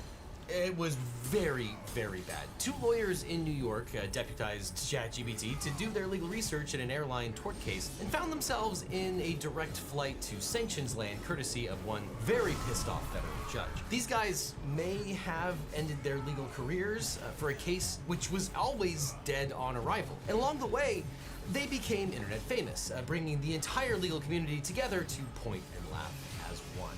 So, thanks guys. So our story begins back in August of 2019 on Flight 670 from San Salvador to New York's JFK Airport. Passenger Roberto Mata claims that an employee of Avianca Airlines, quote, struck him in his left knee with a metal serving cart, causing him to suffer severe personal injuries. In February of 2022, Mata sued in New York State Court, alleging that he suffered, quote, grievous and painful injuries to his body and limbs, and damage and injury to his nervous system, and became sick, sore, lame, and disabled, causing him to be incapacitated, which is a lot of hassle for a bag of pretzels and a warm Sprite. Now, Avianca removed the case to federal court immediately, which means that the New York County clerk took no action and simply transferred it to the Southern District of New York, which is a federal court, where the suit was assigned to U.S. District Judge Kevin Castell. Not every case qualifies for what's called federal removal, but here Avianca cited multiple separate grounds for Article 3 jurisdiction to get it into the federal courts. Now, first, international flights are governed by something called the Montreal Convention, an international treaty signed by the U.S. government, and second, the parties are what's called diverse, because Mr. Mata is a citizen of New York and Avianca is headquartered in Bogota, Colombia. Federal courts have original jurisdiction over cases which implicate international treaties, and they have diversity jurisdiction when the plaintiff and defendant are God, this not game is from making within the me same state. tired. So this suit was clearly one which could be heard in federal court in New York. Now, the Montreal Convention is an international treaty signed in 1999 to standardize legal protections for air travelers, mainly by regularizing compensation for lost luggage. But it also contains a 2-year statute Thanks, of bro. limitations reckoned from the day Appreciate of it. arrival at the destination. What's that big dick on and your you'll hip? note that February of 2022 It's a is sword. more than 2 years after August of 2019, which meant that Mr. Mata was probably out of time and out of luck. But immediately upon removal, Avianca filed an answer denying all the allegations in Mata's admittedly bare-bones complaint, although the airlines conceded that, quote, a Roberto Mata was listed as a passenger on Avianca Flight 670 on August 27, 2019. And Avianca asserted several affirmative defenses, which is something that negates criminal or civil liability, even if the facts alleged are true. So, for instance, Avianca claimed that if Mr. Mata was injured, it was as a result of either his own negligence or actions by another passenger. But for our purposes, we only care about two legal issues raised in the answer. The first is that the airline noted that it filed for bankruptcy way back in 2020, and Mata, as a creditor, had already missed his window to present a claim for monetary damages to the bankruptcy court. And second, Avianca's lawyers argued, quote, pursuant to Article 35 of the Montreal Convention, plaintiff's claims are barred because this action was commenced more than 2 years after the plaintiff arrived at his destination. Accordingly, plaintiff cannot sustain a claim under the Montreal Convention. Now, this put Mata's counsel in a pickle because it's what lawyers call black letter law that they'd waited 6 months too long to sue the airline. And that's even before you get to the bankruptcy issue. But luckily, the attorneys had an ace up their sleeve because while the defense attorneys had the law on their side, the plaintiff's attorneys had ChatGPT. Now, there's been a lot of talk lately about the potential for AI to revolutionize the practice of law. Most famously, entrepreneur Joshua Browder, CEO of the online task platform Do Not Pay, offered $1 million to any lawyer who would argue a Supreme Court case wearing an earpiece and speak the script produced by the company's chatbot, a version of ChatGPT. That obviously never happened because it was incredibly stupid, which we've covered on this channel. Now, GPT stands for Generative Pre-trained Transformer, and it's a type of large language model, an LLM that scans vast quantities of data and then is trained to synthesize responses to questions using predictive modeling. Now, in its simplest form, a chatbot will answer your question by predicting what word comes next based on the information culled from whatever data set that it was trained on. And ChatGPT in particular is an AI chatbot released to the public by the research laboratory OpenAI in November of 2022. The problem, however, when it comes to the practice of law, is that right now, chatbots are still prone to what are called hallucinations, or if you want to get technical, they just make stuff up sometimes. And they can even be trained to lie, something that Browder actually bragged about. In December, he tweeted that he trained his ChatGPT plugin to lie to a cable company in a service call. The AI just exaggerated internet outages similar to how a customer would. A customer who was okay with lying to another human being, I guess. Facing blowback from legal authorities for practicing law without a license, Browder eventually retreated and pulled most of the offerings, which could be classified as legal documents, off of his site, and although it's still billed as the world's first robot lawyer. But obviously, that wasn't going to be the end of the matter. Right now, lawyers are already using artificial intelligence to sort through reams of discovery documents, and it's probably inevitable that one day there will be models able to sort through case law and statutes effectively to help with legal research. But as Roberto Mata's lawyers discovered, that day is not today. Because in January of 2023, Avianca filed a motion to dismiss the case, citing the 2-year statute of limitations under the Montreal Convention and the pending bankruptcy. Now, Mata's lawyer, Peter Loduca, filed an opposition arguing that New York State's 3-year statute of limitations trumped the Montreal Convention's 2-year. Nice, you locked my fucking alternatively, quest, that goats. Avianca's bankruptcy God told damn that it, you is piece of paused shit. the statute of limitations, and thus there was still time for Mata's claim. Now, as a lawyer, I can tell you that this is a rather odd argument. The Montreal Convention exists to allow international businesses, which operate in multiple countries, to standardize their practices so they don't have to worry about dozens of different sets of local laws, and would defeat the whole purpose of the treaty signed by the US government to allow individual states to impose their own regulations and statute of limitations on the airline carriers who happen to sell tickets to one of their residents. Nevertheless, Loduca argued that Mata was entitled to file in New York State court, and thus New York's 3-year statute of limitations applied to his claim.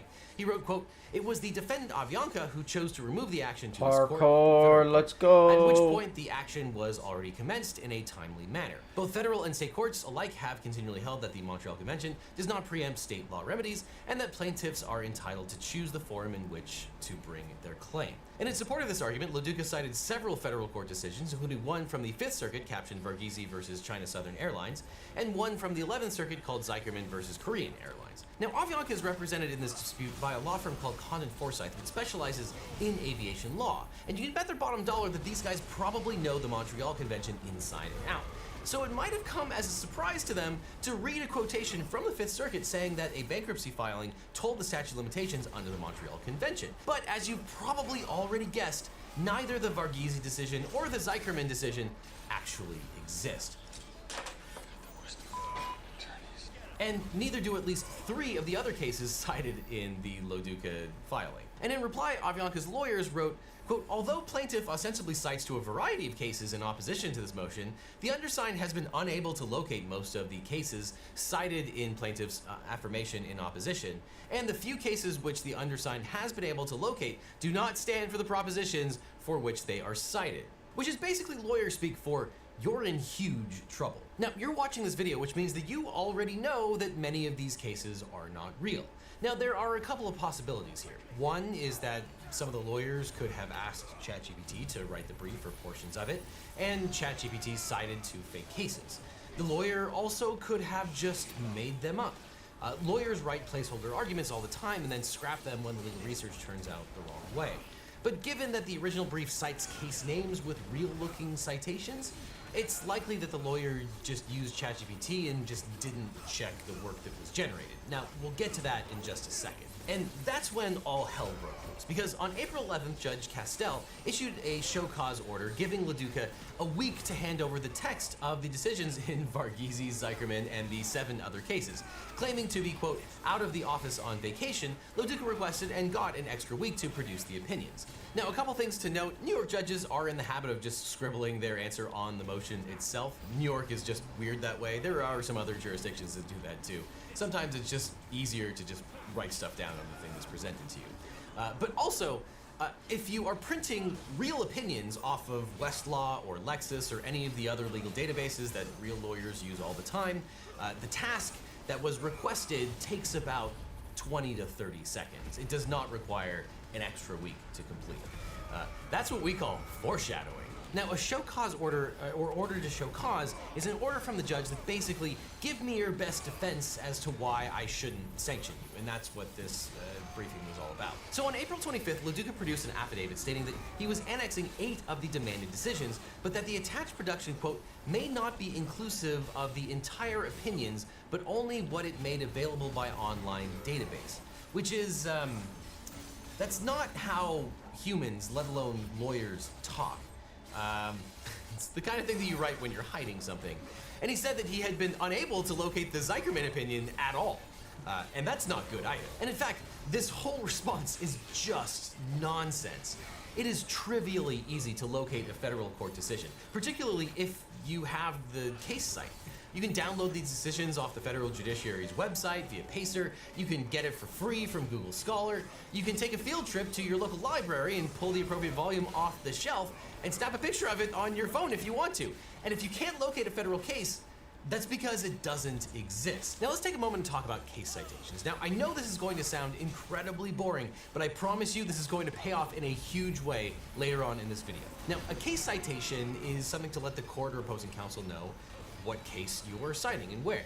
And really it's just three things. It's a number, a couple of letters in the middle, and another number. Now let's start with the thing in the middle. That usually refers to the reporter in which the case appears. Now a reporter is a set of books, literal, actual physical books, that you could find in any law library that contains a whole bunch of cases. That's generally what a law library is there for. It's a compendium of all the cases that are out there. And here we're talking about federal cases. So if we look at the fake citation for Varghese, it has an F in the middle, and that F stands for the Federal Reporter. That is the volume of books that contain all of the federal cases, in particular the Federal Appeals Court opinions.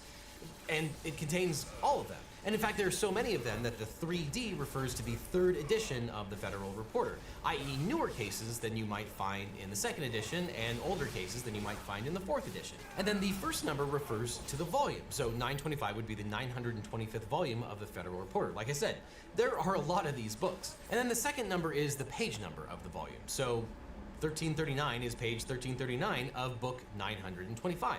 Easy. You're already smarter than these lawyers. And since you rarely actually look it up in the physical book, you just plug those numbers and letters into a search bar of a legal database or even Google Scholar, and bam, you go straight to the case. It's really, really easy. So basically, there's no defense for them not plugging the citation in and finding the actual cases and reading them. And we'll get to the completely fabricated opinions in a second, but the fact that they couldn't even find one of the decisions is a terrible result in and of itself. In all my years of practice, I have never filed anything without checking every single case citation to make sure that it is what it purports to be. Lawyers crib from other lawyers all the time, and you can never assume that the prior lawyer did their research. You have to go back, read the cases, and make sure that not only do they say what they're being cited for, but that there isn't some other part of the decision that's devastating for your case. Not to mention, you have to make sure that that case hasn't been overturned later on. So the fact that you can't find a case means that you didn't do your homework the first time around when this thing was submitted to the court. Very, very bad. But second of all, even a cursory examination of these cases would be enough to tell a practicing attorney that they were very clearly not real. And not just because of the bizarre pagination, shifting fonts, and apparently handwritten characters in the middle of the text. As the Opening Arguments podcast pointed out, the Varghese decision, supposedly out of the 11th Circuit, is credited to Judges Jordan, Rosenbaum, and Higginbotham. And while Judges Jordan and Rosenbaum do in fact sit on the 11th Circuit, Judge Patrick Higginbotham is a senior judge on the 5th Circuit. And similarly, the plaintiff is described as Susan Varghese, personal representative of the estate of George Scaria Varghese, and then a page later as Anish Varghese. And any amount of digging into these cases would prove that they were fake, not least because the internal citations, that is, the cases they refer to, are mostly, like the Zeikerman case that LaDuca couldn't find, are just made up. And it's not a coincidence that the two real decisions are upwards of 25 pages long, single-spaced, and in tiny font, which is generally how long cases tend to be, especially in the Federal Circuit Court of Appeals in the 5th and 11th Circuits, while the cases that the plaintiff cited clock in at around 5 pages or less, which is just about the outer limit of what ChatGPT will produce, and practically written in crayon. But Avianca's lawyers at Condon are professionals, and clearly they didn't want to gild the lily here, so they just responded the next day with a polite letter to the court saying, quote, respectfully submitting that the authenticity of many of these cases is questionable. So this occasioned a second show cause order from Judge Castell, who was clearly good and mad at that point, and he wrote, quote, the court is presented with an unprecedented circumstance. A submission filed by a plaintiff's counsel in opposition to a motion to dismiss is replete with citations to non-existent cases. 6 of the submitted cases appear to be bogus judicial decisions with bogus quotes and bogus internal citations. Set forth below is an order to show cause why plaintiff's counsel ought not be sanctioned. And the judge went on to say that he called up the 11th Circuit himself and confirmed that there is no Varghese opinion, and he went through all of the bogus internal citations in the fake Varghese opinion that Lo Duca submitted to the court. He told Lo Duca to show up on June 8th and explain why he shouldn't be in deep, deep trouble. Now, as a lawyer, Hey, your seeing the boy's mistakes stuck made up there. by You gonna these help him? attorneys is honestly extremely hard to watch, because it didn't have to be that way. There are great lawyers all over the country, and now my firm, the Eagle Team, is accepting new clients. If you've been in a train wreck like these lawyers, or suffered a data breach, or dealt with medical malpractice, we can represent you or help find you the right attorney who can. Just click on the link in the description for a free consultation with my team, because you don't just need a legal team, you need the Eagle Team. Just click on the link below. So, 3 weeks later, Lo Duca filed an affidavit with the court in which he explained that he'd done none of the legal work on this case, despite his name being on the filings. Now, that's not terribly unusual. It looks like what happened here is he was acting as local counsel, which means that if you're an out-of-state attorney with a client, but you need someone with a law license in a particular state, you reach out to someone who sort of double-checks things and files the actual filings. And Lo Duca explained that it was instead Stephen Schwartz, one of his colleagues at the law firm of Levidow, and Oberman, had been responsible for the case from the beginning. Only Schwartz wasn't licensed to appear in federal court, so when the case was removed from state court, he continued to do the work and let Lo Duca take the credit, which is not a great excuse, even though Lo Duca says he's been practicing law with Schwartz since 1996 and had no reason to doubt his buddy's abilities. But the thing is, as an attorney, you are responsible for absolutely everything that has your name and signature on it. And frankly, Avianca's motion in March saying, hey, we can't find these cases on Westlaw, following the court's order to produce them, probably would have prompted any reasonable lawyer to check the case sites himself before submitting them to the court with a notarized affidavit swearing that they were good. And Lo Duca's affidavit was accompanied by an affidavit from Schwartz stating that, quote, it was in consultation with the generative artificial intelligence website ChatGPT that your affiant did locate and cite the following cases in the affirmation and opposition submitted, which this court has found to be non-existent. Schwartz then threw himself on the mercy of the court for his mistake in relying, quote, on the legal opinions provided to him by a source that has revealed itself to be unreliable. He explained that he'd never used ChatGPT to do legal research before and was, quote, unaware of the possibility that his content could be false. Schwartz said that Lo Duca had nothing to do with his screw-up and that he had, quote, no intent to deceive this court nor the defendant. He finished by saying that, quote, he greatly regretted having utilized generative artificial intelligence to supplement the legal research performed herein and will never do so in the future without absolute verification of its authenticity. Schwartz also attached undated screenshots of him allegedly asking ChatGPT if Varghese was real and being assured that they absolutely were, which is, you know, again, not how you research, let alone a 9th grade essay about mating habits of pandas, much less a legal brief submitted in federal court. But by now, all of You law Twitter again. was losing its mind at the insane spectacle courtesy of Mike Dunford, who popularized this total debacle. And Judge Castell was volcanically furious. And the next day, the court entered a third show cause order commanding Schwartz and the Levidow law firm to get themselves down to the courthouse along with Lo Duca to explain what the hell was going on and why they shouldn't be all sanctioned for their activities.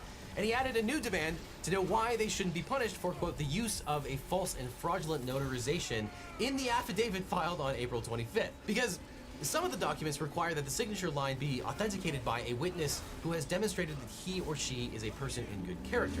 Now, typically that witness is called a notary public, and they've been licensed by the state to verify with a special stamp or seal that the document was signed in their presence by the person whose name appears on it.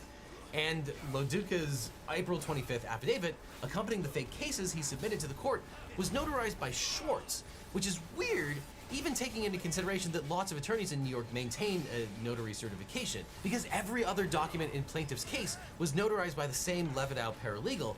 But this document, in which Lo Duca seems to take responsibility for what looks like fraud on the court perpetrated by Schwartz, is notarized by Schwartz himself, and even weirder, it's dated January 25th, not April 25th. But as we discussed, the cases they submitted to the judge were weird.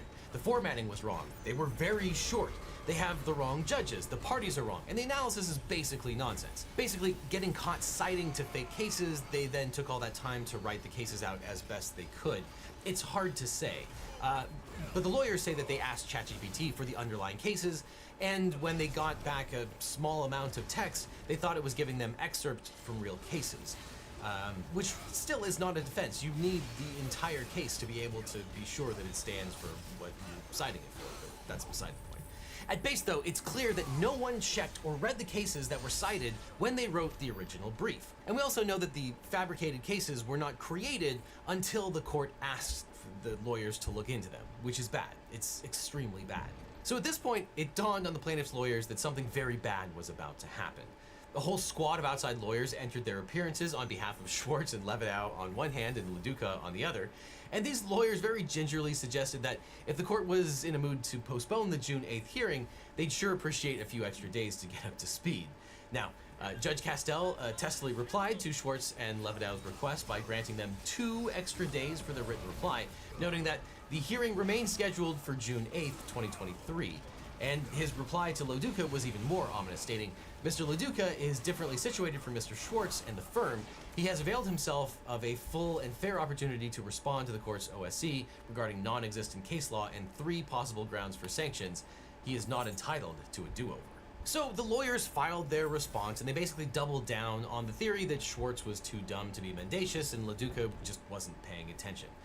And the judge then called the hearing and made both of these attorneys actually take the stand and testify under oath. Oh my God.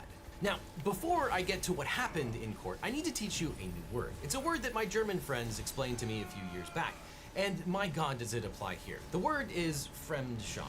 In other words, to feel secondhand embarrassment or to feel ashamed about something someone else has done, to be embarrassed because someone else has embarrassed themselves. So with that new vocabulary word in mind, let's look to what happened at the hearing. And thanks to the inner city press, we know roughly what happened in court. And Judge Castell asked Leduca to testify first. So Judge Castell asked I can see Leduca under his under jaw. oath, what was your understanding of your obligation in connection with your March 1 submission under Rule 11? Leduca responds, to be factual and truthful, I relied on my colleague Stephen Schwartz with me at Levidow and Oberman.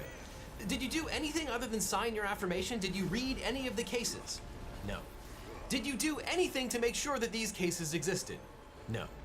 Then Avianca replied, I did not read it. Later on, the judge asked, do you recall writing to me you were going on vacation and the court giving you until April 25th? Yes. Was it true that you were going on vacation? No, Judge. Pro tip, boy, do not lie to the judge ever, either verbally or in writing. Just don't do it because otherwise you might have to admit that you lied to the judge under oath. The judge asked, you did not see this was a bogus case? No. You see that it was in different fonts? A little bit larger. Who typed this? I believe it was Mr. Schwartz. And again, I'll note, acting as basically local counsel, it wasn't crazy that another lawyer was doing most of the work here, but when that lawyer submits a filing and signs it, they're responsible for everything that's in that filing. Ah, boy, not a good look. And with that background, Schwartz then takes the stand, and Judge Castell asks, how many cases have you done? 1,000? Yes. How do you conduct legal research? I research cases. Do you read them? Yes. The judge asked, did you prepare the March 1 memo? Yes, I used Fastcase, but it did not have federal cases that I needed to find. I tried Google, I had heard of ChatGPT. All right, what did it produce for you? I asked it questions. About the Montreal Convention or the position you wanted to take? Yes, for our position. You were not asking for an objective view, but cases to support your position? I asked it for its analysis. Did you ask ChatGPT what the law was or only for a case to support you? It wrote a case for you. Do you cite cases without reading them? No. What caused your departure here? I thought ChatGPT was a search engine. And basically, what you can see here is that there was no good answer. Yes, he has to claim that he reads all the cases, but he clearly didn't read the cases here. The judge catches him in a lie, and he basically has no defense, or at least no good defense here. Because even if ChatGPT was a search engine, He didn't read the underlying cases, and as a result, he cited a bunch of fake cases. And on top of that, the ChatGPT transcripts that were provided to the court continually say that it cannot provide legal advice. And it's a language model and cannot access real-time legal databases or provide up-to-date case law. And the thing about case law is it has to be up to date. And then, days later, fabricated a bunch of cases, possibly using ChatGPT, and that's not gonna save him here. And that's why the judge leans in. Did you look for the Varghese case? Yes, I couldn't find it. And yet, you cited it in your filing. I had no idea ChatGPT made up cases. I was operating under a misperception. Mr. Schwartz, I think you were selling yourself short. You say you verify cases. I thought there were cases that could not be found on Google. 6 cases, none found on Google. This non-existent case Varghese, the excerpt you had was inconsistent, even on the first page. Can we agree that's legal gibberish? I see that now. I thought it was excerpts. Man, you can cut the Frem Shaman with a knife right now. Judge Castell continues. Avianca put your cases in quotations. You know what F3D means, right? To which Schwartz replies, Federal District 3rd Department? No! We went over this! It's a book that contains cases. I have one right here. Look, it's the Federal Reporter. This is the 2nd edition. It contains a bunch of cases, the things you're supposed to read before you submit stuff to federal court. It's not a federal district, and it's definitely not the 3rd Department. What the fuck? So the judge then asks, have you heard of the Federal Reporter? And he says, yes. The judge asks, that's a book, right? Correct. Glad we're on the same page, finally. The judge goes in for the kill one more time and asks, so you were the one going on vacation returning on April 18th? Yes. When you saw the court's order, it wanted to see the cases. Did it cross your mind that the court checked for the cases? I wanted to comply. And the judge continues. You told me that ChatGPT supplemented your research, but what was it supplementing? I'd used Fastcase at the beginning. ChatGPT wasn't supplementing your research, it was your research, right? Yes. Yeah, so the media has talked about how this is lawyers using ChatGPT and things going awry, but what it's really revealing is that these lawyers just did an all-around terrible job and just happened to tangentially involve ChatGPT. There are no good answers here. And so the judge summarized at the end. Okay, some final comments. I will be taking this under advisement and entering a written decision. It's been called a mistake, but there's more. The record will reflect whether that put Mr. Schwartz and Mr. LaDuca on actual notice that their cases were non-existent.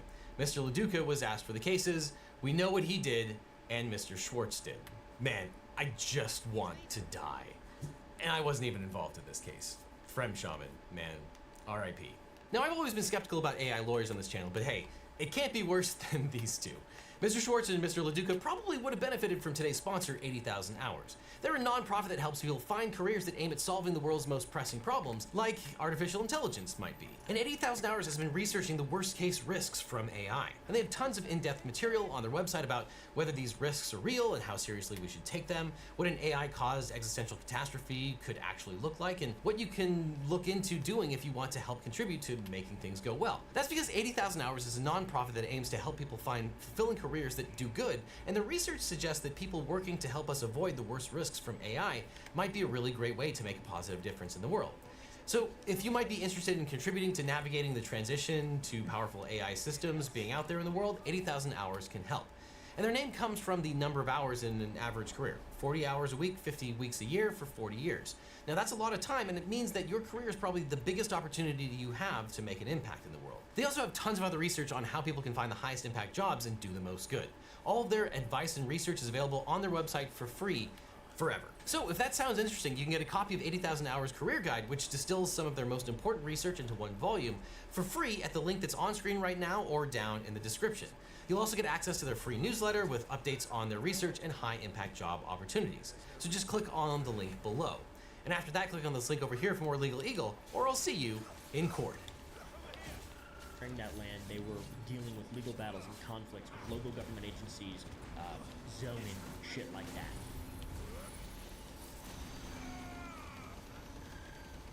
One of my favorite pastimes is learning about stuff. Things. All sorts of things. Cults, conspiracies, aliens, the Federal Reserve, the creature of Jekyll Island. You name it. I like learning. Today, we're going to be learning about the coolest cult that ever existed. In my humble opinion, today's cult is called the Rajneeshpuram cult. This cult was led by a man named Bhagwan Sri Rajneesh, also known as Osho. But the people are retarded. Bhagwan was born in the 30s in India and somehow ended up having a cult all the way in Oregon for a while. Honestly, it lasted for a long time and a lot of insane stuff happened. Thank you to Raid Shadow Legends for sponsoring this video. Hey you, person watching my video! It's time for a Raid Shadow Legends spot! Yeah! The visuals of this game are perfect. There's powerful champions, challenging PvE bosses, Right up his asshole. PvP Get him. content, and also more. Guys, I'm getting all worked up and sweaty just thinking about it. Choke a And today, pussy. Raid Call of the Arbiter is in full Choke a swing now. pussy? It's an epic limited series. Choking There's the new pussy. characters you can play as. One of them is Artok, a mighty warlord that is also orcish. And the cool part about that, Artok is available for free to everyone. All you gotta do is log into Raid between now and July 24th. Raid has also brought in Professor Death Knight to bring people up to speed on what's been going on in the game. First, I'll ask him a question. Hey, Face, I've got a question! Wow. All right. Love the energy. He's a very accepting guy. I love him. I'm really good at Raid, and all of my fans and followers and friends and family will click my QR code and play it. Ah, you've been paying attention. Download Raid! Scan my code, it's somewhere here. There's no reason not to do it. Plus, it helps support the channel massively, which I need. Anyways, thank you to Raid Shadow Legends for sponsoring this video. Please enjoy that, fans. Dude was a genius, right, as every cult leader is. Today, it's Rajneeshpuram because a prominent Indian guru and his followers bought it. He had remarkable intellect. He was extremely spiritual from a very young age. He studied philosophy. He had a master's degree in philosophy from the University of Sagar. It's not pronounced like that, I'm sure, but he had a very unique teaching style and a captivating way of speaking. He would spontaneously deliver discourse for hours on end, guys. The whole world looks everybody is free. Nobody is. The man's magnetic charisma allowed him to create a following in a short period of time, and that following was truly devoted to him. The followers were encouraged to explore their desires and embrace their sexuality. Some of the practices seem to be inspired more than Mr. Hefner of Playboy than by a spiritual leader. What is your reaction to this? I'm a spiritual playboy.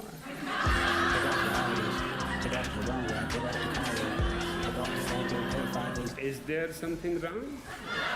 Osho's a term of respect given to masters or teachers, so he's a respected dude. People loved him. And like I said, his magnetic charisma drew mass amounts of people towards his informal approach to spirituality and basically just religion, in a sense. It goes a way that you would never expect.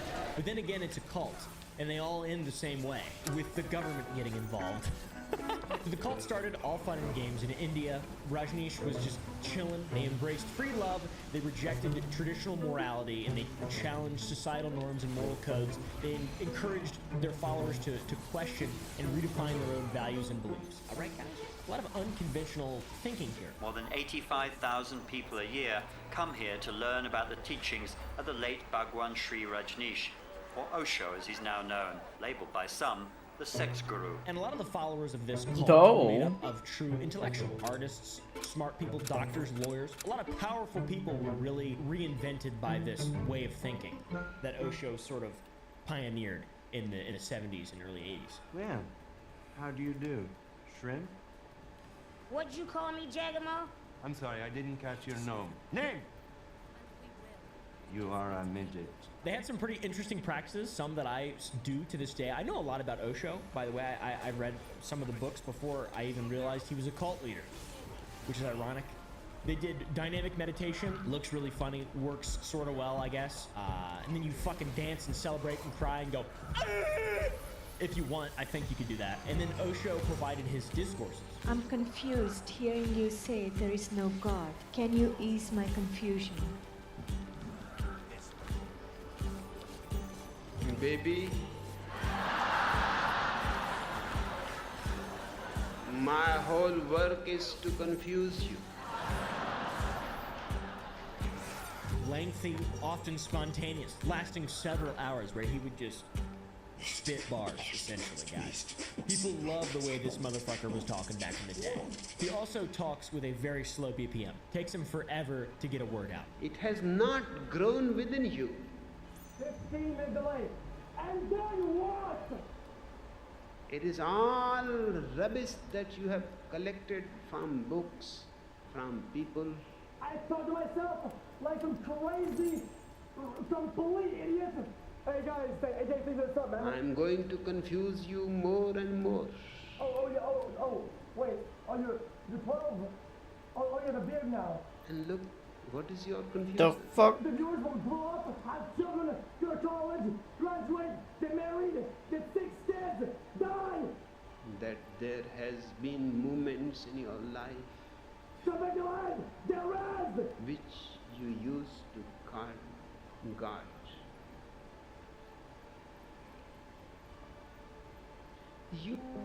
And another practice that you might notice throughout this video is them motherfuckers love red, right? They love red. They love bright, vibrant colors that are red or purple. I don't know why. It's eclectic. It's an eclectic look. They're embracing individuality and the freedom of self-expression by all wearing the same colors. Classic guru-follower relationship here. Now, things went extremely well for Bhagwan in the 70s and 80s in India. He developed a large following, and they needed to sort of facilitate the growth of this business. So first thing you need to do is get out of India. All right, guys, you need to go to Oregon. That's basically what Bhagwan was thinking. I believe their reasoning for traveling to America is that it's easier to exploit the government. I really don't know what their idea was in the very beginning. There's a lot of different theories and ideas, but it is much easier to just do your own thing in America, especially at the time in an Oregon, an extremely rural area. I'm here in one of the largest ranches in the Northwest, 100 square miles of Oregon. Used to be known as the Big Muddy Ranch. Today, it's Rajneeshpuram. Bhagwan and his cronies acquired the Big Muddy Ranch in 1981.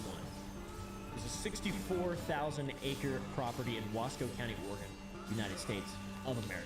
It was this point, with the acquisition of all this land, that Rajneeshpuram was established. A town, essentially. A self-sustaining commune with the vision of creating a utopian community based on Osho's teachings. King Osho. There was great investment from the cult into infrastructure. They built housing units, hospitals, meditation centers, restaurants, shopping centers, even a fucking airstrip, dude. He was like he was really, really, really rich. This whole cult leader thing, very attractive to me. And the place was beautiful too. Very modern looking, contemporary for the time, especially just being in the middle of nowhere.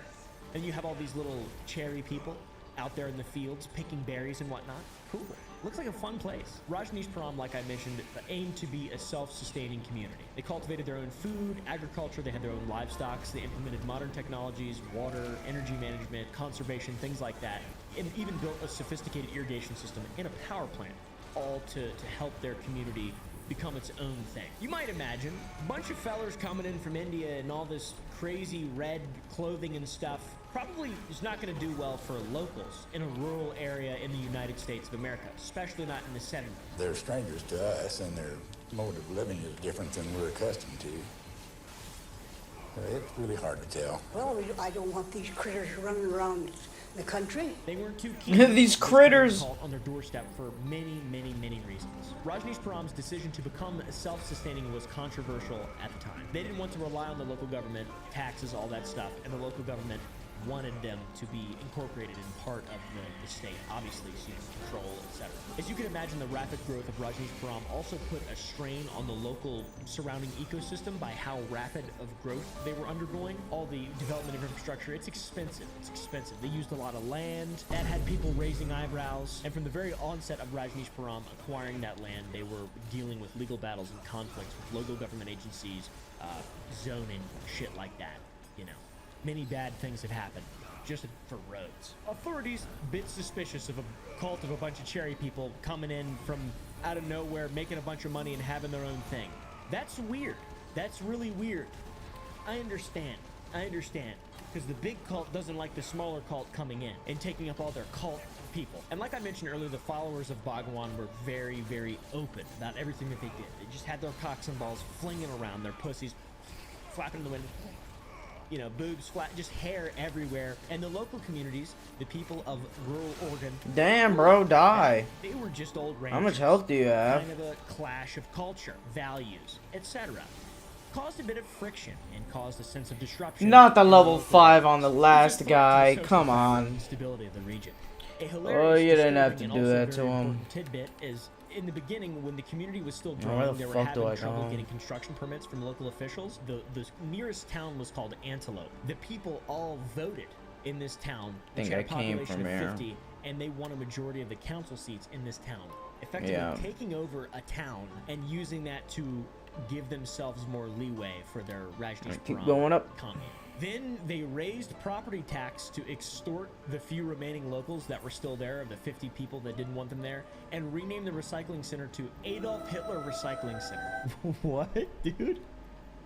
What? Why would you do that? That seems rude. So the tone is set. Rajneeshpuram is a thing. This is when it starts getting bad. This is when really stuff starts happening. Rajneeshpuram is now an established home base. They have something functional. They're setting their sights on a new goal. Attract followers from Oh, this asshole. grow this baby as big as they possibly can. They did not want to stop. They did not want to slow down. Bhagwan and his disciples were taking over the world. Also Sheila. I didn't even mention Sheila yet. Sheila's a real bitch. They haven't learned a lesson yet. You'll find out about Sheila soon enough. There was much publicity and media coverage of Rajneeshpuram. As you can probably imagine, the charismatic presence of Osho, the controversial nature of the commune. There was news articles, documentaries, word of mouth. This thing spread like the plug. My brothers in Christ. This shit was like 13th century or 14th or something. I don't know. What was the Black Plague? I don't know. Buboes. It was an international following from around the world. He had many books that he published, all these public discourses, audio recordings. Followers, aka seekers from around the world, were attracted to his teachings. It was an incredibly diverse international community that was around the world and also living specifically in Rajneeshpuram. And this whole time, Bhagwan and the whole idea of the Osho cult is selling all this on the promise of spiritual growth and personal freedom. Just breaking away from social norms, being a happy person, seeking an alternative path to enlightenment, getting out of the grind, getting out of the rat race. All right, bud? He was trying to prevent people from getting ratatouille. Okay, why do you think I grow my hair the way I grow? And it was sort of like multi-level marketing as well. Like friends would convince people to get in there, and then there was like a Bhagwan tribe triangle. It was pyramids. No, it wasn't. I'm lying. But it was people influencing people, their friends telling them to join. When it comes down to cults, there's always a monetary aspect. Money always drives these things. Take Scientology, for example. This was like Scientology, but way more effective. People would take their wealth and assets and just give it to Rajneesh. They were encouraged to contribute in any way they possibly could, and people would fucking give all of their money. $599 US. You also had to have a commitment to the communal living, and you had to, pull your own weight. There wasn't as much personal ownership. It was pretty dope, honestly. They had a pretty cool thing going for a while. The heyday of the cult has come. There's over 7,000 residents on a 64-acre tract of land in rural Oregon. The king, Bhagwan, he's got so much stuff. Money, dude, Rolls Royces. Why does he have so many fucking Rolls Royces? They've got a based community of just dope shit. The place was very aesthetically pleasing. The urban infrastructure was beautiful. They had all the services you'd expect in a large city, but on a smaller scale, like city skylines. God, I love making communism in city building management games. Imagine if you had a whole city of people that just loved each other and bumped uglies all the time and had massive bushes, and we're all rich, basically. That's pretty much what this is, aka a threat to the United States government. They said that they didn't care too much for the benefits of wealth accumulation, but I think they did. They loved money. They loved money so much, especially Bhagwan. He would dress in these insane fits, and it was baller. He became a religious deity, essentially. He became this thing larger than life that everyone in that community loved, and people around the world on top of that. I think it's hilarious that in the community there was such a focus on spiritual growth and just being yourself. There's the king, who's got 20 Rolls Royces. You guys are being taken advantage of, I think, alright? This guy likes money, and you all are really stupid. So this is the peak of Rajneeshpuram. It's all downhill from here. It ends so poorly. They grow and they thrive for a long time, and that continuously stirs up disputes with locals.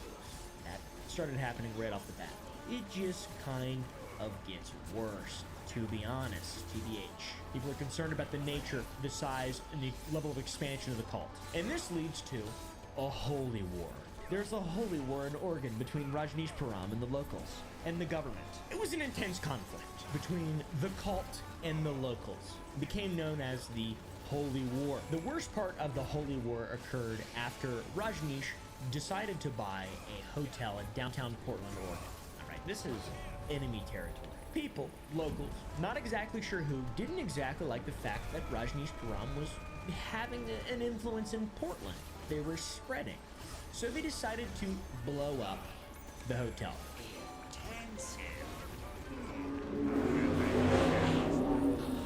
Wow, they have it, motherfucking blackpots. It was a deliberate attack on the Rajneesh Hotel. Here are the two men. They look like cavemen. I'm not even gonna lie to you guys. They look like fucking cavemen, I swear to God. That's a Cro-Magnon right there. No one died, luckily, fortunately.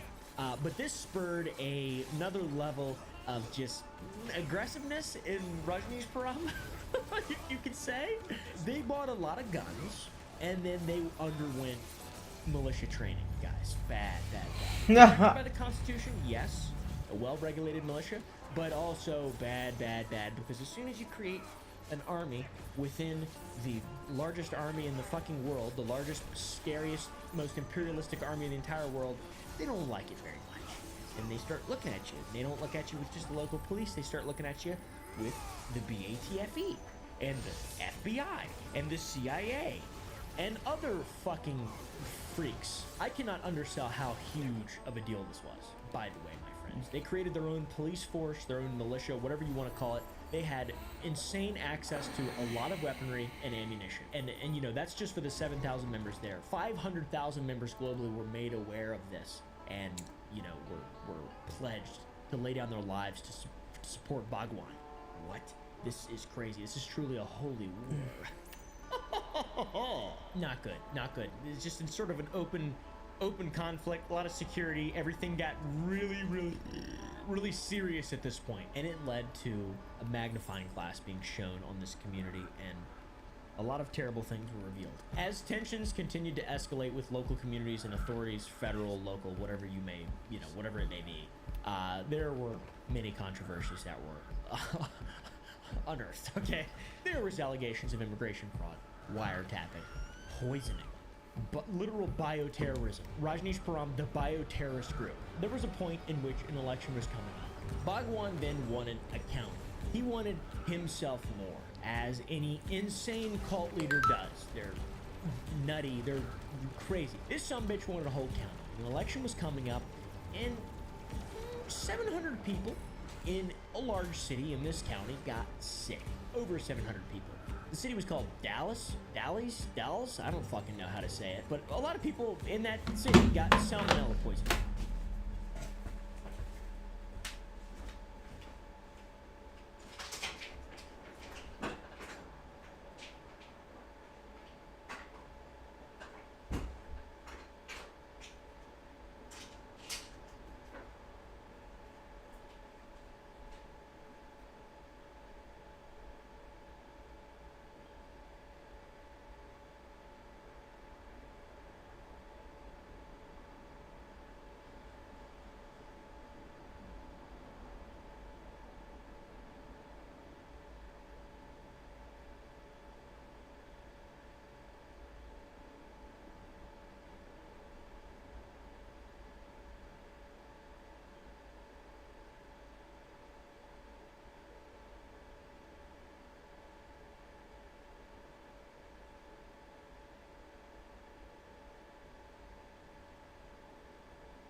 What is salmonella poisoning? Yeah, I don't know, something. And now, initially, the media did not point fingers at the cult, and they stated that they must have just mishandled food like an en masse thing. It's happened before. But later, everything had fallen apart, and there was a plot to spread poison all over salad bars through their sleeves across town to stop as many people from voting as possible. At first, it was just a bunch of people got sick in the Dalles, and it was just another food poisoning at a fast food restaurant. You know, the Rajneeshis, you know, nobody thought about that. The salmonella poisoning, that again, that was part of the sinister way that Sheila really used an outlaw tactic to try to keep people in that area sick so that they couldn't vote. That's fucking insane. They purposefully spread salmonella and got hundreds of people sick to manipulate an election. That is unbelievable. Talk about a holy war. The society around Rajneeshpuram was falling apart. Lack of leadership. Bhagwan took a vow of silence, which is fucking wacky as hell, and Sheila, the beautiful woman that I mentioned in the very beginning, was the main spokesperson for this society. Rajneesh said he has contacted police regarding Sheila's alleged death plot and that authorities are investigating the charges. Also, an insane bitch who's still alive and still doing quite well wherever she lives. I think in Germany, I'm not exactly sure. What sees me from their point of view? She had, in a sense, become the Bhagwan. She would guide meditations, do therapies, and tell people to commit acts of bioterrorism. What the fuck was the Bhagwan doing at this time, dude? He was letting celebrities into his quarters and doing icky things behind closed doors like drugs. Doing a lot of drugs. This made Sheila jealous, and she was angry at him out of jealousy. She used to be the only one to talk to Bhagwan, but now there's all these celebrities and famous people that are taking priority over her, and she really stepped up her fucking game. She had so many screws loose in her noggin, crazy bitch, that she eventually resorted to wiretapping the Bhagwan's room, his chamber, to know what was going on there all the time. Bhagwan had been talking about a doomsday project in which they build a bunker, so when the world ends, they can restart their lives and thrive as a society, almost benefiting Rajneeshpuram as a whole. If there was an end to the world, they would benefit from that. Sort of like Vault Bhagwan. Sheila found out, was terrified, and told everyone that he was on drugs and was not thinking straight anymore. Massive split in Rajneeshpuram. At the same time, there's all these different immigration troubles, and everyone's cracking down. There's visa problems. Bhagwan was having trouble with his own. Bhagwan was at risk of being sent back to India by the Popo because he wasn't a real citizen. He just had a religious citizenship, and since it was a cult, not actually a religion, but just a weird fucking mindset thing, and also a literal cult, plus doing illegal drugs on top of that, could give police and immigration authorities reason to send him back to India. Back to from which he came, Bhagwan. In spite of all these tangents and everything happening here, Sheila not trusting Bhagwan anymore, she still wanted him there. They still had to have control over the cult, but Sheila was very, very, very scared. The whole immigration thing made her insane. She came up with a solution, a very Sheila solution. She would assassinate the man that would decide his citizenship, a man named Charles Turner. She convinced a fellow cult member, Jane, to carry out an assassination attempt on Mr. Turner. She had prepared and stood where she needed to, but didn't. Holy shit! Was in. And this is not the only assassination, by the way, guys. There's more. Sheila, having wiretapped the Bhagwan's room over all this stuff, the man was stressed. He was going to take the Jonestown method of escape and disappear himself on July 6th, and a certain doctor would carry out the dose needed. But Sheila was not going to let this happen, so she went back to Shanti, aka Jane, with an assassination plan. And Shanti assassinated the doctor that was going to Jonestown Bhagwan. And while this assassination was happening, Sheila was doing morning rituals and blindfolded screaming to hopefully drown out the screams and horrible noises the doctor that intended to put Bhagwan out of his misery, drown out the noises he was making while he was being assassinated. And the doctor, by the way, survived and didn't even leave the society. He stuck around until everything truly came crashing down. A true commitment to the cause. What the fuck, dude? If someone tried to assassinate me, first thing I would do, walk to my closet. Second thing I would do, grab my vanillium floor. Third thing I would do, put 9 in. All right, put 9. Drop 9 down the tube, okay? And then, okay, who who tried to assassinate me? I'm not feeling so good. So I'm just gonna start shooting. This just shows the length that the people of this insane cult would go to keep things on track. Sheila specifically is like the figurehead of this now. She's the man in charge. Dodge, bro. What are you doing? So Sheila and Shanti, the assassinator, decided to leave. And this created a domino effect and a lot of people left. Alright? And Bhagwan ended his vow of silence just to talk shit. Okay, dude? He literally ended his vow of silence just to talk shit. She did not prove to be a woman. She proved to be a perfect bitch. This guy is crazy. Also, he didn't even have a vow of silence. He was still talking to celebrities the whole fucking time. He's a liar. This is such a fucking weird thing. I want to start a cult bad. I want to see how good I do. The end of Rajneesh Puram is upon us.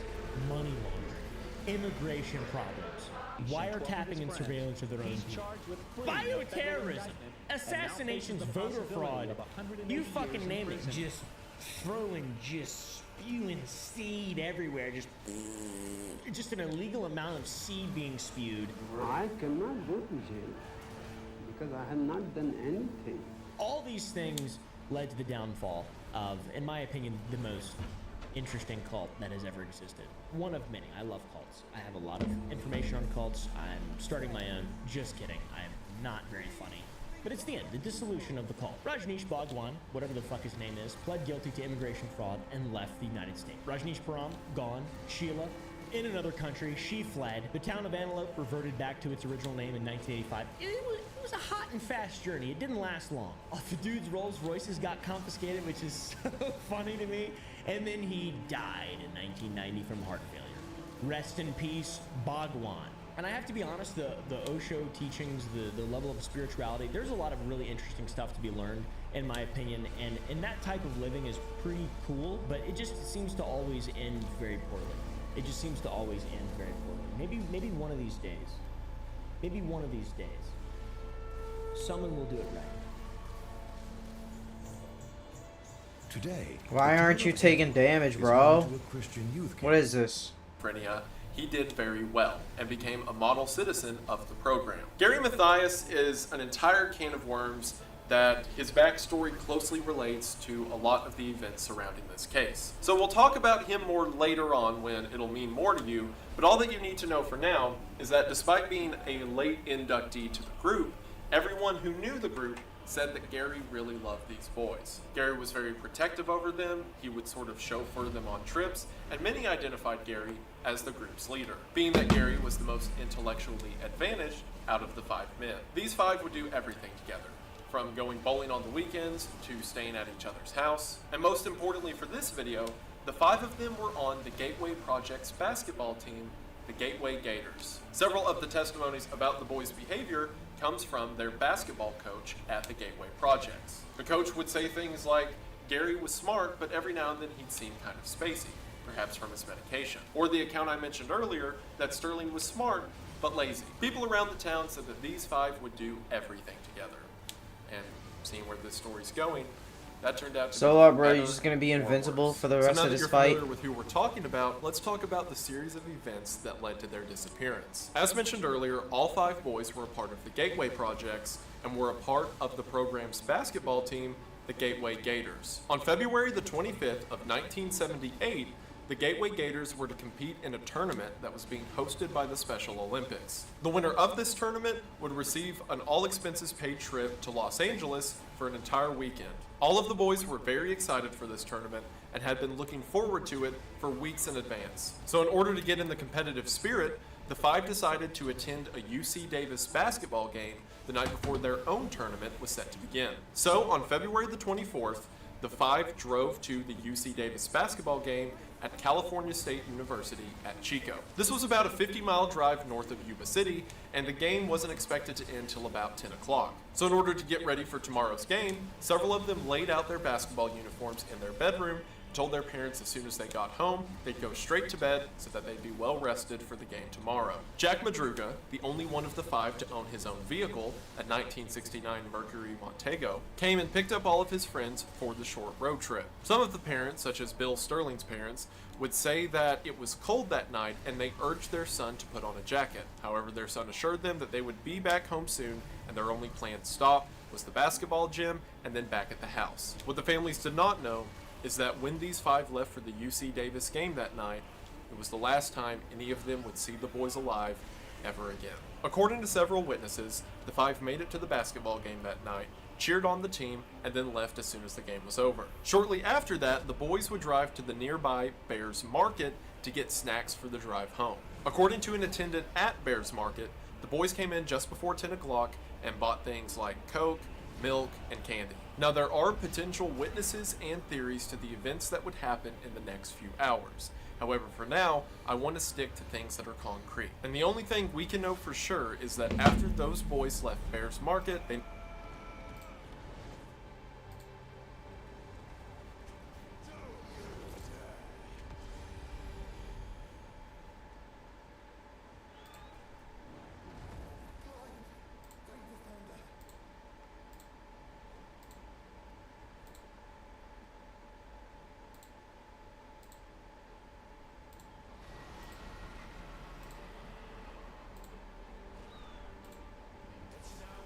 revolutionary tax concept of 1% on corporate profits. By the way, in the UK where I live, corporation tax is like 19%, and that's actually considered fairly low by most standards, unless you're a Twitch streamer living in Texas or a YouTuber living in Puerto Rico. My point is, this man is becoming a target for the trillionaires of the world because he wants to tax the rich 1%. Another level tasks you with killing the CEO of Advanced Orbital Instruments because he's been doing too good of a job increasing survival rates on a mission to Mercury. This is bad because apparently everyone on the mission is meant to die as a huge sacrifice to satiate the appetites of the higher-ups. And once you kill him, a new CEO will be installed who's more attuned to mass-scale human sacrifice. Now, reading the equivalent of Twitlongers aside, as you go through the game, you kind of make the world a more shit place to live in. I already mentioned how your beginning targets are usually people who just, wanted to make the world less of a shithole, but this isn't just lines of text. You can see the full effects of this in the game, like for example, the stock market. That's right, if you're really sick of having fun in a video game, you can open a menu anytime, even in the middle of a mission, to view a real-time stock market that you can actually invest into. And your actions throughout the game change the markets massively. If your target owns or works for a company listed here, killing them will inevitably crash their stock. Good while job. Making rival companies skyrocket. And killing that governor I mentioned earlier who wanted to, tax the rich, will make every single stock market in the game soar. And this also is a legitimate strategy to get fat stacks of money for yourself early game. By investing while the stocks are cheap, killing him, and then idling the game for a couple hours, you'll be able to buy everything in the store. There's even examples not exclusive to the targets you kill. In the first mission, before reaching your targets, you can stumble across a lab where they're testing drugs on flesh rats. If you're wondering what a flesh rat is, I will be mentioning them a lot through this video. I absolutely despise them, but the shorthand, which an employee explains, is they're created by combining rat and human DNA, hence why they have a person's face on them. Now, if you stay too long in that lab, the glass shatters, releasing all of the flesh rats. They'll escape and be referenced in future levels as this lab being the place they broke out from. Thank God the flesh rats haven't reached here yet. I was in the hospital for a week after getting bit by one. Nasty. Regardless of whether you went into the lab or not, the flesh rats will still break containment and spread across the entirety of the game world. But the thing is, a guy that just installed the game doesn't really have too much experience. Maybe he's played a bit of 6 Siege, a bit of CSGO. He knows how to handle a gun. But going in and killing 2 targets in a heavily guarded building, I imagine for anyone's first time playthrough, it's going to get a little bit messy. So in my opinion, it's not too much of a stretch to assume that you, the player, actually caused that outbreak. But you know what? It's not all doom and gloom. You did make some money off it if you didn't die 19 times beforehand, that is. Now, Cruelty Squad is an incredibly hard game to digest. So that's why I've came up with a formula that will be perfect for easy comprehension and also will bump me in the YouTube algorithm harder than a Mr. Breast video watching Roblox car crashes. Every time I comment on a weapon, enemy, or implants, I'll put it in a tier list, ranked from F, being about as effective as Lumbago, I got lumbago! to S tier, being so game-changing that you should pretty much speedrun the entire game just to get hold of it. And yes, I am stealing this bit entirely from Martin Sit on Pants, but he's Australian, so his opinion counts like half an actual human.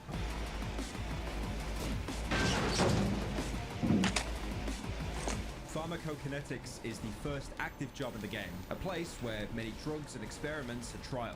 The definition of pharmacokinetics itself is a branch of pharmacology to determine the fate of substances given to organisms. This could be anything from pharmaceutical drugs, pesticides, or even cosmetics. Things that are trialed in the real world, but here, obviously, pesky things like human ethics don't have to be questioned anymore. And apart from killing your 2 targets, there's lots to do. Firstly, your loadout. You start the game with 4 weapons to pick from. 2 are lethal and 2 are non-lethal. Wow! This is just like Deus Ex. Sometimes you've got to make a silent takedown. A non-lethal takedown is always the most silent takedown. Firstly, the K&H R5, a submachine gun that is overall pretty decent, but because it's an SMG, rapid firing it, the bullet spread will kick in pretty quickly, with the trade-off being it demolishes early game enemies, especially when they're coming around a corner, also being able to kill them with a single shot to the head. Using corporate ammo for some reason, it's dropped by most grunts, so finding more ammo is incredibly easy. It even has a little smiley face on the side, reminding you how much of a fun time you're having. It's based off concept art for the Heckler & Koch SMG-1, an experimental submachine gun that was meant to improve on the MP5. Very versatile, great for beginners, but will quickly be replaced by better weaponry, so C tier. The other lethal starting weapon is the Parasonic D2 Silence Pistol. Now, reading the name Parasonic, I thought it was trying to do the thing in video games where they can't legally say the name of a company, so they just like, you know, change 1 or 2 letters around. That's meant to be Sony. But don't be fooled. The D2 for a starting weapon is incredible. It's completely silenced, so firing it won't make people freak out. And this is great because Cruelty Squad AI can be a little bit bizarre. Usually in most games, if an enemy spots you or hears you, they'll make their way towards you. Maybe they'll stand still and fire when they see you, or they'll do the same thing but behind cover. They do that in Cruelty Squad, but only about 50% of the time.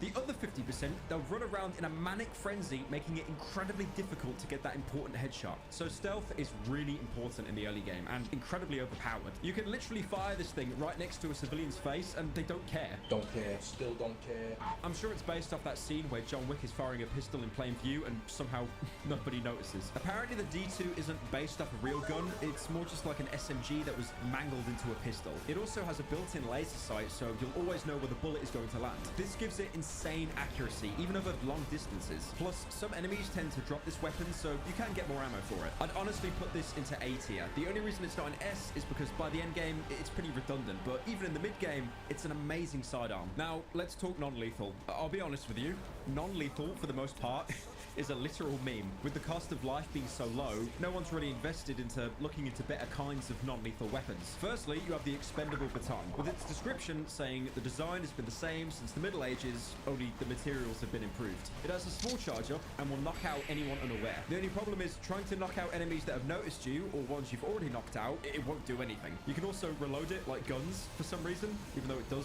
nothing. The only real benefit to the baton is if you slam it onto the ground while jumping, it'll give you a slight boost which could probably get you over some early game fences. That's kind of cool, but it is not worth taking up an entire inventory slot for, so F tier. And finally, the Snooze Fest Animal Control Pistol. With no need to create human tranquilizer guns because, you know, everyone comes back in a Bioshock Fighter chamber anyway, you've been given an animal tranquilizer gun. This is without doubt one of the worst weapons in the entire game, but also in very specific situations can be one of the best. Let me try and explain. The bullet drop from the dart is insane, only traveling around 20 meters or so before sinking into the floor. If you aim up into the heavens and fire, you may just hit the target that's right in front of you. It has incredibly low ammo, darts can't be retrieved, and when you knock someone out, you can't even pick the body up to laugh like you're playing Hitman, hiding them in a dumpster. Knocked out enemies will always wake up around a minute later, and when you try to knock them out again, they'll be completely immune to any future darts. Now this would be an instant F tier, just garbage, but the tranquilizer dart is a physical object in the game world. So let's say, hypothetically, you use an item to latch onto it. Hypothetically, you'll be propelled across the map instantly to your target. Here's a guy completing an entire level in 14 seconds. Please have sex right now. Now that looks really cool, but again, the problem is most levels have enemies inside more, you know, complicated structures where this trick wouldn't really apply. So it narrowly escapes F tier and into more like a D tier. Now, for the enemies. Armed security patrol most of the building. These guys have either your standard starting pistol or submachine gun and will populate most of the early game. They're about as efficient as any hired security company. And because enemies are usually stationary until provoked, they're incredibly easy to dispatch with headshots. But also in turn, because they don't really stand out in a crowded place, when bullets start flying, it can be hard to identify who's shooting at you, meaning you could be wasting valuable ammo on, you know, the local intern. So I'd give the security a solid D tier in efficiency. Security are also sometimes accompanied by dogs, and like any loving pit bull, will charge at you and keep mauling you until you die. They have the face of an eel, combined with the fact that they drop human organs when they die. It makes me think that they aren't actually dogs. Now, this is the point where I say that they're a real threat, you know, like the dogs in Call of Duty that down you and they can instantly go for your throat and kill you. But in this game, that doesn't happen, and you can just boot them in the face for an instant kill. So, yeah, the dogs, they go into F tier. There is actually one more starting weapon I didn't mention, and that's your boot. You can use it to kick stuff. You can kick open doors, kick enemies, kick them again and watch them explode, and then grab their organs and sell them on the stock market. That is a real thing, by the way, and I will get into it soon, don't worry. Most unsuspecting enemies have no chance against the mighty Timberland boot, as your foot will connect with their face before they're able to get a hit in. It's a great way to defend yourself when you run out of ammo, and can kill most lesser enemies in 1 or 2 boots. Certified C tier. Anyways, back to the enemies. Flesh rats are found in the labs here, like I mentioned earlier, but they're also found in back-end areas of pretty much every level afterwards. These are horrible creatures, and probably one of the most annoying enemies in the entire game. Being incredibly small, but a single bite poisoning you, much like a toxic head crab from Half-Life 2, having to wait while your body purges the toxins at a pretty expensive HP cost. But unlike Gordon Freeman, you don't have the HEV suit, so a single bite will half your HP, and a second without healing is a guaranteed death. The placement of these flesh rats is horrible. They'll usually hide around corners in vents to jump at you, and unless you remember where each one spawns or pre-fire every single corner, one of them will bite you, making you fumble an entire mission. I'm putting these guys straight into A tier for being so menacingly efficient. In the same lab with the flesh rats, you'll also find a single knifer in a containment box. These are more uncommon enemies that you'll see, you know, 1 or 2 every couple of levels. They'll run towards you with said knife like any proud London resident. They're fairly easy to kill and have a massive disadvantage of not having any ranged attacks. But when you kill them, they'll explode into a fart cloud, which is a guaranteed death if you kill them in an enclosed space. This goes both ways though. Kill a knifer near enemies and they'll end up dying because of the brat gas as well. Very effective in tight spaces. B tier. Upstairs in Sigismund's office, you can find a Balotelli Hypernova on his desk. Probably used for emergencies in case the crypto he invested in crashes. The Hypernova is a shotgun, but because of the advancement in body armor, buckshot rounds have been replaced with flechette shells instead. Firing a shot will cover your target in tiny flechettes. Flechette being the French word for little arrow. These arrows are pretty small, but it doesn't matter if 12 of them are going straight into someone's forehead. Apart from this small change, if you've used a shotgun in any video game, you know how this works. Good up close, bad far away, small ammo capacity in exchange for big damage. I think the only shotgun in a video game that doesn't follow that logic is the Doom 3 shotgun, because that shotgun is just dog shit no matter what range. It's based off the real-life Benelli Supernova shotgun, used for hunting and self-defense. Your character even does a little look at the gun every few seconds, so I could trick my friends into thinking I'm playing CSGO at really low settings. C tier. If you somehow manage to keep your Divine Light status or beaten the level on punishment difficulty, right next to Sigismund's office, there's a door,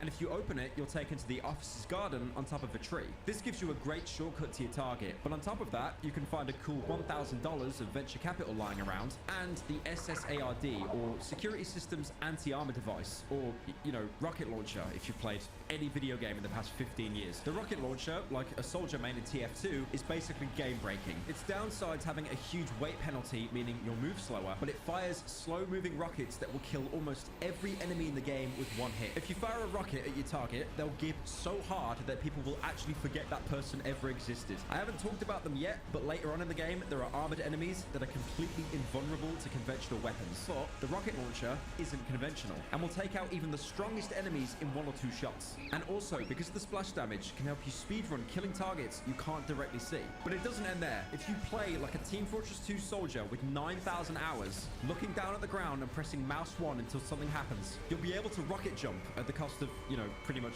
flatlining you on the spot. But if you go into the shop and buy the blast shield for $6,000, you'll be able to completely negate all explosive damage, letting you rocket jump with no drawbacks. Personally, my favorite thing to do is to walk up to someone with a rocket launcher while wearing the vest and force them into heaven by me shooting them at point blank range. The vest also negates damage from high explosive grenades and the skull gun splash damage. The rocket launcher, straight A tier, and the blast shield, pretty decent B tier. Now there's one thing I haven't mentioned. There's an incredibly dangerous weapon found in this level and some of the other levels going forward. It can't be retrieved back to your inventory and it can't be bought. And I'm of course referring to the toilet. He doesn't flinch at torture, human trafficking, or genocide. The toilet is devastating. Pick one up and throw it, and watch the toilet shatter as the stench of the nicest smelling home in Birmingham permeates the air, killing and gibbing anyone who gets too close to it. Now, much like the knifer, you're not immune to the stench as well, so make sure you get some distance before dropping one. Just make sure that you throw one and don't place it down, because as soon as it leaves your hands, regardless of force, it will shatter instantly. It's a great cost-friendly way for flushing out entire rooms without wasting any ammo. Do you get it? Flushing? Like a toilet? Lamau? S tier. I just wish there was more of them. Now, there's one more weapon you can get in pharmacokinetics. The problem is, it's up there, and you can't reach that just yet. Baby man, little baby. Now, you could go into the shop and buy the pneumatic legs for $3,500, which gives you a small jump boost. It's enough to crouch jump over the first fence, but not enough to get you up onto that ledge. For a hefty $7,000, you could buy the vertical entry device. It's still not enough to get up there, but if you kick the floor while jumping, you'll give yourself an extra boost to just barely make it. But chances are you're just starting off and you definitely don't have anywhere near $7,000 to spend. Well, don't worry, because I'm going to tell you the poor man's method to get up there for absolutely free. Grab 2 bins from outside the office, stack them on top of each other, and jump off it while kicking and spamming crouch, and you'll just about make it. You'll find a hidden space with a cleaner inside. Apparently, this is his hiding spot to escape all of his responsibility. I used to work as a janitor here, but then I found this place. Now I live here rent-free and steal company secrets from the lab's trash. It wasn't always this nice here. I've put a lot of effort into renovation. Please don't tell anyone about me. I want to go back to mopping the office floors. The place is rank. On the table behind him, you can find the Parasonic C3 DNA Scrambler, a cousin to the D2 silenced pistol. This is one of the most unique weapons in the entire game, and you can get it right at the start.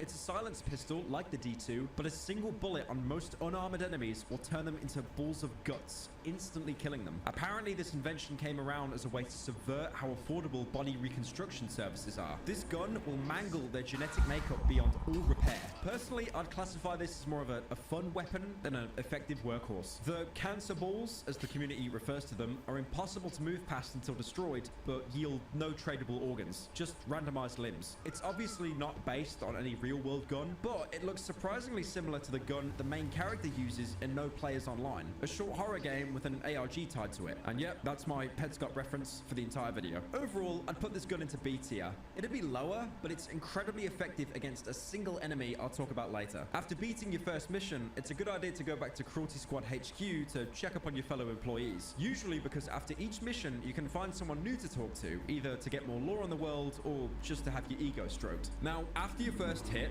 hopefully, if you didn't die too much, you'll have some cash to play around with.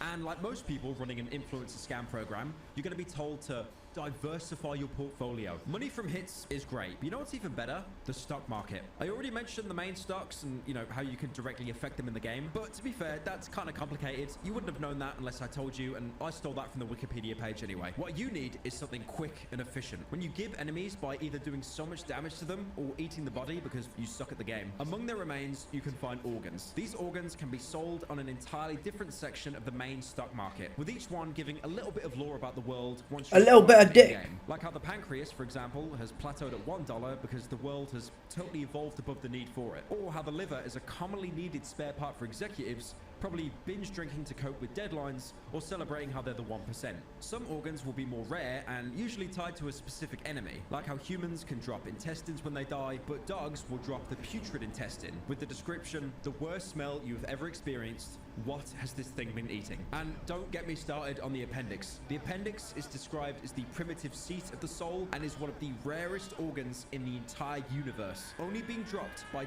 2 specific characters, and even then has about a 1% drop rate. Regardless, it's always good to stock up on organs in the early game because it could be that few extra $100 that gets you to your next upgrade.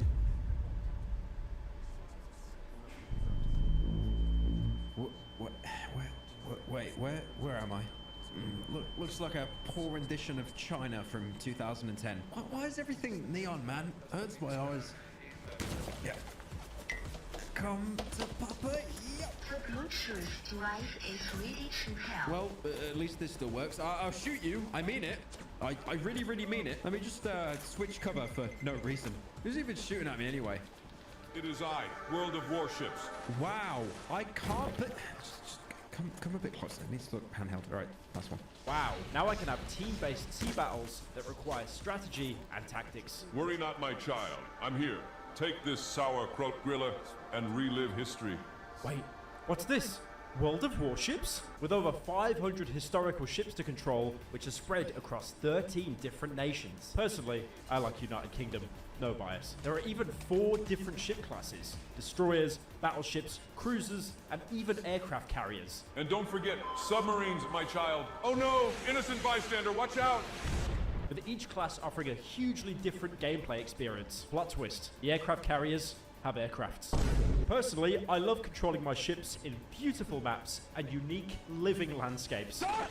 Look at these stunning graphics and how the weather changes during the battle. I can even customize my ship to look as zesty as possible, or to make it perform to its full potential. These ships are actually designed based on historical documents and blueprints from the first half of the 20th century. If you register your account through the link in the description, you'll get an exclusive starter pack worth 25 euros, which is like a lot of money, Lamau. Registering for the first time using the tracking URL, you can get 500 doubloons, 7 days of premium, 2 million credits, tier 4 ship token, and 6 skilled points commander. That's so cool. I'm going to do that right now.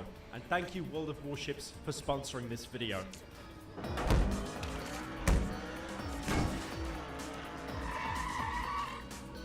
The second official level in the game, Paradise, your handler asks you to kill 3 G-Tech employees who were given billions in funding and have used said funding to buy expensive houses and a lifetime supply of Chunko Pops. You know what? I get it. Never keep your money in the bank. Always have assets. One of the most underpriced assets in the world. This is one of the few. Man, just bring me back to the hideaway. Like it's from a HR guy I have to skip every single cutscene individually. My favorite thing about this car is how driving it slows the game down to a Microsoft PowerPoint. And if you're drink driving, you could probably use that as a defense in court if you splatter a random woman across the street. Your Honor, my client was frame rate capped at 12 FPS. Paradise is said to be built on a mass grave. This information is conveyed to the player very subtly by discreet moaning from any open sewer grate. And also the fact that if you zoom out, the entire map is literally the shape of a pentagram. Again, very subtle. Your 3 targets are all in the same shared housing in the center of the map. But this is the first level that actually nudges you to explore other areas to see what you can find. Like a pizza shop that has the same marketable branding as Papa John's. The day of reckoning will come. I do want to say, I know Critical gave Papa John's an S tier in his pizza tier list video, but I ordered from them one time and they kept me waiting for 4 hours and cancelled my order anyway. And believe me, I will never forgive them for that. The pizza place is actually a great place to stock up on health you might have lost, with each slice giving you exactly 5 HP. And if you played really badly and you run out of pizza, fuck it, just eat the customers instead. Now, I'm sure you've had one burning question as soon as you clicked on this video. What if you want to eat people, but they give 2 little health back? I mean, it's a measly 1 HP. And also, you don't want to be on the lowest difficulty just to do it. Well, I have a solution for you. If you kill someone, give their body and take one of their limbs and put it on top of a barbecue grill, you can cook the meat and consume it for a hefty 5 HP. The same as a slice of Papa John's stuffed crust with base ranch sauce. If you want to, you can even chat to some of the locals living in the area. Usually they'll be coping that Breaking Bad is truly over and there will never be another entry in the universe. They're trying to make it legal to cook meth? Don't get me wrong, I'm into freedom, but that's a step too far. Your targets here can also be conversed with in a similar fashion to the previous targets, using money that isn't theirs for themselves, but somehow being even more arrogant and self-absorbed than the last 2 targets. Probably because at least those 2 understood the pain of working in an office job. They'll wear their startup company branding, which looks like literal sperm, spout out sentence fragments like decentralized personal server, which literally fuck off. They'll even call you a piece of piss, or even worse, mistaking you for someone who wanted to check out their Chunko Pop collection. With their collection being so comedically large, it is literally a wall texture. Who are you? Oh, you're here to check out my Chunko Pops? I'm absolutely nuts about these guys. Must have spent over 100,000 on them by now. Do you have a favorite? Me? It's rather hard to choose. They're all my children. Man, it's so nice to meet another Chunko enthusiast. Now this level in its entirety reminds me of A New Life from Hitman Blood Money. That level is regarded as pretty much one of the best Hitman levels ever made, with its gated community setting and multitude of ways to deal with your target. And Cruelty Squad, even though not being a Hitman game, does encapsulate that. Every house on this map is worth exploring. At least, if not now, then definitely later. Houses with armed guards for seemingly no reason will have a ready-to-use sniper on the roof or rocket launcher on a table to help you take out targets from afar. Plus, if you leave a map with a new weapon, you get to keep it in your inventory permanently. The funny thing is, A New Life also had a sniper you could use, although it was just a BB Alright, gun Clive, and could I need only to really stretch. pacify the target's dog. I mean, you can kind of do that Get a here, little but food. I wouldn't really say that's You know what I pacifying. mean? The house you find the sniper in is based off Osama bin Laden's compound, by the way. Like, not even a joke. Look at these comparison God, this pictures. It is fucking literally game. the same compound. One of the homes even looking like the Unabomber's shed. What made you want to put Osama bin God, I Laden's want some compound? macaroni and cheese, but I can't fucking cook. I remember seeing this image of the compound somewhere. So you were just like looking up shit online, and then you kind of just found the compound. You're like, I'm gonna put that in the game. I already had like all the main buildings, and then I wanted to add more stuff, so I just added this bike shed. In the apartment atrocity level, there's the Twin Towers. I didn't even know. What the fuck, really? It's just in the background. But a little bird told me there's some equipment at the very top of that tower. Now, like most normal players, we would just wait until we could, you know, afford the Grapendix and sling ourselves up there. But you know what? That takes way too long, it's too expensive, and my dopamine receptors are already burnt out. So instead, let's do the rocket launcher and blast shield combo I talked about earlier. Once you get to the top, congratulations! You now have the Icaros machine. A reference to Icarus, the son of master craftsman Daedalus from Greek mythology. Daedalus crafted the labyrinth, an elaborate, confusing structure that became so infamous it's referenced in most pieces of media today. His son, Icarus, on the other hand, was a little bitch boy who flew too close to the sun with his shitty Fortnite paraglider, so he splat into the ocean and died. Which is exactly what you'll do when using this item, because the Icaros machine was designed for the military to change the planes of warfighting, but was retired because soldiers would land so hard into the ground that sent anything below them into the back rooms. If you jump and land on something equal to the height that you left, you'll lose 60 HP. And if you dare land on something anything lower, you'll do the equivalent of calling a care package on your own head, smothering you across the pavement. The pneumatic legs and vertical entry device have much less of a jump bonus, but will guarantee no full damage when landing on the same plane that you jumped off. And you know what? I tried what the description said. I tried jumping on someone's head like Mario, and it didn't even squash them into a paste. Instant F tier. To accompany the new item is, of course, a new enemy. Walking into someone's basement, you can see what looks like a mix between a bull squid from Half-Life and a flower. They'll crawl towards you while spitting acid. They're pretty uncommon, like the Knifer, usually found in the outskirts or back rooms of levels away from where most civilians are. They're either a result of genetic manipulation or something greater. I'll bring it up later, but for now, I'll put it in B tier. Just before leaving, you can go into this house, which looks like it's owned by the average Hot Topic consumer. Deal with the security and head upstairs, and then you can talk to the owner. They'll question why you're in their house, which, to be fair, all things considered so far, is actually a very normal and valid question. Oh, you're my new neighbor? You don't seem nouveau riche like the rest of them. That's good. I had to look up the definition of that, by the way, because I'm stupid. Apparently, it's a derogatory term for someone who's made money in their own generation as opposed to inheriting money from their family. This is obviously a jab at the three targets who basically backstabbed the company for more money. But imagine an insult being made for people that made money themselves as opposed to daddy's cash. I mean, by that logic, I'm nouveau riche because my parents were working class before their kids started doing YouTube for a living. You should shower sometimes to make a better first impression. Yeah, cheers for that, mate. The people moving here don't know what they're dealing with. The inverted sun glows underneath this accursed shithole. It won't be long now before this place can be returned to its pristine, flattened state. Soon. What he's talking about sounds like a complete spider tongue, but if you go into his basement where the flower was, you can find... Oh, wait, it's too dark? Yeah, I guess we'll have to come back here later. Unless you leave the map, you go back into the item shop, buy the Nightmare Vision Goggles for $50, which is a literal Wojak reference, by the way. This is by far the cheapest implant in the game, and without doubt would be an instant F tier. On the outside, they're completely useless and basically bait, because they're so cheap it will usually be the first thing you buy. Only to realize, now you see everything like the Nintendo Virtual Boy. But they just barely scrape into D tier, because when you go into dark spaces, as rare as they are, they ever so slightly increase visibility, going from completely blind to just mostly blind. So sticking them on, we're good to go. Oh, for fuck's sake, give me a couple of minutes. Going past the divine door, we can enter the catacombs that the handler mentioned the gated community was built upon. I do want to say, why do so many levels have catacombs? Like, you're not smart, bro. It's just a sewer level, but you got skeletons in the walls. Now, the catacombs have a new enemy. Zombies, and lots of them. They're incredibly slow and give themselves away with their moaning, but unless you have specific weaponry, they will never die. Even a rocket launcher won't kill them. They'll be knocked to the ground for a short period of time before getting back up again and again and again.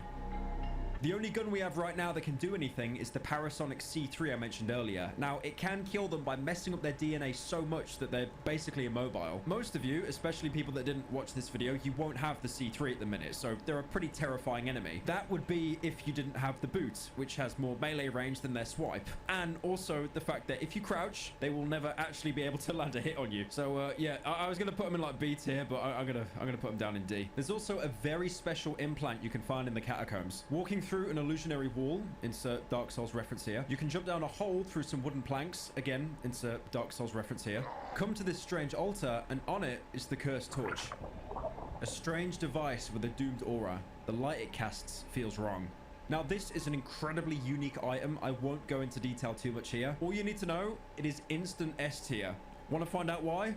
Come back in like 2 hours, Lamau. Going further into the catacombs, you can see this castle in the middle of a giant chasm. Inside the castle is a painting, and touching it, Mario 64 style, you get teleported to the first secret level.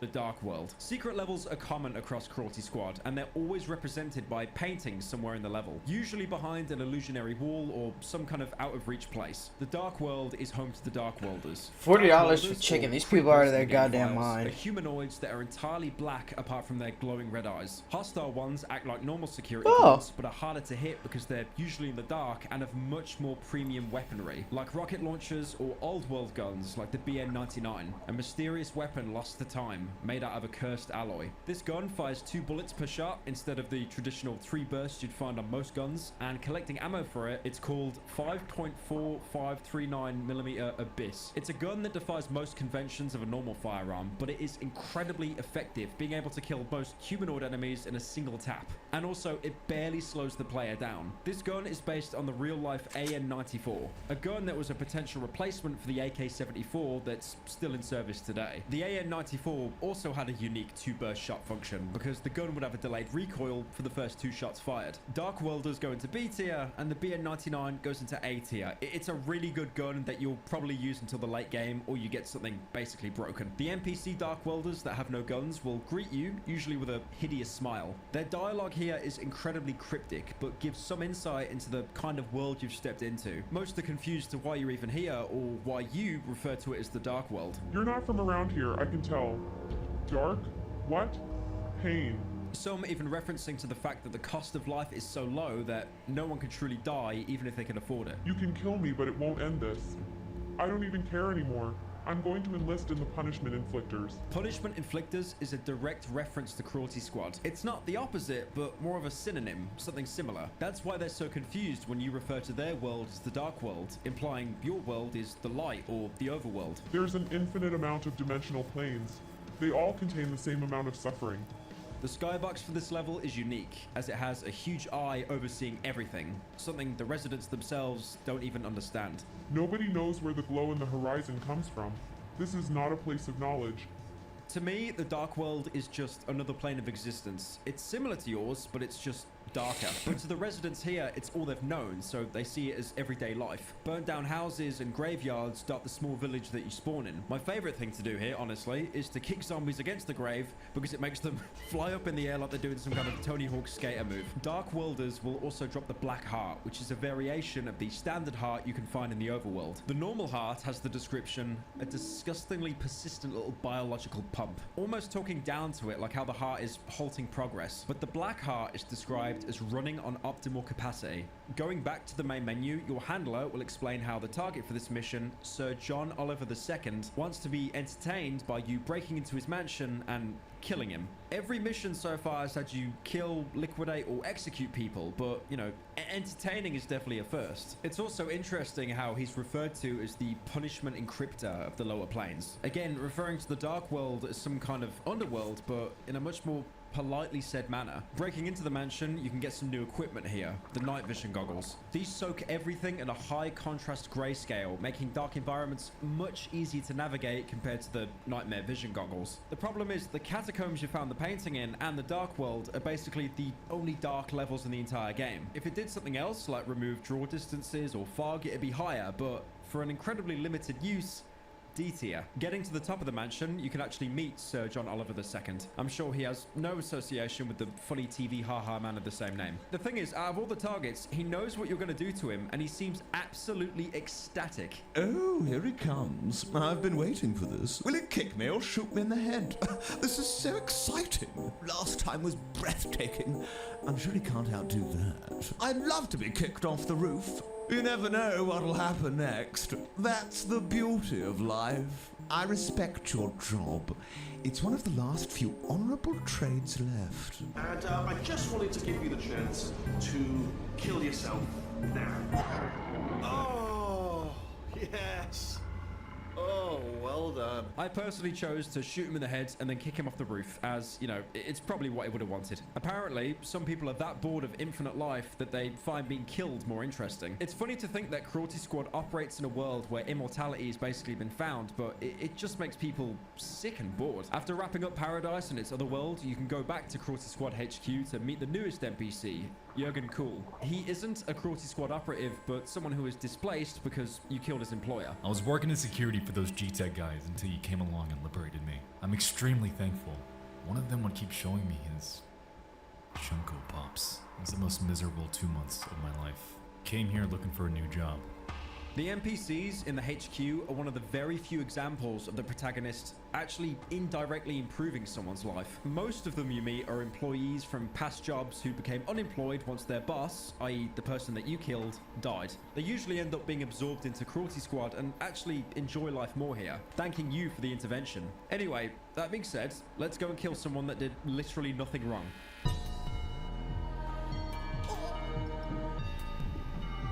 Canonically, the next level is Sin Space Engineering. It's a dock setting with a shipping yard and what I like to call the work pyramid, which situated at the top is where your target is. This is the mission I mentioned earlier where you had to kill the CEO for basically doing too good of a job. From the very beginning, turning around, you can see a small house off in the distance. Reaching it, you'll be greeted by a kind stranger who will let you borrow his fishing rod. What's that? You want to get into fishing? Do you seriously have what it takes, or do you just do whatever is trendy? When I started fishing, everyone made fun of me. Now they have the audacity to ask me for tips. Fuck them. Well, you actually swam all the way here, so maybe you're different. Feel free to grab my old rod. I just ordered a new one from Fish and Fun. Should be a pretty decent upgrade. This is Fish Fred, one of the kindest and most honorable NPCs in all of Cruelty Squad. I learnt his name because it appeared on screen when I gunned him down before taking his fishing rod. I'm allowed to kill him for the video, but you can't.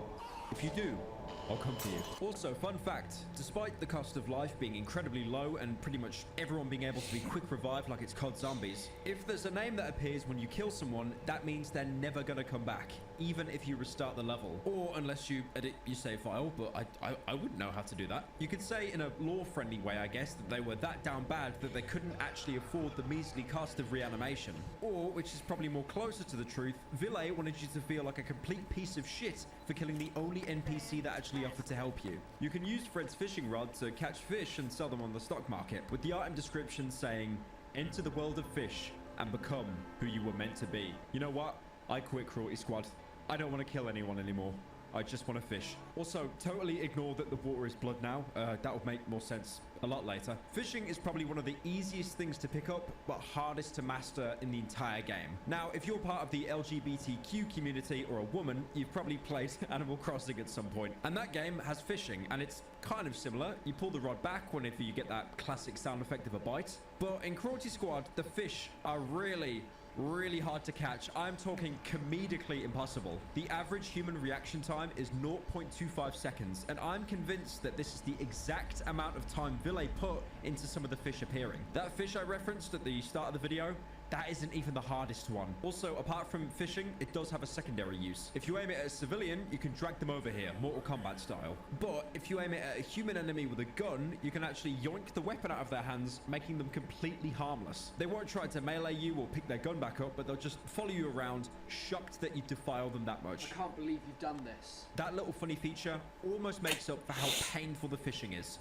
Almost. The fishing rod immediately goes into S tier because catching every fish, as you'll learn a lot later, is truly the hardest difficulty of Cruelty Squad. Exploring the front of the dock, you can see many of the workers having the aptly named Gutworks logo on the back of their uniforms. You'll notice this a lot throughout the game. Characters donning logos on their backs, which is pretty much up there with graphic design is my passion. You'll see common security having the logo wrote on their back with permanent marker. Also, the ones with pistols look like the System Shock 2 protagonist for some reason. And the more advanced security having on their back security, redefined. And if you look at them from the front, you'll be greeted by a bunch of random eyes placed across the face, almost as if to optimize visualizing hostiles. You'd also think them wearing a gas mask would give them some kind of protection, but I did the toilet test on them. Nobody survives the toilet test. If you kill these guys, they have a chance to drop an augmented brain organ, a black version of the basic brain. It's actually lower in value than the base brain because it's a low quality augmented brain. High processing speed at the cost of extreme neuroticism. They can also drop a tactical liver. It barely looks any different to the normal liver NPCs drop, apart from being worth a bit more and apparently it looks cool. Security Redefined doesn't act like normal security. You'll usually only ever see like 3 or 4 of them in a single level, usually isolated and on their own. They seem to be the complete antithesis of Cruelty Squad because their main job is to protect targets, basically the people you're trying to kill. And they're actually so established that they have their own stocks you can invest in on the market. Apart from the looks, elites aren't really that much faster or stronger than standard security, but they do wield the K&H X20 rifle. Based off the I can't even say the word based anymore. I fucking hate the internet so much. Based off the real-life Heckler & Koch G11, which is named the Carl and Henrik in Cruelty Squad, I assume to avoid a lawsuit. I do want to say I'm not a gun nut, that's Wendigoon's job, but the K&H fits perfectly into this Cruelty Squad universe. Having this boxy aesthetic that reminds me of a FN 2000, a gun I saw once when playing the original Battlefield Bad Company and thought, how do they use that? It looks like an Amazon Returns box. Look at the size of it. It's also one of the few guns in the game to have a scope on it, helping you get those much needed faraway headshots. The real life G11 was actually meant to replace the G3, a gun you've probably seen featured a lot in Far Cry 2. The upgrade would be the gun would have such a high rate of fire that the first 3 shots that would come out would actually all have perfect accuracy before the recoil would kick in, while also featuring completely caseless ammunition, with the bullet instead being covered by a powdered propellant. Both of these qualities are reflected in the Cruelty Squad version because it's stuck on a 3-fire burst round and it drops no bullet casings as opposed to more conventional firearms. In the real world, it never entered full production due to the German reunification and the fact H&K couldn't get a contract. Basically, bit of a reach, alright, tinfoil hats on. If the Berlin Wall never collapsed, there's a chance you'd be seeing this gun used a lot more frequently, as opposed to our real-world timeline, where it was discontinued in 2000 and replaced by the G36. The gun you see in 6 Siege that you can probably get a kill with after emptying your 7th magazine. Apparently, only 1,000 of the G11s were ever produced, so if any of you have one for whatever reason, just send it to my PO box and say, it's a Nerf gun for my nephew. I have no obligations. UK government, that was a joke, by the way. Also, a throwback to Siphon Filter again. You can actually find the G11 in that game, usually in a secret or hard to reach area. And it is one of the most overpowered guns in the game, shredding enemies in seconds. I'd give the Elites a B tier and the K&H an A tier. It's an amazing, versatile gun for early players. Anyways, hyper obsession aside, you can spend some time in this level talking to the Gutworks workers on the dock, and most of them explain how the conditions aren't great, but it's all for the greater good. How can this be for the greater good? Shut it! Some of them will also mention that if they didn't believe in what they were doing, they'd simply leave and find another job. I too was in my early 20s and thought I had a choice in my career path. Oh my god, I just said I'm not in my early 20s anymore. Ew. Oh shit, I'm getting old. Oh no. I need a Fanta. Oh yeah, did I mention that there's a forklift you can drive on this level? It's completely pointless because it doesn't actually lift anything, and it comes to a complete stop when making contact with a character, unlike the car. But yeah, I mean, it's cool, I guess, and the only other drivable vehicle in the entire game. I do want to make a point here. Half-Life had forklifts. You could never drive them. Cruelty Squad has forklifts. You can drive them. Therefore, Cruelty Squad is better than the entire Half-Life franchise. Just outside the work pyramid, you can find Powermonger shipping containers, another company that's listed on the stock market. There's no description of them on the stock market, but seeming as they're the only shipment company you can see on the stock market, it's safe to assume that this is the timeline where Amazon won. You can also open up some of these shipping containers, but I wouldn't recommend it. Going inside the work pyramid, trademark, and talking to the employees, they all parrot the same things. Except if you go into this small room where the ground is soil, you can talk to Kevin, but you can call him Kev. He goes on to say he's so happy that he got his own office away from the cubicle losers. I killed him immediately for saying that, but the only reason I'm talking about this character, notice how his face looks more like a scan of someone as opposed to the rest of the models. Apparently doing a bit of digging, this is Kevin Rogan. He's an editor for Failed Architecture, which fits into his character in Cruelty Squad. Other employees you speak to will complain about sounds from the server room, thinking it's a flesh rat infestation. If you go to investigate, you'll be greeted by another Cruelty Squad Oh my operative God. who was meant to do the same hit as you, but wimped out. I got sent here on a mission to kill the CEO. I got scared, so now I've just been hiding in the server room for 2 weeks. Maybe I could finally leave now that you're here. I like that bit of world building the game does here. Cruelty Squad is a huge conglomerate, and you're not the only agent working for them. If you keep failing the job, you'll probably keep being recombined into, more and more flesh, but eventually someone is just going to be put in your place. Hitman Blood Money did something very similar. Late into the game, you'd have to kill 2 targets, but a 3rd target was mentioned, but the identity wasn't known. If you play the mission normally, you might have unsuspectingly bumped into the 3rd target as she lures you into a room and eventually stabs you. Both of these instances are great reminders that you're not the only assassin out there. Now, obviously, when I played that mission myself, I saw a woman trying to flirt with me, had a panic attack, and accidentally killed her. Impressive, Agent 47. Lack of female companionship from your youth well into your adulthood seems to have saved your life yet again. Finally going up to kill your target, the CEO, he's armed with a gun, so there's no dialogue to exchange. One headcanon I like to imagine is that he's on edge because he got an email this morning saying he's got a promotion. And in this world, that is never a good thing. When you kill him, he drops the Minato M9, a silenced SMG which was imported in great qualities after being featured in the anime Heito no Doki Doki Zankokudan. Basically, it's an automatic version of the Parasonic D2, even having a built-in laser sight. This thing has an insane fire rate, usually too much for its own good. I'm not full auto. It's not full auto. It's not full auto. This is. You'll probably end up missing shots auto-firing, and also the gun is rare, so that means ammo is rare for it as well. But it is still one of my favorite weapons for how versatile it is. Even late into the game, it's a great secondary weapon for finishing off unarmored enemies. It's based off the Japanese Minabiya PM9, and was actually featured in the original Modern Warfare 3.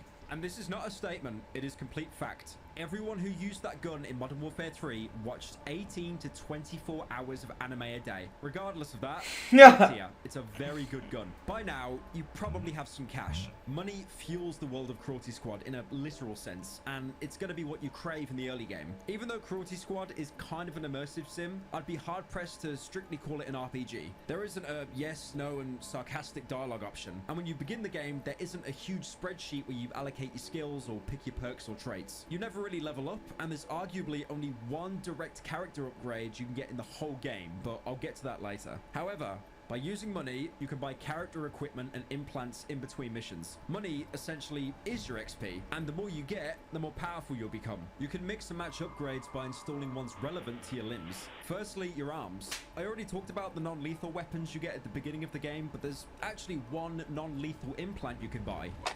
The ZZZ Special Sedative Grenade for $1,000. A grenade that's apparently not in production anymore because everyone started using it to get high. The problem is you can only carry 2 of these grenades, they take up the whole arm slot, and the grenades, much like the Snooze Fest Trank Dart, it takes a while to kick in. I actually thought you'd be able to, huff the purple fart cloud to get some health back, but it does nothing. It's basically a cool that it's there option, but it's completely pointless tactically. F tier. If you want to be more conventional, you can buy a med kit for $3,000. Apparently, it's a common policy to have these things around in buildings because everyone's life is so expendable. But you never actually see any of these in the missions because, again, everyone was using them to get high. It's a decent piece of starting equipment if you got the spare cash. It heals 50 points, but can only be used once, and you can't overheal. It's good for early stages, especially when players are trying to, learn how the game works before it turns into a Quake speedrun late game. But it's kind of redundant, especially in office settings, because there'll usually be a vending machine or packets of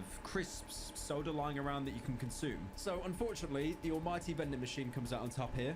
D tier. The slight variation of the snooze grenade, the high explosive grenade, costs the same, $1,000, but instead of putting people to sleep for 60 seconds, it puts them to sleep forever. Honestly, if you've played any video game in the past 20 years, I don't need to explain how a grenade works to you. The only thing you need to know here is you can't cook the grenade like the average Call of Duty player does for 15 seconds. Now, the grenades are good because they've got anti-armor properties, so you can kill armored targets with them, but it's very, very finicky to do that. It also breaks down doors when thrown, much like that Call of Duty house breach mission where you threw a grenade in the crib. Amazing. Mission complete. That right there is why you're the best, boss. C tier. For $2,000, you can instead buy the flechette grenade. Throwing one, it'll drench the room in tiny tungsten flechettes. The same effect as the shotgun if you emptied it in every corner of the room at the same time. The thing is, even though it costs more, it's objectively worse than the HE grenade because it doesn't do anything against unarmored targets. But you know what? It's kind of funny throwing it into a house and watching all the walls get painted red, so no. Yeah, it's C tier. Next up, the augmented arms. These are a really guilty pleasure of mine. I always asked for this. For $1,000, you can give your arms the same strength as Edward Norton when he was the Hulk, or when he was a racist. With this, you can pick up bodies and fling them at other people, giving them instantly. Or you can pick up a limb and do the exact same thing. Or, if you're dangerously based, pick up a bullet casing you fired left on the floor and use that to kill every single person on a level. Basically, anything you picked up becomes an instant kill projectile and it's completely silent. Obviously, a gun will always be better, but I just killed a man with a bin. So B tier. One of my personal favorites in the ARM tier, the Zomi X200 portable cassette player. For a super cheap $200, you can throw it anywhere in the world to play randomized music from the game's soundtrack. My favorite thing to do is to set up a sniper's nest and play some calming music while I laugh as the California government sniping the poor who couldn't afford an $850,000 two-bedroom apartment. I spit on the poor. Disgusting people. It's also a great way to pass the time fishing when you're too poor to own Spotify. A tier. The only reason it's not S tier is because you can't import your own songs like The Chopper in MGS5.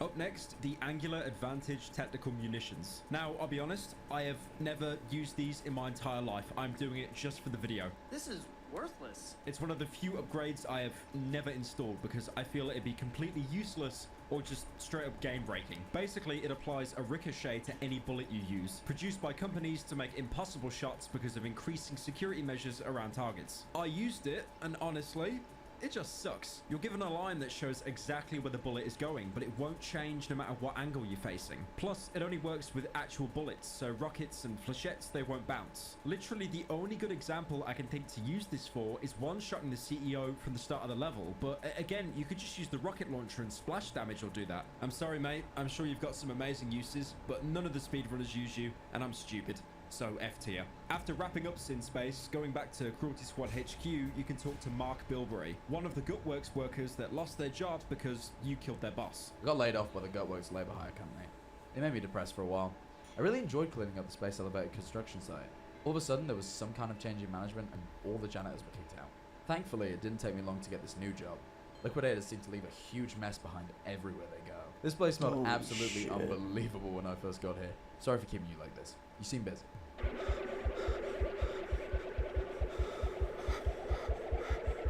The next mission, Androgen Assault, shows how the Cruelty Squad company can sometimes cannibalize itself to cut off loose ends. Mark, the chief of the cult of Order BB, has been useful in enforcing our will on the general populace, but has recently started to get sloppy and uncontrollable. His messages, when he actually manages to respond, are completely incoherent and increasingly violent. We believe this rapid change in character has been caused by the experimental steroids supplied to him by the leader of the narcotics unit, Magnus. Kill both and the cult of order can begin its healing process. The name androgen, literally meaning man, is a male sex hormone like testosterone. So it seems that Mark has been taking way too much tea and probably posts himself online acting like he's natty. The police station is a mix of modern and gothic architecture, with stone arches and wooden beams being very common. But that's the purpose, because it's meant to be a cult, not a metropolitan police station. But that being said, the building makes less sense the more closer you get to the center, ending up being walls of flesh and doorways you couldn't possibly fit into. Like most missions, you have multiple ways to get into the main building. Either storm in through the front desk, Terminator 1 style, or take a small detour upstairs where you can find a manhole to jump into, which will lead you into the sewers where you can get in through a comedically sized toilet. But just before taking any of those options, upstairs you can find a lone dark welder that somehow escaped, wielding a flashlight. He is hostile to you, so you can't talk to him, but he can't actually do anything apart from try to lens flare you. If anything, looking at him too long, it just looks like a montage parody I made in 2016. If you do kill him, you can get your hands on the flashlight. It takes up a weapon slot, and you can even reload it for some reason. The flashlight in this level going forward is pretty useless, but if you haven't been to the catacombs or the dark world yet, it's a great way to navigate both places if the color red scares you. I mean, if you want, you can even pretend that you're playing Doom 3, having to switch to the weapon each time you want to fire. But yeah, it's pretty useless overall, only really good for the dark world, and even then you'll find the night vision goggles, so E tier. All the cops in the station are armed, so can't be spoken to. They're no stronger than usual security, but now they wield shotguns and revolvers. I'd put them in the same rank as security, but these cops are placed in more tactical locations and often patrol areas. Also, the revolver hits pretty hard, and the shotgun cop can actually two-tap you if you're not careful. Plus, on this map, with how condensed everything is, if you dare fire a single unsilenced weapon or kick a door down, half the precinct will come down on you like you just tried to refund your Uber Eats order. So for that reason, I'm going to stick him in B tier. Also, remember earlier when I was talking about the organs and how the pancreas was basically useless because of the value of a single $1? Well, these guys have a chance to drop a blue variant called the advanced pancreas, which has been modified to secrete synthetic stimulants. It goes for a couple thousand, but more importantly, shows that pretty much the whole precinct is on the kit. Also, I forgot to mention this earlier, but quick side note about the OG pancreas. It's always worth $1, like I mentioned earlier, but that means you can actually use it as a bank account in the game, because if you die on any difficulty apart from power and misery, you'll lose $500 from your bank account. So what you can do instead is spend that money buying into the pancreas stock, and then if things go south and you die, the 500 will still be in the pancreas, so you don't lose any money. Truly, this is the Dogecoin of Cruelty Squad. The revolver cops use the new safety M62, being purposely outdated compared to most weapons, but kept around due to its masculine associations created by the film industry. And you know what? I hate how accurate that statement is, because even though it only carries 5 shots, and even though when you press fire there's a 1-second delay and huge recoil, I can't stop using it just because how powerful it feels to use. Most enemies will explode instantly, and it has the hidden feature of actually ricocheting 3 times, meaning you might accidentally kill someone or yourself when firing. It's based on the new Nambu M60, commonly used by Japanese police. Apparently they prefer to use revolvers over magazine pistols because they're less likely to go against armed criminals due to strict gun laws, and also because revolvers are much easier to maintain and jam less. I'd give it a strong C tier. Feels amazing to use, but yeah, it's not very practical, especially on levels outside the police station. The only real NPCs you can talk to in this Alright, I got something finally. And they go on to explain how this place isn't really a normal police station. Keep having these recurring nightmares about transforming into a bouncy castle. It's freaking me out. I don't know where the food they give us here comes from. I swear it moves sometimes, and the headache it gives me, it's something else. The sounds here at night. I don't know, I just don't. You can even find another Cruelty Squad operator that's been arrested. I got locked up in here because someone saw me naked through my bedroom window. Can you believe it? If anything, whoever reported me should be locked up for stalking. They said they're gonna fine me for $20,000. I'm already twice that in debt, so it's not a big deal. Besides, my credit score is good. The police department is a business like any other, huh? There is one more weapon this level has to offer, the riot pacifier. To get it, just go into this crazy room that makes no sense just after the main entrance. Keep opening the doors or kicking them down, but wait, stop it. Don't open that door, because as soon as you do, you'll clip right through the floor and you'll have no way to get out. What you need to do instead is grab it from a distance without actually entering the room fully. Honestly, the only lore theory I have here is this room was designed by Mark after taking way too much testosterone, wanting to create a room only the most Sigma male could conquer. I honestly feel that this room and the amount of people that fell for the bait and, you know, fell into the pit and had to restart the run, they are half the people that do not like this game. I kind of don't blame you, honestly. It pissed me off a lot as well. I've played so many video games where, you know, the floor gives way or a bridge snaps in half. You know, that's just a cliche at this point. But yeah, no clipping through a floor.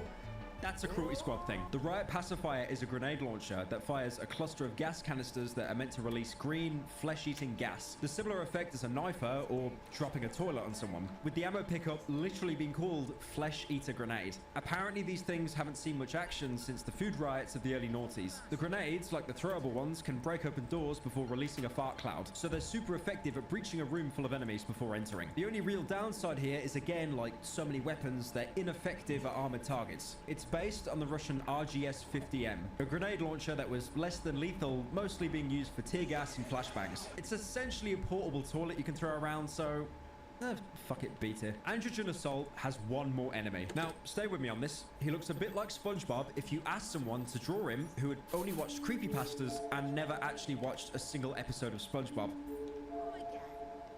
This is the Psycho. Once alerted, they'll lock onto the player like an enemy, but with the exception of getting into your head and distorting your vision, forcing you to lock onto them and watch 2 unskippable 30-second ads.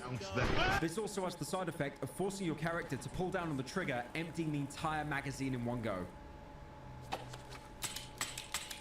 They'll then begin to slowly walk towards you, usually while firing a revolver. Now, you being forced to discharge a weapon means you'll probably kill them near instantly. So on their own, they're actually not very effective. But paired with more conventional enemies, all your attention will be forced on them, probably getting you killed in seconds. If you give one, it'll have a low chance of dropping its brain. It glows blue, like the UK passport, and it has huge values on the stock market, with the description saying the brain itself is sentient. You know what? B tier. Just because I had to say the letter B so many times. Finding your second target, Magnus, you can see on his back that he's part of the narcotics unit. With his entire body covered in green veins, killing him, he'll explode in a cloud of pure testosterone. I mean, he's dead, but his office is pretty nice. You've got some flower wallpaper, his own golfing lane, and walls with the looking up emoji. Do not take the pills on his table. Look, I did this as a one-off joke in the beginning of the video, but there are pills across the game. Do not take them. Never take them. These pills have randomized effects. Very, very rarely they can give you great things like, you know, super enhanced agility for 10 seconds, or they can do nothing. Those are the good outcomes, by the way. Nothing is the good outcome. The bad ones are disorientating your vision for about 10 seconds, which, again, isn't too bad, so why am I crying? Well, the 2 most common outcomes: first, you get shrunk down to the point you can't use your weapons, or inverting gravity, usually making you stuck in the room that you took them in. And both of these effects are permanent until you restart the mission. So yeah, never take the pills. It's not worth it. Do what Dream did in that music video he deleted. Just put him in the trash. Next up is Mark, the chief of the Cult of Order. Hello, everybody. To get to him, you'll probably need to do some acrobatics, like your Lara Croft in her mansion, or find a secret entrance. Doing so, you'll finally see what 50 milligrams of tea does to a man. He's been transformed into a human bouncy castle, full of gains and self-hatred. Why don't you go kill yourself? The prisoners talking about having dreams of becoming a bouncy castle probably means the cult were experimenting on them to get the same results. Maybe even the psychos were an offshoot of that experimenting. Mark will slowly move around his fleshy office while spitting acid at you, much like the flower enemies. But he does have a higher health pool than most enemies. But that being said, he moves incredibly slowly, and he really isn't much of a threat. You only see the human bouncy castles like twice in the game, and they're pretty much always on their own, so I'm going to put him down in D tier. But if you kill him, you can finally escape through the back alley or the sewers of the PD. One great detail I love before you leave: if you go to the room directly below Mark, you can find copious amounts of pills and drugs, just showing that this was someone who was... Bro, who else I gotta talk to? Harpocrates, so god damn it. Spliced his body just to get some kind of pleasure. Going back to Cruelty Squad HQ, you can find one of the cops, Michael Nielsen, another person who treats you like their liberator. You're really blasted up the PD, huh? Can't say I blame you. The whole place is in complete disarray as people are fighting for power and trying to find a new source of steroids.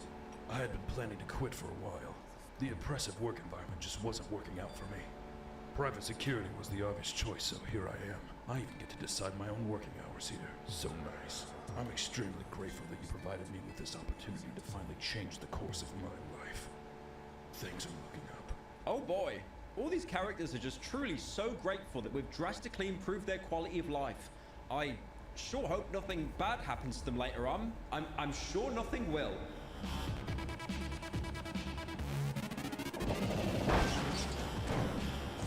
Mall Madness is when the game starts to become much harder. You're getting used to how the game works now, with enemy placements and ways to get to your targets, so this level puts a massive spin on that. Governor Bill Gurney is going to be hosting a campaign rally in the Kansas City Mega Mall. This isn't a bit, by the way, it's literally called Kansas City. He has made a name for himself taking a strong stance against multinational corporations and monopolies. It should be obvious even to a meathead like you that ICT very good for us. Thankfully our interests align with those of the Shadow President and we have been given free hands to do it here as we wish. Expect heavy security and keep in mind that the Mega Mall is ancient and has many forgotten passages. The level begins in a similar way that GoldenEye's second level did, facilitate.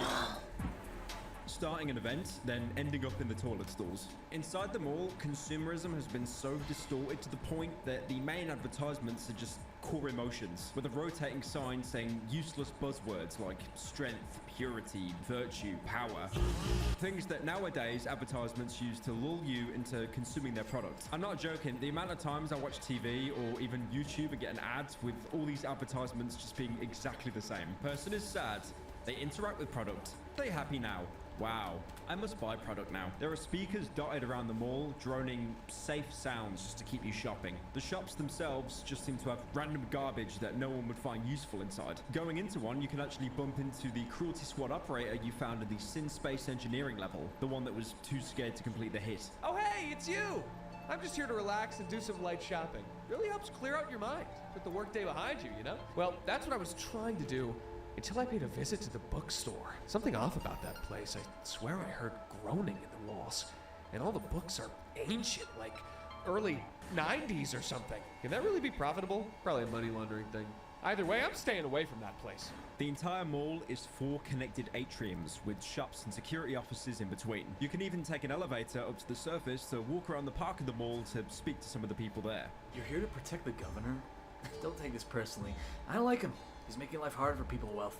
Exploring anywhere outside the main atriums and park, you'll start to notice the decay of the mega mall. The architecture looks more dated and gothic, similar to the cult of PD. And sometimes even the floorboards will give way and you'll be greeted by zombies that seem to have been here since the mall was first created. If you put your ear against the wall, you might hear them all speak.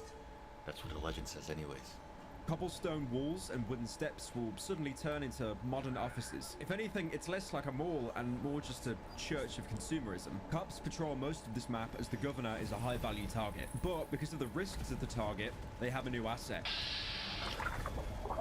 The Necromech. These guys are terrifying. They're essentially beefed up police standing a good 8 meters tall. For comparison, that is the world's shortest Dutchman. They wield dual light machine guns, and if they spot you, they'll empty your health bar faster than you can Alt F4 the game. Worst of all, they're pretty much the first enemy that have armor. So out of all the weapons I've mentioned so far, not a single one will actually be able to harm them except the rocket launcher. So equipping that gun before this mission is a must. If by this point you still don't have one for whatever reason, you can head to the gun gear store to find one lying in the back. I'll usually take around 2 rockets to drop, but once they die, you can pick up their weapon. And if you manage to give one, there's a chance it'll drop one of its unique organs, the rotten spine or nuclear gut, with hefty value on the stock market for each one. Apparently as well, the gut is capable of turning fissile material into energy, but it doesn't actually protect its surroundings from radiation. Now I finally understand why it's called the Kansas City Mega Mall. But yeah, the Necromechs, they get an A tier for catching most players unprepared. He also kind of looks like Skeletor if you never worked out. The weapon they drop, the AMG4, is devastating, especially for the mid-game. It has 150 rounds per magazine, and every gun takes the same amount of time to reload. So by the time you've run out of ammo, you can just load in another box magazine like you've got Sleight of Hand Pro. It has insane accuracy, so doubles up as a fairly long-range weapon. It's also got very forgiving recoil, but most importantly, it uses depleted uranium rounds. There are a few other guns in the game that share this ammo type, but basically, depleted uranium means it will pierce armor. So this gun can kill basically everything in the game except the zombies. It's a great versatile gun because you now have something that has a lot of ammo and... Thought you couldn't jump up, bro. How the fuck did you get there? German MG3, which looks near identical to the MG42. The gun every 12-year-old would use in zombies when they were too unlucky to get the ray gun. So, yeah. Easy peasy A tier, boys. It's a good gun. I think the only thing keeping it out of S is it's got a pretty big weight penalty. This is also the first level in a while when my best friend, the beloved flesh rat, makes a return. Did I mention, by the way, just how much I fucking hate these things? So apparently the flesh rats just escaped from some biotech lab? Great job. Apparently there's a minor flesh rat infestation going on here. Thankfully haven't seen any myself. Now, this mall is enormous, and you've got more choices than ever to circumvent patrolling police. The thing is, though, like I said, vents and maintenance ladders will usually have flesh rats camping there. I'm not joking, Ville. You made one of the best games I've ever played, but I deeply hate you on a personal level for putting flesh rats around every single corner. They do the equivalent of spawn camping. Now, there is one really good implant I haven't talked about yet, which does actually help with the flesh rat problem. The life sensor. It's pretty expensive at $9,000, but it is definitely one of the best implants you can get. It's meant to sense the life energy of any living being, but it does the exact opposite and allows you to sense holes in the background of the death matrix. Basically, if that's too many words, it's the Call of Duty heartbeat sensor, but it's constant. What's your sensor, Roach? There are flesh rats everywhere. Allowing you to see anything within range, even behind solid walls, represented as a green dot. Finally, a game where I can play CSGO as a French or Russian. I have special eyes. It's a great tool because you can predict enemies before they see you, with the only disadvantage being its limited range and you're not actually able to tell what you're looking at. I mean, you can use common deduction. If the dot's on the floor, it's probably a flesh rat. If it isn't on the floor, it's probably not a flesh rat. There are some weird quirks about it though, like how zombies are marked, but once you down them and they get back up, they won't actually be detectable anymore. I assume lore-wise because they're now double dead. But you know what? I'm gonna let it pass. It's fine. It helps with flesh rats, and I hate flesh rats. So, solid A tier. One thing I love about the Mega Mall, if you get a chance to speak to any of the civilians shopping around, they seem to love the place, but they don't understand why. I simply adore the Mega Mall atmosphere. The hustle and bustle, the beat of the city, the squirming thonic energy. Magnificent.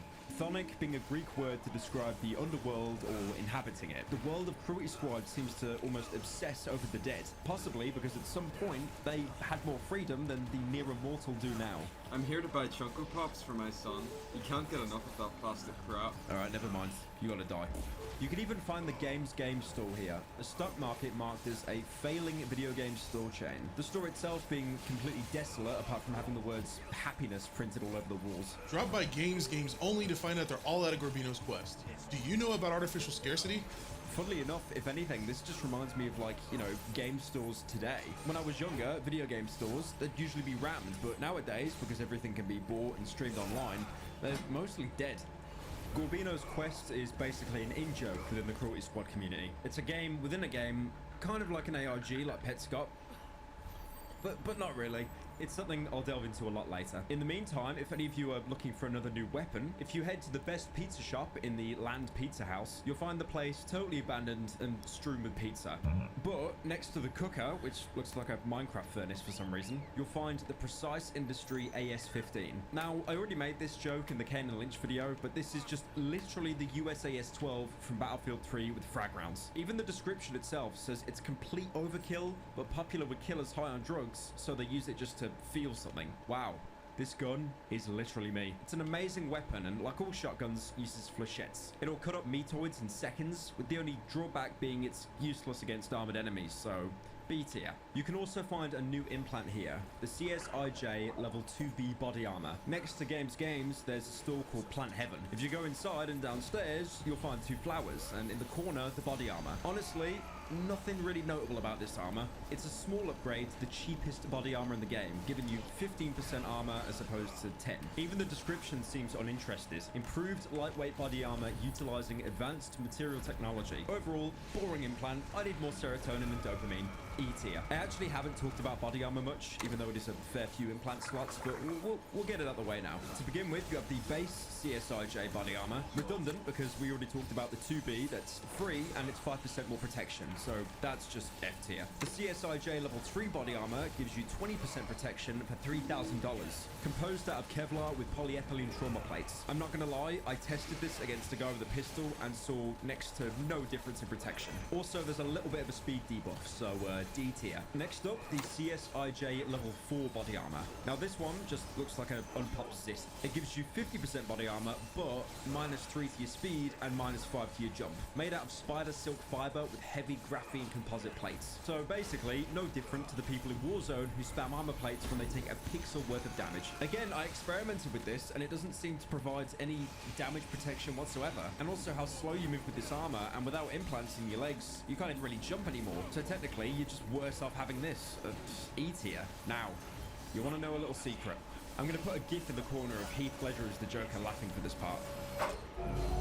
The armor system in Cruelty Squad is completely useless and broken. As much as I didn't want to bring it up, I'm sure I'm going to have some scholar in the comment section telling me how I got this entire segment wrong. So in reality, the armor rating has been accidentally disabled, meaning any armor you wear, no matter what rating, will have 0 protection. And also, anything that increases your speed at the cost of armor won't actually cause you to take any more damage, because the base value won't go past 1.0.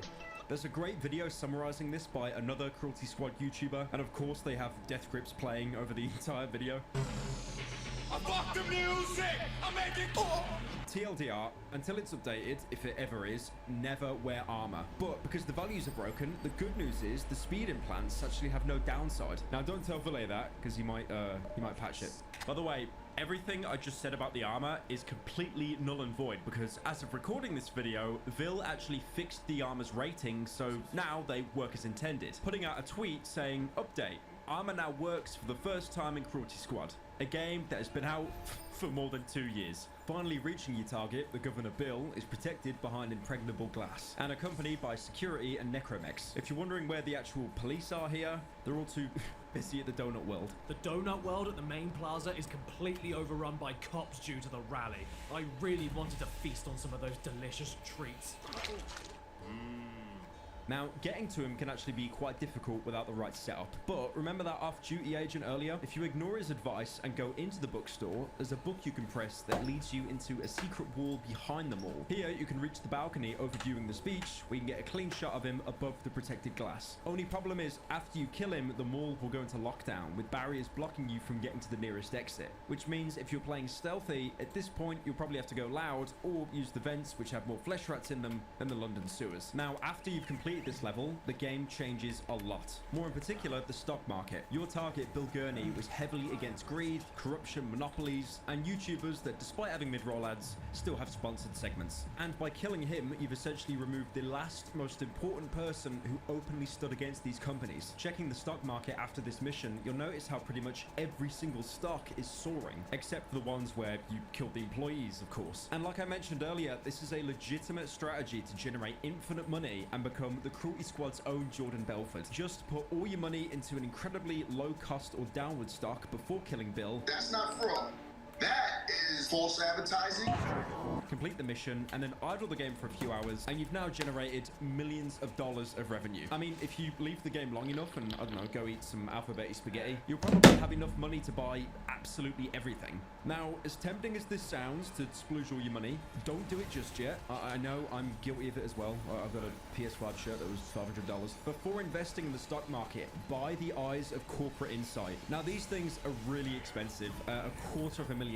It's a head implant that can melt you into the ancient powers of the market. Basically, what this implant does is give the stock market ADHD, as it races infinitely faster than usual. But with all the stock going up faster, it also increases your profit margins. If only real life was this easy. If only I could have started a YouTube channel over half a decade ago talking about boring, inane topics with CSGO surf gameplay or Prototype 2. The eyes of corporate insight, a necessity if you want to speedrun the game, so S tier. And if you use it properly, now you have everything, all the money in the world. And now there's only one man that can stop you, and that is the Inland Revenue Service. Now, unfortunately, in Cruelty Squad, moving to Puerto Rico, like Logan Paul did, isn't an option. That would be the ideal outcome, where you inflate the economy so bad and make everyone around you suffer just so you can save some cash. So instead, the second best thing we can do is look at all the implants that are left. One I still haven't mentioned yet is the composite helmet. Now, this thing is cheap, only $1,000. It seems fairly basic, but don't be fooled. It has a random chance to negate all incoming damage or shatter and be completely useless. The reason why this is so good is because it's all forms of damage, not just gunfire. If a flesh rat sneaks up on you and gives you a little nibble, there's a chance you might not even get poisoned. This also includes fall damage, so you could miss a jump, plummet to your imminent death, have a plink sound, and take no damage instead. 90% of your deaths in this game will come from a single slip-up, so this helmet almost works like an extra life when it wants to. But you know, that being said, S tier, it's an amazing piece of equipment. You could also pick up the Zoom and Go bionic eyes that are also $1,000, but in comparison, these are pretty much pointless. They zoom in your view by quite a bit when you aim down sights, but it's not really comparable to a sniper rifle, and honestly, guns are so accurate in this game, you really don't need assistance like this. So unfortunately, E tier, not that great. The skull gun is the last of the purchasable head implants, and this one is a lot more, $12,000. It's probably one of the weirdest implants in the entire game. Part of your Jesus Christ, bro. God damn. Oh, that damage. High explosive rounds, which can actually open locked doors and kill most lesser enemies in a single hit. To operate it, you'll need to drop the gun in your hand and then press the fire button. Apart from not being able to zoom in anymore, you lose 1 HP per shot. But if you're on a lower difficulty than Divine Light, you'll only take around 1.5 for every 3 bursts instead. And on the lowest difficulty, Power and Misery, you'll basically never die, because you'll be able to kill an enemy and then get the health back devouring their corpse. Surprisingly, even though it's high explosive ammo, it's actually considered a silent weapon, so you can blow someone away in front of everyone and no one even cares. Honestly, this implant gets outpaced and there's definitely better. Alright, I'm gonna fight Svarg next. So C tier. Also, apparently the whole idea of adding a skull gun was a reference to Deus Ex. In that game, there's a character called Gunther Herman, a mechanically augmented agent that sends an email asking to be upgraded with a skull gun, complete with broken English. This goes even further back to the prequel Deus Ex Human Revolution. In that game, you can go on your boss's computer, David Sarif, to see the concept of the skull gun. And the skull gun in Deus Ex is in of itself a reference to a book from Neil Stephenson's called The Diamond Age, a science fiction novel from 1995, where a character called Bud has a skull gun implanted into his forehead with a voice-operated firing system. Yeah, I went way too deep into that. I just thought it was kind of cool. No, I wanted orange. Moving down to the chest implants, the most affordable I haven't mentioned yet is the load-bearing vest for $1,200. The reason why I haven't mentioned it is probably because it's the least interesting. It spawns you in with 1 extra magazine for both of your weapons. Pretty useless if you buy early game because a lot of guns you find have smaller magazines. But later on, it's kind of useful. For example, with the AMG4, that's an extra 100 bullets. But the thing is, in later levels, you can find the AMG4 used by a lot of people, so there's just not really much use for it. There's better equipment. D tier. Next up, the military camouflage for $1,000. This increases enemies' reaction time when they see you. Usually when someone catches you, they'll slowly turn towards you and then start opening fire. The camouflage gives you a couple more seconds before they start doing that. For newbies, it's alright, but again, there's just so much better equipment to put in your chest slot. The one real upside of this is you can play more aggressively and there's more room for error because it basically puts every enemy on 900 ping. So it narrowly escapes D tier into C tier. Now, the direct upgrade to the military camo and probably one of the best implants in the whole game is the stealth suit for $12,000. It lasts forever and will render you completely invisible for about 20 meters. So pretty much in every instance, you'll be able to see enemies before they can see you. The thing is with the stealth suit, overall, it tends to actually make the rest of the game too easy. Usually, 90% of your deaths will come from someone sniping you from the Cruelty Squad Hong Kong servers and you'll have no idea where it came from. But that worry is totally removed with the stealth suit because unless someone is close enough to grab your thigh and call you a good little femboy, you'll always have the advantage and no enemy can see you further away, no matter how late game you are. Ville, the creator, was almost completely aware of this, insulting you if you chose to use it, with the item description saying, has an overbearing stench. And because of this, special forces units that make use of it